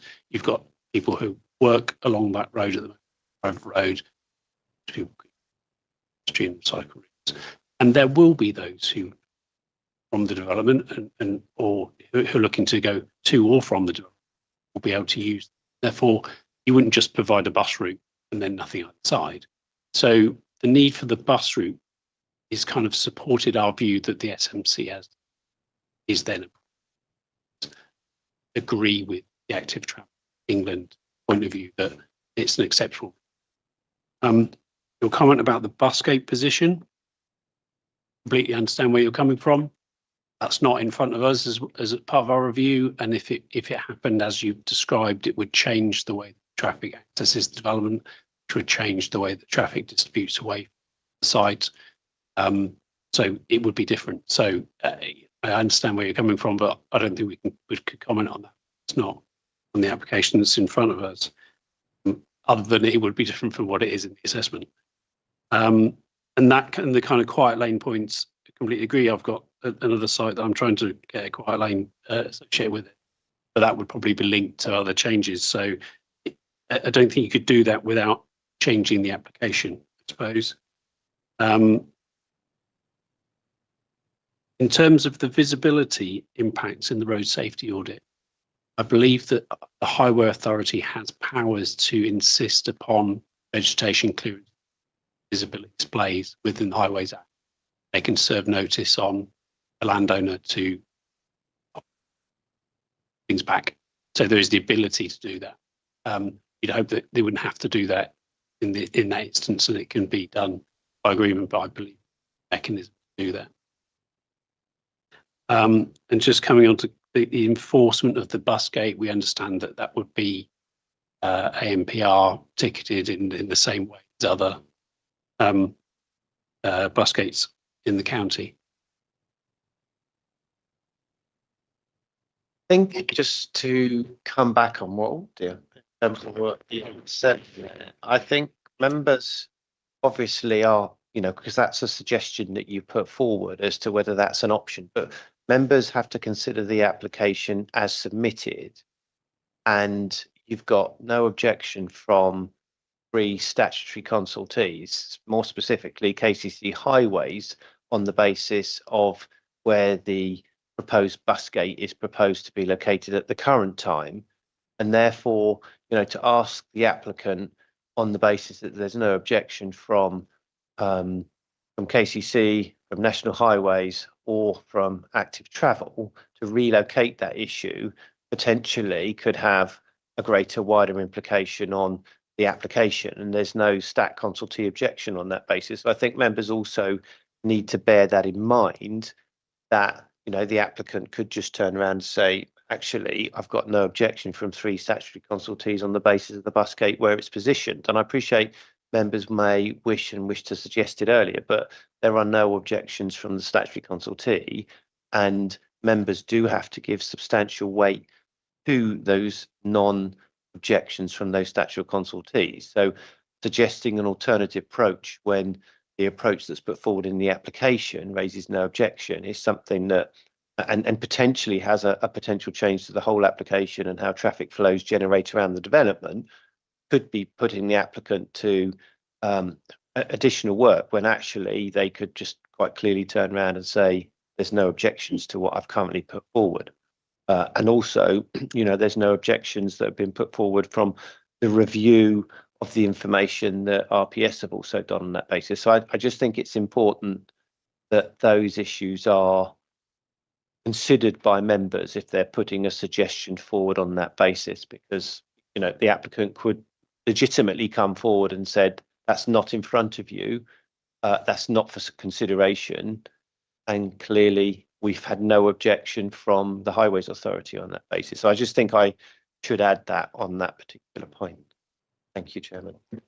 Could we not enhance condition 7 with never opening to all traffic, so that it's going to be a bus route and it's not going to be changed into a rat run motorway, and also the speed limit, because it's at 20 at the moment. You can put it up to 40. Can we not put that as a condition that it stays at 20 in condition 7? Ask our consultants to address that point, because I'm not so familiar. My understanding, it's just, at the end of the day, that's a Highways Authority issue that we don't have any control over. To suggest something that actually, I don't know what you're in. Effectively, what you're asking to do is the planning permission to impose a condition on someone else's statutory legislation, and that's not normally what can occur. But I don't know the process that actually goes through to consider a reduction in traffic, but I know it's done under highway statutory powers, not planning powers. So to put a condition, I'd say that wouldn't meet the 6 tests on that basis to require a speed limit on that particular point. So I'd have to urge against that provision, because you're imposing something from the planning permission may not be met. But that's my advice, unless anyone else, our consultants at RBS, is telling me any different, or Mike, if you wish to add to that, please do. We're here to inform members to our best ability, but that's my view as I stand on that one. I don't know if you've got anything to add. Just to add, if it retains a private road status, then you can't impose a speed limit on it. Be a private road, and therefore they can sign it however they like. But like, you know, a car park or any other private road, you know, you can sign it 5 miles an hour, 10 miles an hour, but they're not enforced law. So if it's a private road, it'll be a design speed rather than anything else. So I think it's tricky to enforce.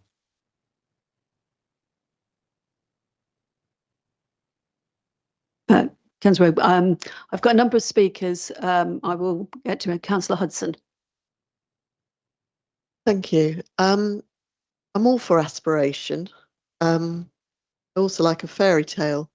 The proposals suggested are just not achievable. It's, you know, we have to live in the here and now and the reality of life.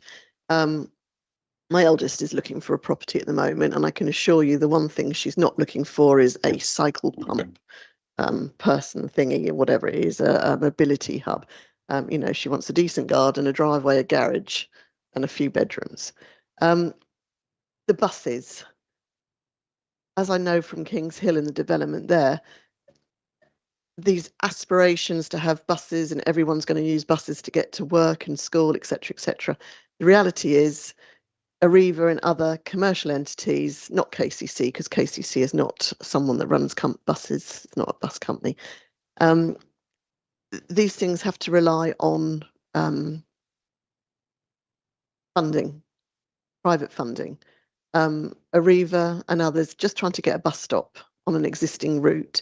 I can't see any of this bus stuff working. As has been said before, Hermitage Lane is permanently at a standstill. I haven't actually driven it since the new roundabout has recently opened. My husband had the misfortune to do so. That's why I know it's open. The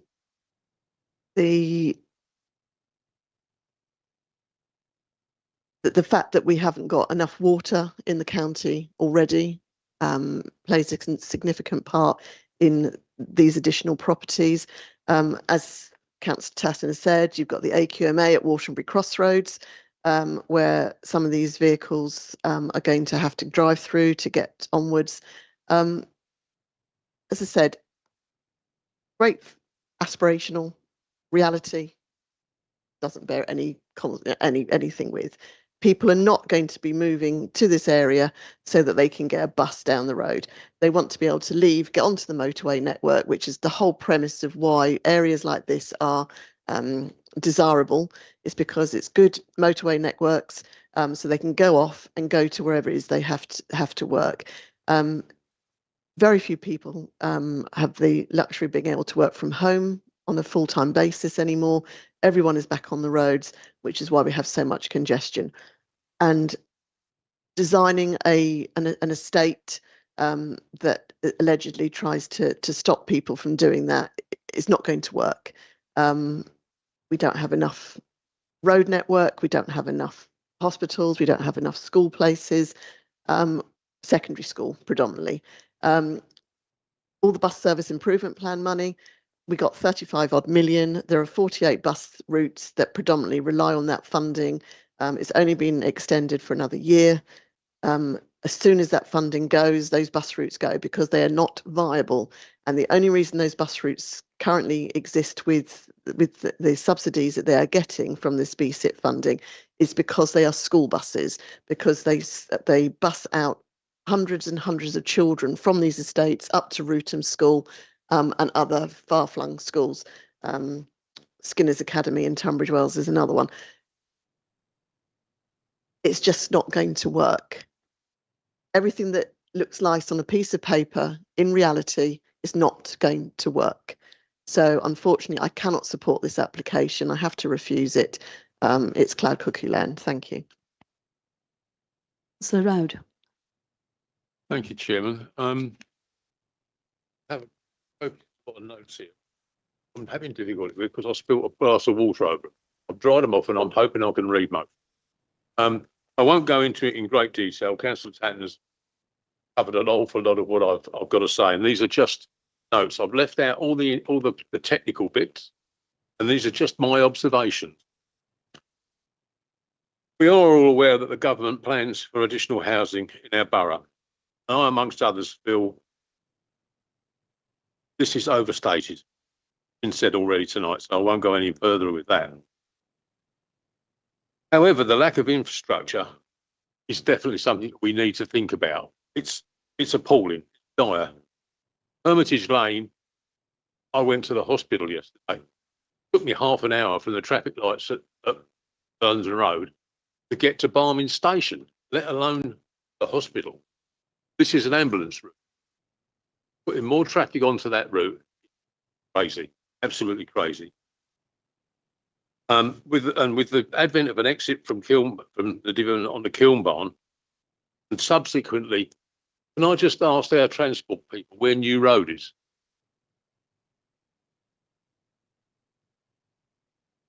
At the western end of the sustainable. Are you sure? That's.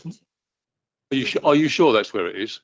Because Hermitage Lane vents into New Road Ditton, which vents onto the A20, which you mentioned mitigation measures on the A20 Bradbourne Lane, A20 Hermitage Lane, but you don't mention A20 New Road Ditton.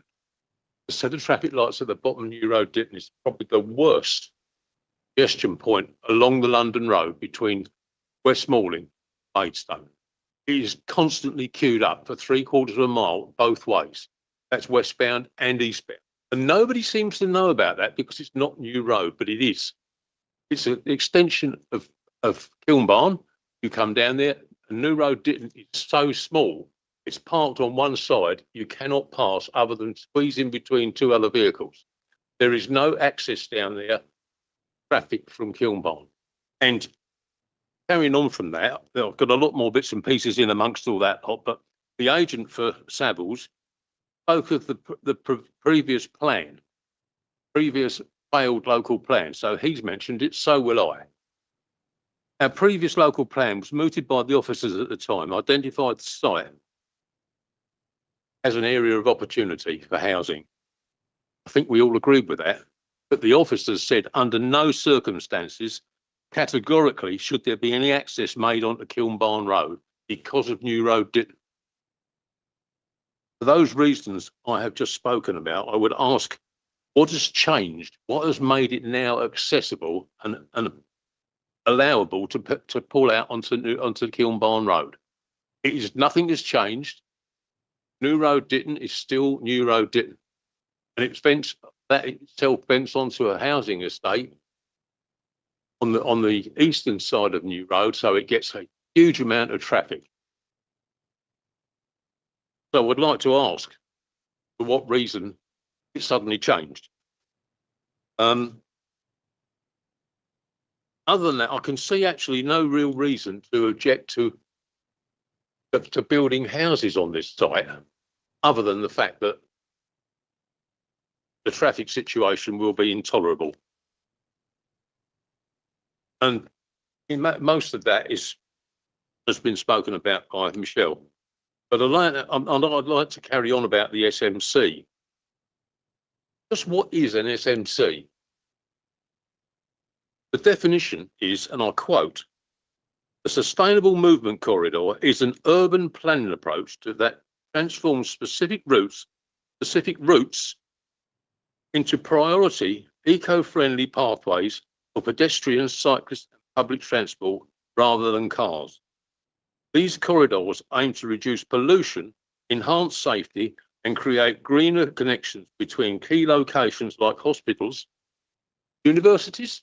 Didn't think we had any of those in this area. and residential areas. So the only residential area is this proposed new one, an East Malling, but there is no existing route to enhance. This is a new route. In that case, I ask where to the west of the proposal are any of those locations listed? And you will note the definition says urban. And I'll say, yes, urban. Didn't an East Malling urban? It was definitely rural this morning when I left home. Now, I know that will be told East Malling is a residential area, but it has survived many, many years without an SMC. And introducing any extra traffic to the village, no matter how green it is, will have a detrimental effect on the environment we know and love. Diesel and petrol vehicles will indefinitely deteriorate the air quality on the high street, which is very close to being bad. We've had it measured several times. We have heard it will be for bicycles, buses and pedestrians only. How long is that likely to be the case?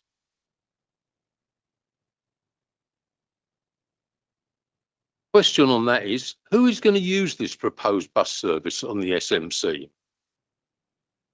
Is the service going to terminate in East Malling? If so, where? Or is it going through the very narrow streets of the village somewhere else? There doesn't seem to be anywhere it may go. Where is it going to the east?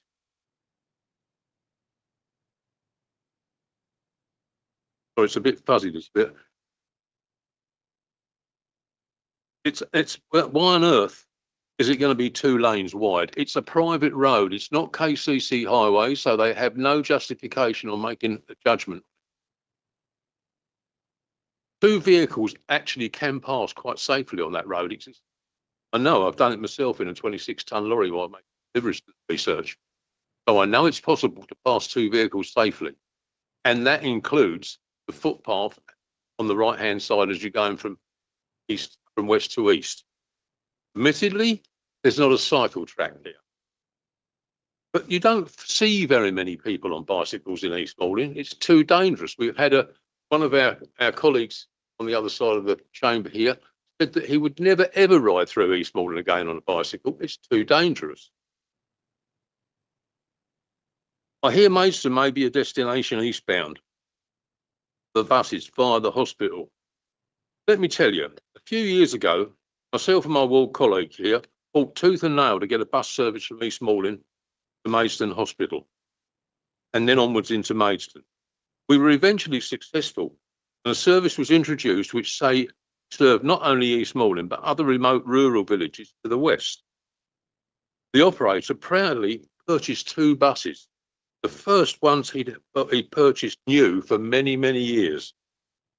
The hourly service also ran along the London Road, collect passenger points en route, destined for the hospital and onwards. However, the service was not well used, and the operator, after the initial contract expired, ended the service because it was not viable. If this new service via the SMC is to go to the hospital, will it be any more viable than the previous one? Who knows? If the new service is going to terminate in Maidstone, why would people not use the existing service from East Malling to Maidstone, runs along the London Road, and services many facilities on the way? For instance, 7 shops at Larkfield, 2 supermarkets at Larkfield, Aylesford Station, Quarrywood Shopping Centre, Allington Shopping Centre, Leafy Lane Shopping Centre, and at least 5 schools on that route, and the Mid-Kent College, and the many restaurants along there as well. Why do we need another bus service, which may well reduce the viability of the existing one? Again, the definition of the SMC says it creates eco-friendly pathways for pedestrians, cyclists and public transport rather than cars. Let's be real. We live in the country. Car is a necessity. And since we all have one, in fact, I would suggest that I don't think there'll be anybody here tonight that's actually cycled or come on the bus. One. Let's get real. We live in the country. A car is a necessity. and they will be used since they are far more convenient than inadequate public transport. To visit Maidstone by bus from East Malling village centre is a 42-minute ride, plus a walk of 15 to 20 minutes to the bus stop.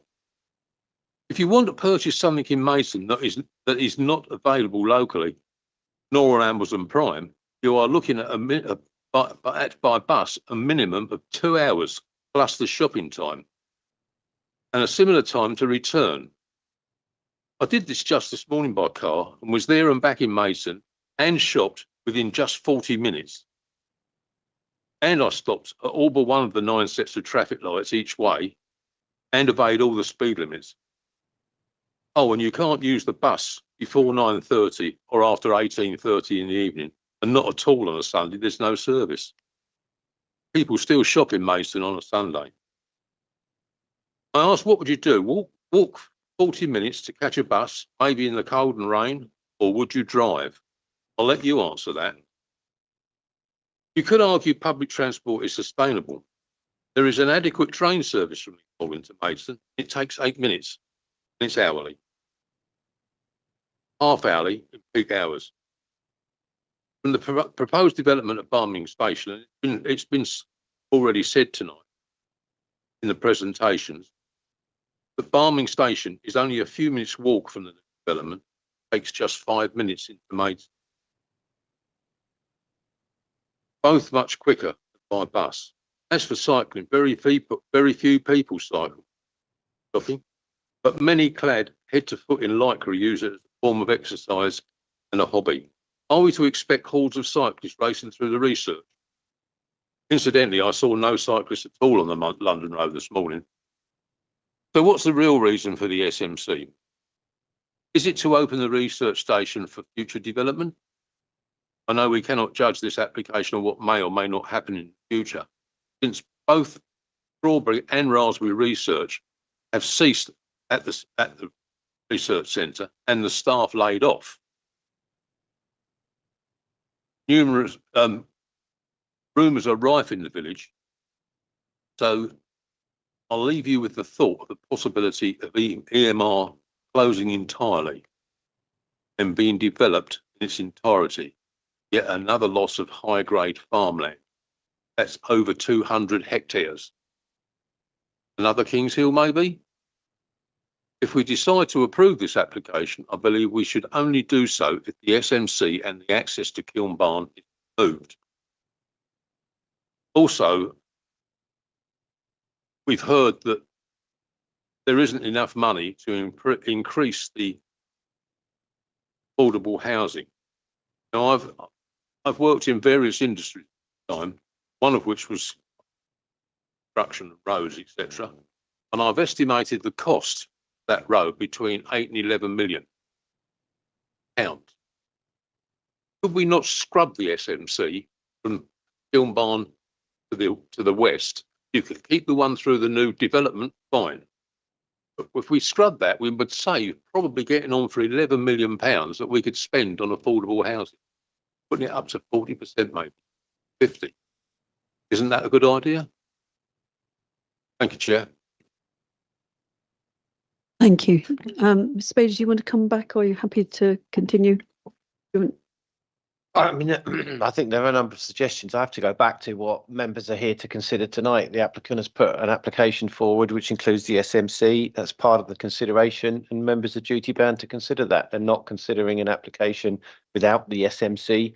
And again, I refer you to the fact that you've got 3 statutory consultees who are responsible, who are the Highways Authority, who are National Highways in terms of the strategic network, and also Active Travel England, all 3 who are statutory consultees, all of which case law requires you to give very substantial weight to what they say.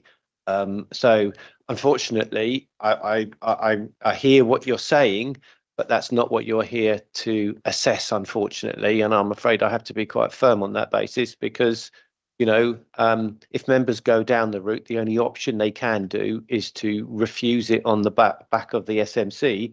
And you have 3 statutory consultees who say it is acceptable as it stands. And you've got highway consultants here who have agreed in terms of the robustness of KCC's comments. who reviewed the assessment they've made and the scenarios they've looked at. And, you know, on that basis, it would be extremely difficult for you to defend any ground on that basis if that suggestion were to come forward tonight. But obviously, we're not at that point at this stage, and we'll have to see where the debate goes forward. Councillor Borton. There are two things that keep me awake at night.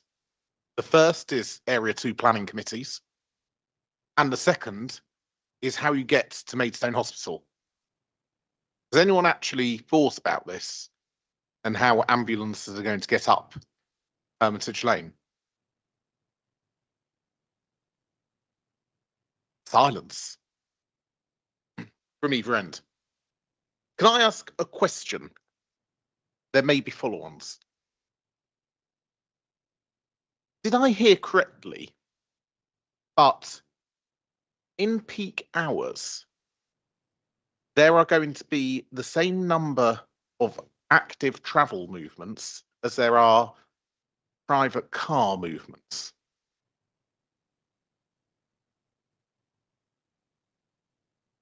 I think that was aspirational. Do you want to come back? Can you come back? Yeah. Yeah, and that's in line with other garden town communities, which are also targeting 50% active and sustainable versus our trips. But in the aspirational scenario. Can we have an example of where that's been successful?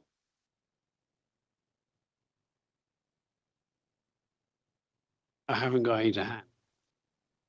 This is a policy which is by its nature, because of when the vision led came into the NPPF, the time it takes to develop and occupy new developments not being built out and occupied to that level. So we are asked to approve a scheme tonight based off an aspirational policy where we have not got any examples of where it's been successful. Do you think we've just landed from Mars or something? But I'm sorry to be so blunt, but that is ridiculous. Absolutely ridiculous. The aspirational scenario is only one part of the assessment. There's also the moderate scenario and the manage and evaluation to assess the trip generation as the development is built out and then provide mitigation as appropriate. The vision-led approach says that you should at least aspire to have better public transport and active travel for the benefit of new residents and communities, rather than just assuming that everybody's going to drive. That is the policy approach, you know, and that's what I'm setting out is what it would be judged against. If I may, yeah. I don't look at the aspiration. I don't look at the moderate scenario. I look at the reality. Can I turn everyone's attention towards the Chapelfield Lane development on the other side of Hermitage Lane that is in Maidstone Borough, where there's a bus gate through to Howard Drive in Allington? Do we know how much increased patronage there has been on buses as a result of that bus gate being in place?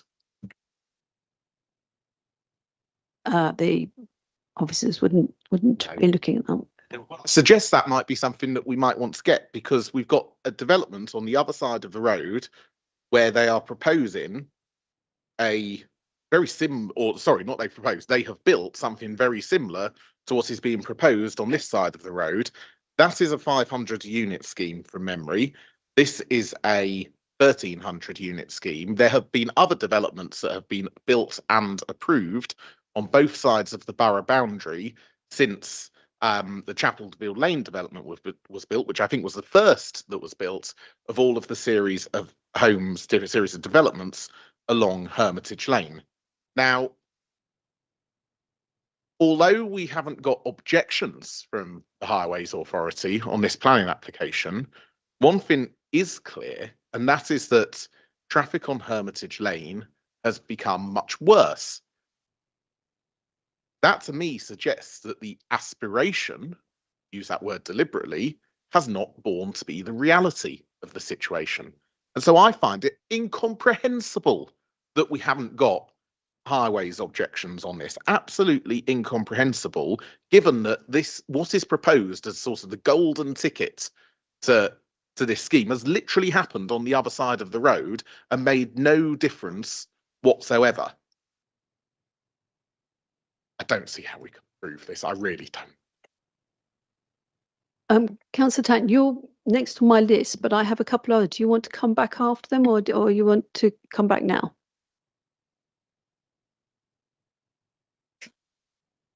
I don't mind coming back a bit later. Okay, if that's all right. Councillor Thornywell, not part of our committee, but very welcome. Thank you very much. I agree with what lots of members are saying about reality and living in a dream world. Just to remind you about the dream world, look at page 115, paragraph 5655. And it says gear change sets the government's vision for cycling and walking to be the natural choice, final choice for many journeys, with half of all journeys in towns. Dave, could you speak into your mic, please? With half of all journeys in towns and cities being cycled or walked by 2030. So what's that suggesting to me is that they think you're all going to be walking and cycling to do your shopping and so forth, instead of using your cars by 2030. I don't know what they're going to do to enforce this. And then it sets out the considerations. One of the things I'm concerned about is I do think you can have more sustainable journeys by walking, cycling and using the buses, such as in London or in big conurbations, and potentially towns and cities. But we haven't got a town or a city here. So I don't know how that fits in with that paragraph. But is that the council faces an impossible situation as I see it, because I think members across both area committees are against this application. They don't believe the reality of this sustainable movement corridor will have the effect that's proposed. Certainly I don't believe that the buses will run as they say. I mean, we have the Panettone site. There's supposed to be a bus running along there. And so far it hasn't appeared because frankly, the two authorities can't get together and sort it out. And talking about the roads, just to mention that, in Panettone's case, I remember being told here you couldn't have speed limits. So we as a parish council went to Panettone direct, and the roads that are not adopted by the county council, because they're a problem, are 20 miles per hour. And Panettone did that voluntarily because they understood what we were saying. And I think the same applies here. And I do wonder if you can't have a planning condition on a private road as to a public road. It is a private road at the moment. But anyway, they can have whatever speed limit they have at the moment, which is 20 miles an hour. And as Michelle Tatton said, the 20 mile an hour scheme in East Malling is being extended. And when I say being extended, it's been approved by the county council. It doesn't seem to be mentioned in any of the papers. I wonder whether our consultants know of that. But I thought at Area 3, the best we could do was to try and mitigate this development. I thought the condition regarding the water was a way forward. And I think some of the other things that Michelle mentioned are a way forward, because I think whatever the council thinks, it doesn't matter. You can vote till you're blue in the face. That if these applicants appeal, it'll get passed at appeal. And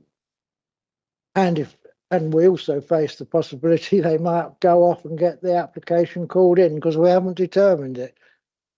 So I think you are in a rock and a hard place. We're all in a rock and a hard place. And against us is the fact it was indeed put in the draft plan that was rejected. And before that, I remember coming to a meeting here, and officers, not these officers, proposed that this development should be blue sky thinking, was the phrase used, and a way of members meeting the housing numbers then being proposed. And of course, we don't have the 5-year land supply. We don't have a up-to-date local plan.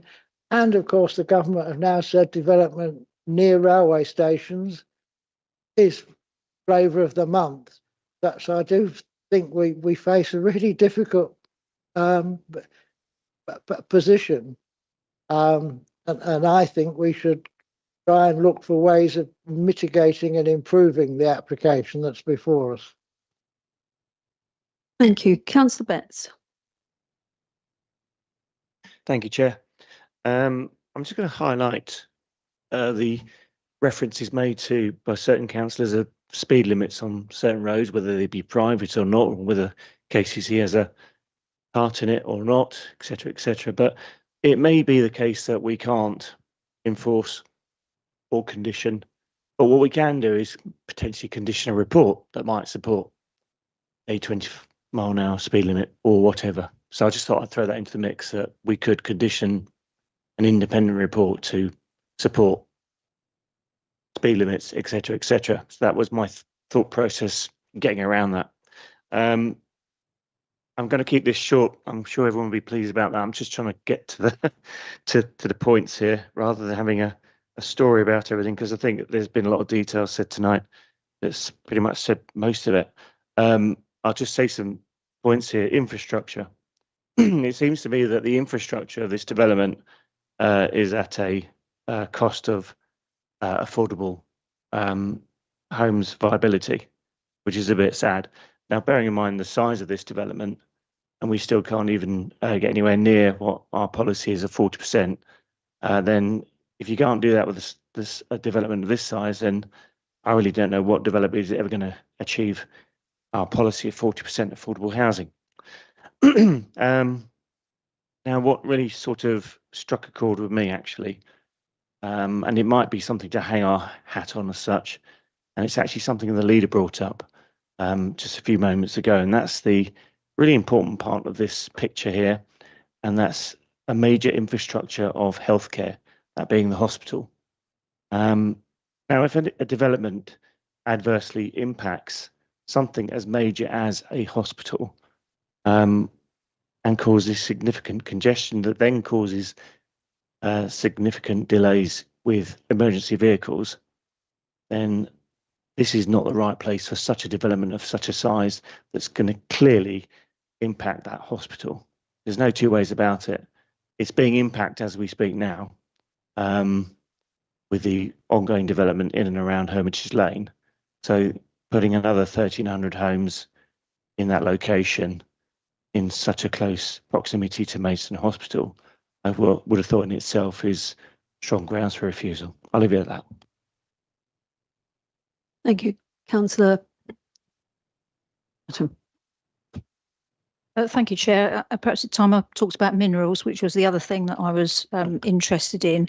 I don't suspect another quarry would be very popular locally, but when I read the minerals assessment, I wasn't terribly convinced by it. That's all I can say, really, and that I'm not sufficiently confident that we know the full picture and whether it is viable to extract the mineral or not. How difficult that would be. What we do know is we've got a quarry right next door that is being actively worked just the other side of the railway. it's only one of two quarries. They're both local, and that's the one that produces the best quality ragstone. So it implies that there is a very good chance that the ragstone on the field next door is going to be pretty good quality. And it is, you know, I don't think that KCC are completely convinced. They're sort of leaving it to us as the local planning authority, but they've clearly got concerns about it, and the fact that, you know, over 4.3 million tonnes, possibly more, they say, could be sterilised.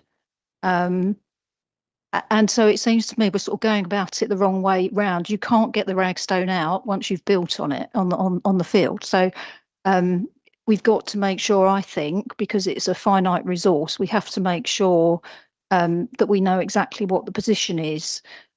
So I would like to suggest that that is another reason why it could be deferred, so that that could be looked at in more detail, so that we can have a really clear picture on whether that is extractable or not. It may be that asking Gallagher to comment, because if they can't get the ragstone out, then I don't think anyone would. But you know, there are potentially infrastructure or, you know, difficulties. There could be, and I'm not advocating quarrying. But I'm just not convinced by that minerals assessment that we've got the full picture. It does mention you couldn't quarry in the woodlands. Again, I'm not advocating that, but we know that isn't the position, because we know that at Hermitage Quarry they were able to had the westerly extension into Oakham Wood, and it was all very controversial. But it's to say that that's not possible, and then in effect say, so we haven't taken into account what might be under the woodlands, is not right. So we haven't got the full picture. And I think if we were deferring for some other reason, so that some of these other things could be looked at, then that could be looked at as well. I think if ultimately this was approved, we want to have it in the best shape, and I don't think it is at the moment. And just coming back on the sustainable movement corridor, I think it is so important that we pin that down from a heritage point of view. I don't think we can have in the future scores and scores and scores of vehicles going past the church because we haven't got the condition right. I think that it should be a legal obligation. It's that important. And we just can't leave that to chance. I'm not completely against a bus route. You know, I see the aspiration. I've got the same concerns as everybody else, how this is going to play out in reality, because it can all look lovely on paper, and then the residents move in and it all goes wrong. So I'll leave it there. Thank you. Thank you. Mr. Bailey, you would like to come back? Some points.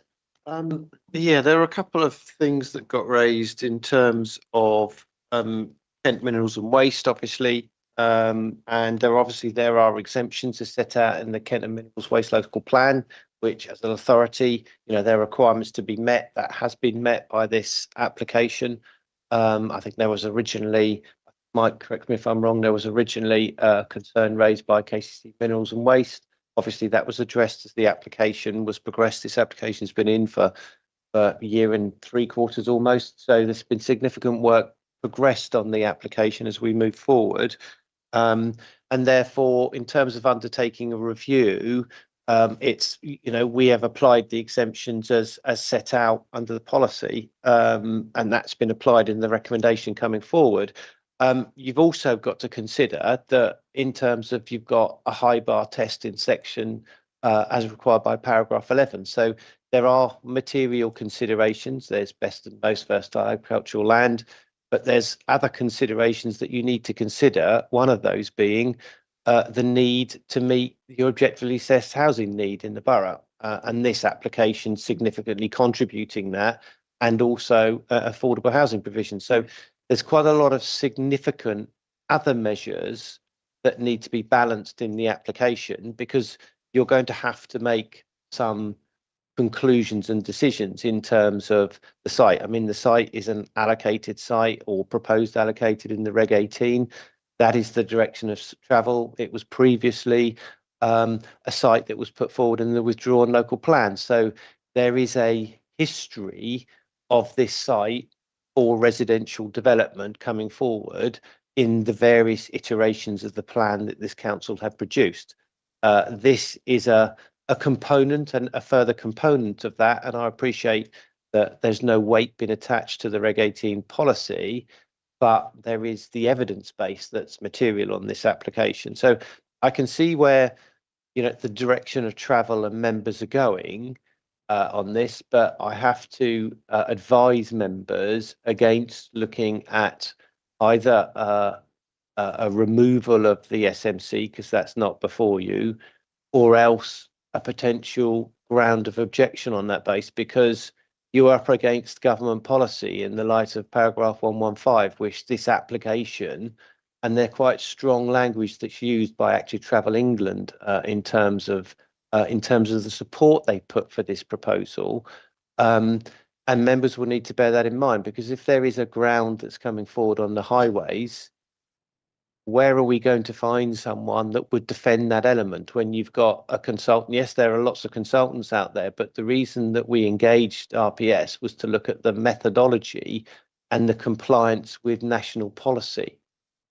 And there hasn't been anything that's come forward that I've seen from RPS that would enable that to come forward. So, you know, I have to sort of advise members that that is a very difficult issue to raise. And I appreciate no one has proposed that at the current time, but you know, it's a very strong. You don't normally get 3 statutory consultees, Kent Highways, National Highways, and Active Travel England, who are all actively supporting this application. And I think I'll leave it on there because I haven't seen a vote come forward at this stage. Thank you, Chair. For Sorry, so I'll put you on the list. I Okay, have a number of, Councillor Taylor. Who you've forgotten me?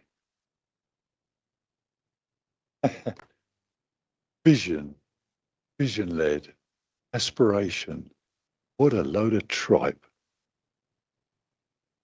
There is a lady in the south of Borough Green who every morning drives 500 metres into the high street, buys a Costa coffee and drives home again. She drinks her coffee and then drives 500 metres south to Reynolds Retreat to go to the gym. You will not get people out of their cars with vision and aspiration, at least not for 10 or 15 years. I suspect this is more to do with a reason not to spend money on actual traffic mitigation on this development. Michelle raised an extremely good point about Ragstone. I'm an ex-quarryman, and as far as I know, this is the last hard rock quarry in the south of England, and you can't build without hard rock. So you can import it from Shropshire, you can import it from Somerset, but it's better local stone. And finally, the red flag for me is the 25% affordable. Our policy is 40%, and I think we should insist on that. That's the whole point of building houses, to give housing for the people who need it. Thank you. Councillor Borden. Thank you. So on affordable housing, I absolutely agree with Mike, and I don't. This lands ultimately with the applicant, with the developer.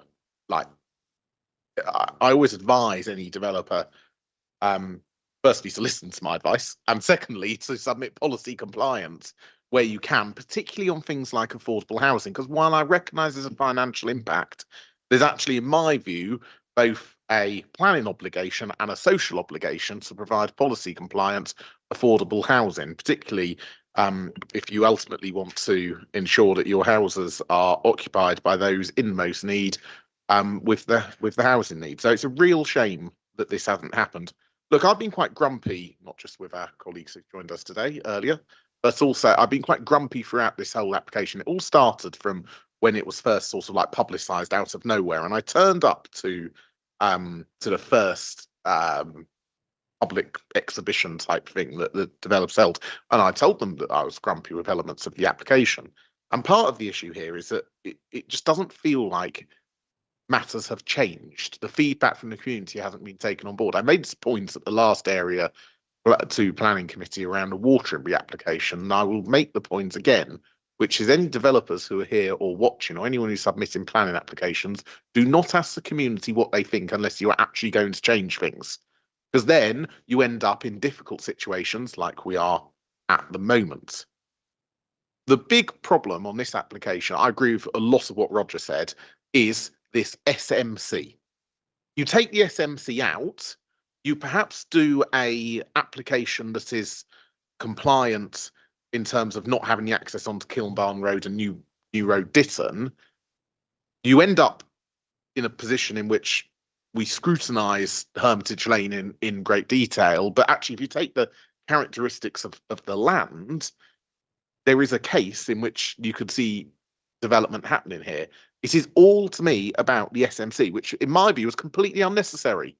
You've just added a layer of doubt that is pointless. I made this point to the applicant at the very start, but this little road through to Ditton is going to be what people think, through to East Malling, is going to be what people think is going to end up turning to be a new road. And I just can't see any way in which that is prevented, if you see what I mean, going forward. You can say all the right things now, but that can change, and that would have been facilitated by this plan application. So again, I think the developer has missed a trick here in terms of they had an opportunity to have a much smoother passage at this, but they decided to include the SMC. Now, I recognise, I'll do my usual disclaimer that we're a quasi-judicial committee. I do recognise the policy context in which we're operating, and one of the frustrations that we have as members is that we've been elected by our residents to use our judgment when it comes to planning matters and take into account our local knowledge. But part of the problem that we've got is we've got a government policy that is increasingly moving away from the desire of elected representatives in Tunbridge and Malling and residents of Tunbridge and Malling, certainly speaking to them, as I did at great length with Mike before Christmas on the local plan consultation. I would contend that I've spoken to more people about planning in Tunbridge and Malling than anyone else. And I can tell you that nobody thinks this is realistic in terms of what has been put forward. Now, the question for us is twofold. First question, and I pose this as a rhetorical question to members of the committee, which is, are we going to facilitate this in the way that David Fornywell described? Are we going to take out all the emotion out of it completely and just base this on the decision that is before the planning committee right now based on the policy context that we don't like? Or do we think there is a ground or grounds of refusal that we could articulate? The third, which I'd be interested in anyone comes forward with any, the third issue is the water issue that Area 3 spoke a lot about, because I was watching the meeting earlier, but Area 2 hasn't. And I think because a lot of what was discussed at Area 3 kind of is noted from my perspective. But they have correctly identified that we have got evidence from the water supplier that they may not be able to provide running water to the properties that are built here. And we'd be quite foolish to approve permission with that fact in mind. That's enough from me, Chair. I shall leave it for other members to bring forward their contributions and vote accordingly. Thank you. Right, we have two more people. Councillor Boxall. Well, yes, Councillor Banks. Banks. Do you know, it's getting late. So thanks. Yeah. Sorry. I should have shoehorned myself in front of Matt, because I think it almost sounded like a closing statement, and it was quite a good one. Mine isn't a closing statement. I was going to raise the issue of water, though. I think we talk about benefits and harm, and I think the whole thing is the whole issue of water has really shown up recently on TV programs and on recent correspondence we've had with Southern Water. What I would say really is the fact that we are hit over the head with the fact of statutory consultations, and I must admit I have lost a little bit of faith when it comes to some of the statutory consultations, but my faith has been slightly restored, maybe by circumstance, because we have had a response. We've had a response both from the point of view of the local plan and from this actual development. And I think under normal circumstances, if all was well in the water supply and both in and out, perhaps we would just accept it. Basically, that there are problems, they can't supply the site, but basically that they have a plan. But I think we need to have a bit more than a plan. I think we need to have a developed plan, because I think the whole thing is our residents, I think, would look upon that as a real harm. Basically, if there is a water supply in and water supply out issue as a result of this development and others. So I think we should take it very seriously. If we're going to have a statutory consultation as part of planning, I think we should certainly listen to what the statutory consultations say. It's all very well for them to say nothing and for us to be very pleased with that. When they say something which doesn't actually fit in with perhaps what we'd like, we should listen to that also. On the same vein, I think my favourite subject is primary care. And I did look to see what there was as regarding primary care. And as with many developments, basically there is a mention to it on as a 106. But I have to say that, again, a bit like the water, I think the whole thing is it's a situation. I'd like to see what the Integrated Care Board are going to do. Have they had consultations with Thornhills? Where are the other surgeries? Basically, I'm assuming it will be Thornhills that would be looking after this. What is the plan? I think the whole thing is Thornhills is at capacity. I think they're trying to get the PCN unit out of the Thornhills surgery to try and make more space. We have a plan maybe to find a home for the PCN. Would the 106 money help with that? But I think the whole thing is, it does come back to the same thing. It's a case of benefit and harm. I think we have to demonstrate that we seriously are looking at infrastructure that will benefit basically the residents. And I don't think I've seen that just yet. I think we need more time. I think this needs to be developed more for me to be convinced. Thank you. Councillor Roud. Thank you, Chair. Just a quick one. We heard earlier in this committee tonight that the KCC highways were hoping that this road, or this SMC, would reduce the congestion on the London road. Is it not a case that they're trying to shirk their responsibility and force it onto a developer rather than the KCC highways? I've got to say, they made a magnificent job of the roundabout at Cold Harbour.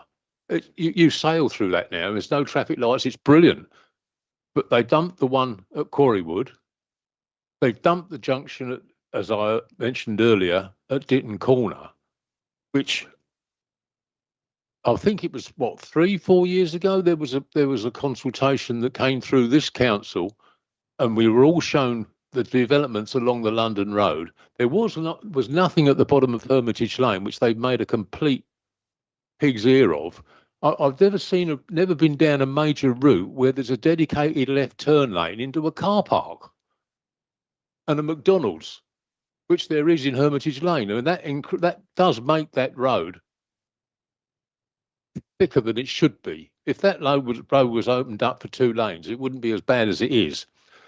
Also, the junction at New Road Ditton, and I'll say New Road Ditton, they tell us it's not possible to do anything with that because there's not room. If you go down there, there's a damn great green triangle that you could take out. You could move, a difficult job I know, but you could move the War Memorial to a more acceptable place, perhaps outside St Peter's Church, where most war memorials are outside churches, and give yourself some room on that junction to put one of their magnificent roundabouts in to cure that problem there.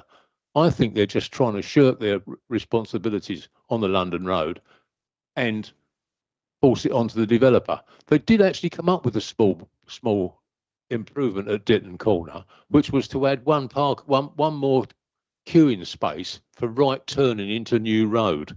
Fat lot of good that would do. We are coming towards the end. Councillor Tan, I've got you and Councillor Betts and Councillor Borton has indicated again, and Councillor Chris. Thank you, Chair. There was a question I asked earlier, which I was just reminded about by Councillor Roud, that KCC had said that in view of the importance of the cycle routes along the A20 and New Road, they expected that there should be a robust consultation encompassing these locations to make sure any objections are taken into account in the decision-making process on this application. So I'd like to know if that consultation has taken place, please. Who would like to take that? I'm not aware of any consultation that has taken place. Mike, are you or Chris, are you aware of any consultation? I mean, that would be something now wouldn't be down to the local planning authority to undertake that consultation. It would either be down to the developer or down to KCC, because they are the highways authority. So it wouldn't be down to us to undertake or the planning authority to undertake that consultation. But I'm not aware of any.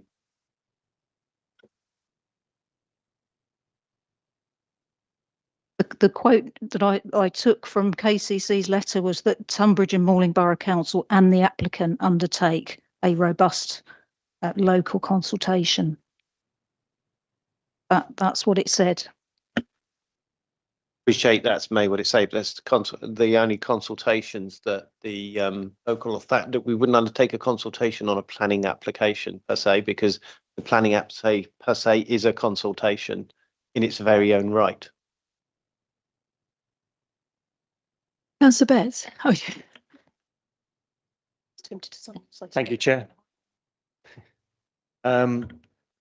Based on the fact that we've been debating this between two areas committees for in excess of 5.5 hours, I think it's time for a motion. And my motion is that we defer our decision to obtain further evidence from South East Water to support this development in terms of water provision. Secondly, further evidence that mineral extraction potentially should come first before housing. It sort of makes sense in that way. Mineral before housing rather than housing after mineral, or no, housing before mineral. And the third one is further evidence or traffic assessment to support the SMC, because I don't think the committee are satisfied with the evidence that's before them. So it's those three reasons I wish to defer. Thank you. Could I add to that some investigation as to how the SMC has worked in the other site as well, please? I've just got two more speakers. If we take, or do we have to take a vote on that now? No? I have a seconder for that as well. Oh, and many hands. Big one.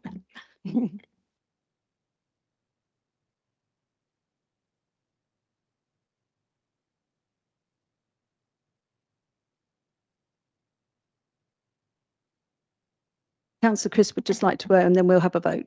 Yeah, just a quick one, really. I mean, so much has been talked about tonight and a lot of it has been covered. But I just thought, I mean, we seem to be caught in a cocoon of procedure that's sort of lost touch with reality, as Sarah was saying earlier, and Matt, actually. I mean, transport methodology, I mean, government figures that say that 60 houses creates 100,000 extra vehicle journeys a year. Well, this development would actually create 2.2 million when all the houses are sort of completed. That's the extra vehicle journeys a year. How on earth would that ever, with the other developments going on, how is that achievable? It's like we've all been saying this evening that on so many aspects of this development and so many others, it's not achievable, or it's going to lead to complete misery for the residents that are already here, you know, people of Kent and our area. It's just sort of crazy. And one other point is that, you know, the volatile world situation at the moment has led us to be very vulnerable with food security, as Robin mentioned a couple of weeks ago. And it seems crazy to actually build on valuable research land where we need to invest in our food security for the next number of years. We don't know how the world's going. We need research in plants which will be resistant to climate change, drought, flood. Otherwise, we, as ever, we are in a real mess. I think we've got about 3 to 5 days food for the country. Switzerland has got 3 months supply of food, and they want to get it to a year. Now, we seem to shoot ourselves in the foot on so many issues because of this procedural thing. Right, we need houses, bang, that takes over. Houses, houses, houses. But what about this issue, that issue? That is you've got to look at 10, 20 years' time and what our kids are going to have to actually cope with the decisions we make now. Well, I was going to say. Okay, thank you. Let's move to a vote on the proposal. Sorry. May I just reiterate what I said about the SMC and the need to ensure that it doesn't open to all traffic, and could that please be explored in terms of legal obligation? Okay, before we vote, Mr. Bailey would like to come back. Okay, so there's potentially 5 grounds for deferment. First, South East Water, obviously, Area 3 have already voted to defer that, and that's a reasonable ground to defer on that basis. The second one is to ensure that mineral extraction before housing. I mean, that was provided in the assessment, but we can go back to the applicant to do some further work on that. The third one has further evidence for the SMC. Well, I'm going to have to come back to the transport consultants on that because, how long is a piece of string?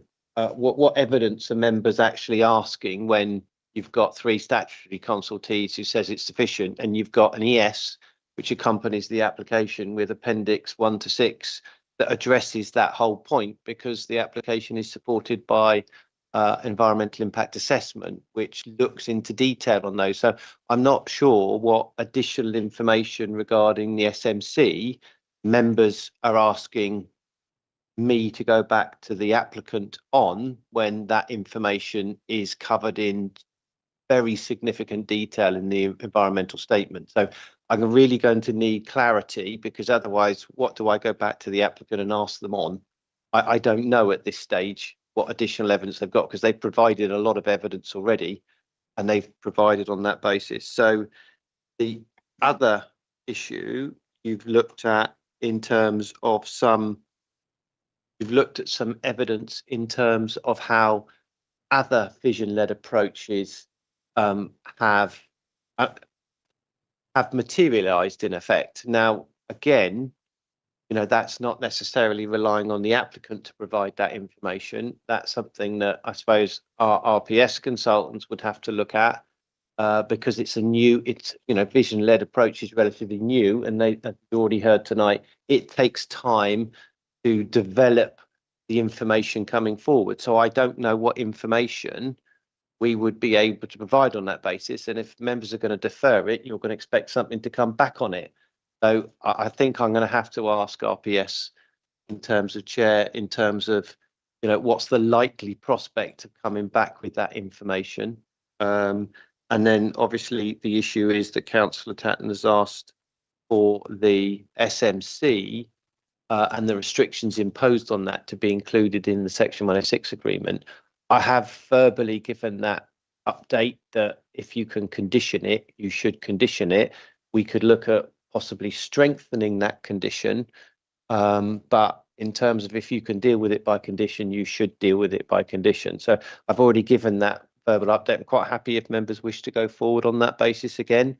But that's probably what will come forward. But unless you want us to look at tightening, because you also did look at whether you could tighten the wording around the condition requirements.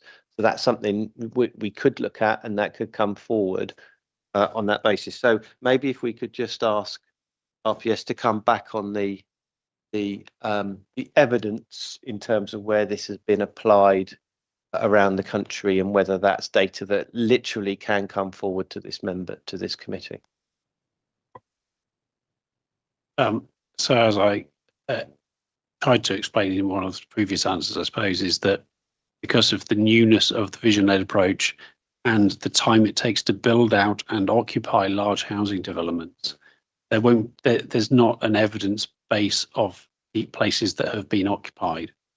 What you can see is that many of the other large developments are taking a similar approach, and it is our judgment that an independent inspector would also expect something similar in terms of approach appeal if it happens to get there. But I don't know what we could just go out and gather that would answer. Councillor Bolton. Well, I think I mentioned earlier, in fact, I know I mentioned earlier, the Chapelfield Way development opposite, where there is, I mean, you call it a bus gate, an SMC. We all know what it is. It's the same sort of thing. It restricts traffic. And I asked the question, and I didn't expect an answer. I didn't get an answer either, which is what impact has that had in terms of bus usage in the area, in terms of travel patterns, in terms of the use of the private car. Now, I wouldn't expect anyone in the room to have this information, but I would expect the Highways Authority to have that information. So therefore, to answer the question that James posed, which is what are we asking for? We are asking the Highways Authority for that information so that we can assess whether the SMC is going to make a difference, as has been interpreted in the aspirational policy by which we have judged the information given to us against. If that information exists and says it has had a material impact and it backs up the evidence, the conclusion that has been reached, then I shall rest my case. Because I think it's really important that that we look here and we're able to identify what is happening in reality on the ground. That is the best evidence that we can get because it's literally happened across the road, and I think that is the evidence that James is looking for. I would also like to see the conditions strengthened. Very much so.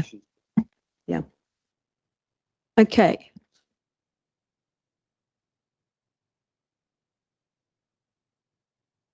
Deferment that members have requested regarding further evidence is that the one that you've asked for further evidence to support the SMC? Is that the one that you've just alluded to?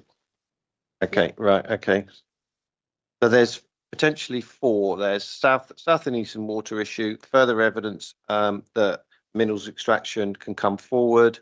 There's the issue of the Chapelfield development with KCC clarifying what impacts that had, and condition, and the fourth one is a strengthening of condition 7 to look at effectively to define what users can use the SMC. In fact, that's what you're asking. Yeah, forever. So if the bus routes don't fail, it can't just be opened up as a road. Okay, well, that gives some certainty in terms of what we're bringing back. Okay, so could we then move to a vote? We've had a proposer and a seconder. The vote is for a deferment for the reasons that have just been discussed with Mr. Bailey. We go to a roll call on that. So if you agree, it is for that you wish to defer for the reasons we have just discussed. Would you like to do a roll call, Sally?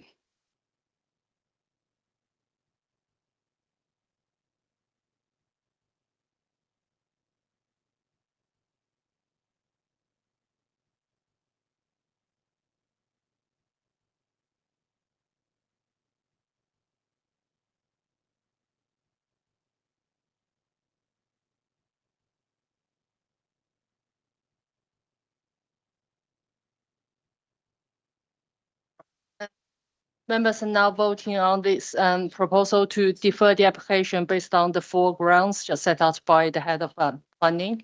When I call your name, please can you indicate whether you are for or against the name from this vote? And Councillor Palmer? For. Councillor Banks? For. Councillor Batts? For. Councillor Bolton? Four. Councillor Crisp, Councillor Rout, 4. Councillor Tatton, 4. Councillor Taylor. 4. So that's 8 members voted in favour, unanimously carried. So for the YouTube, we have made a decision to defer for the reasons as discussed. Thank you.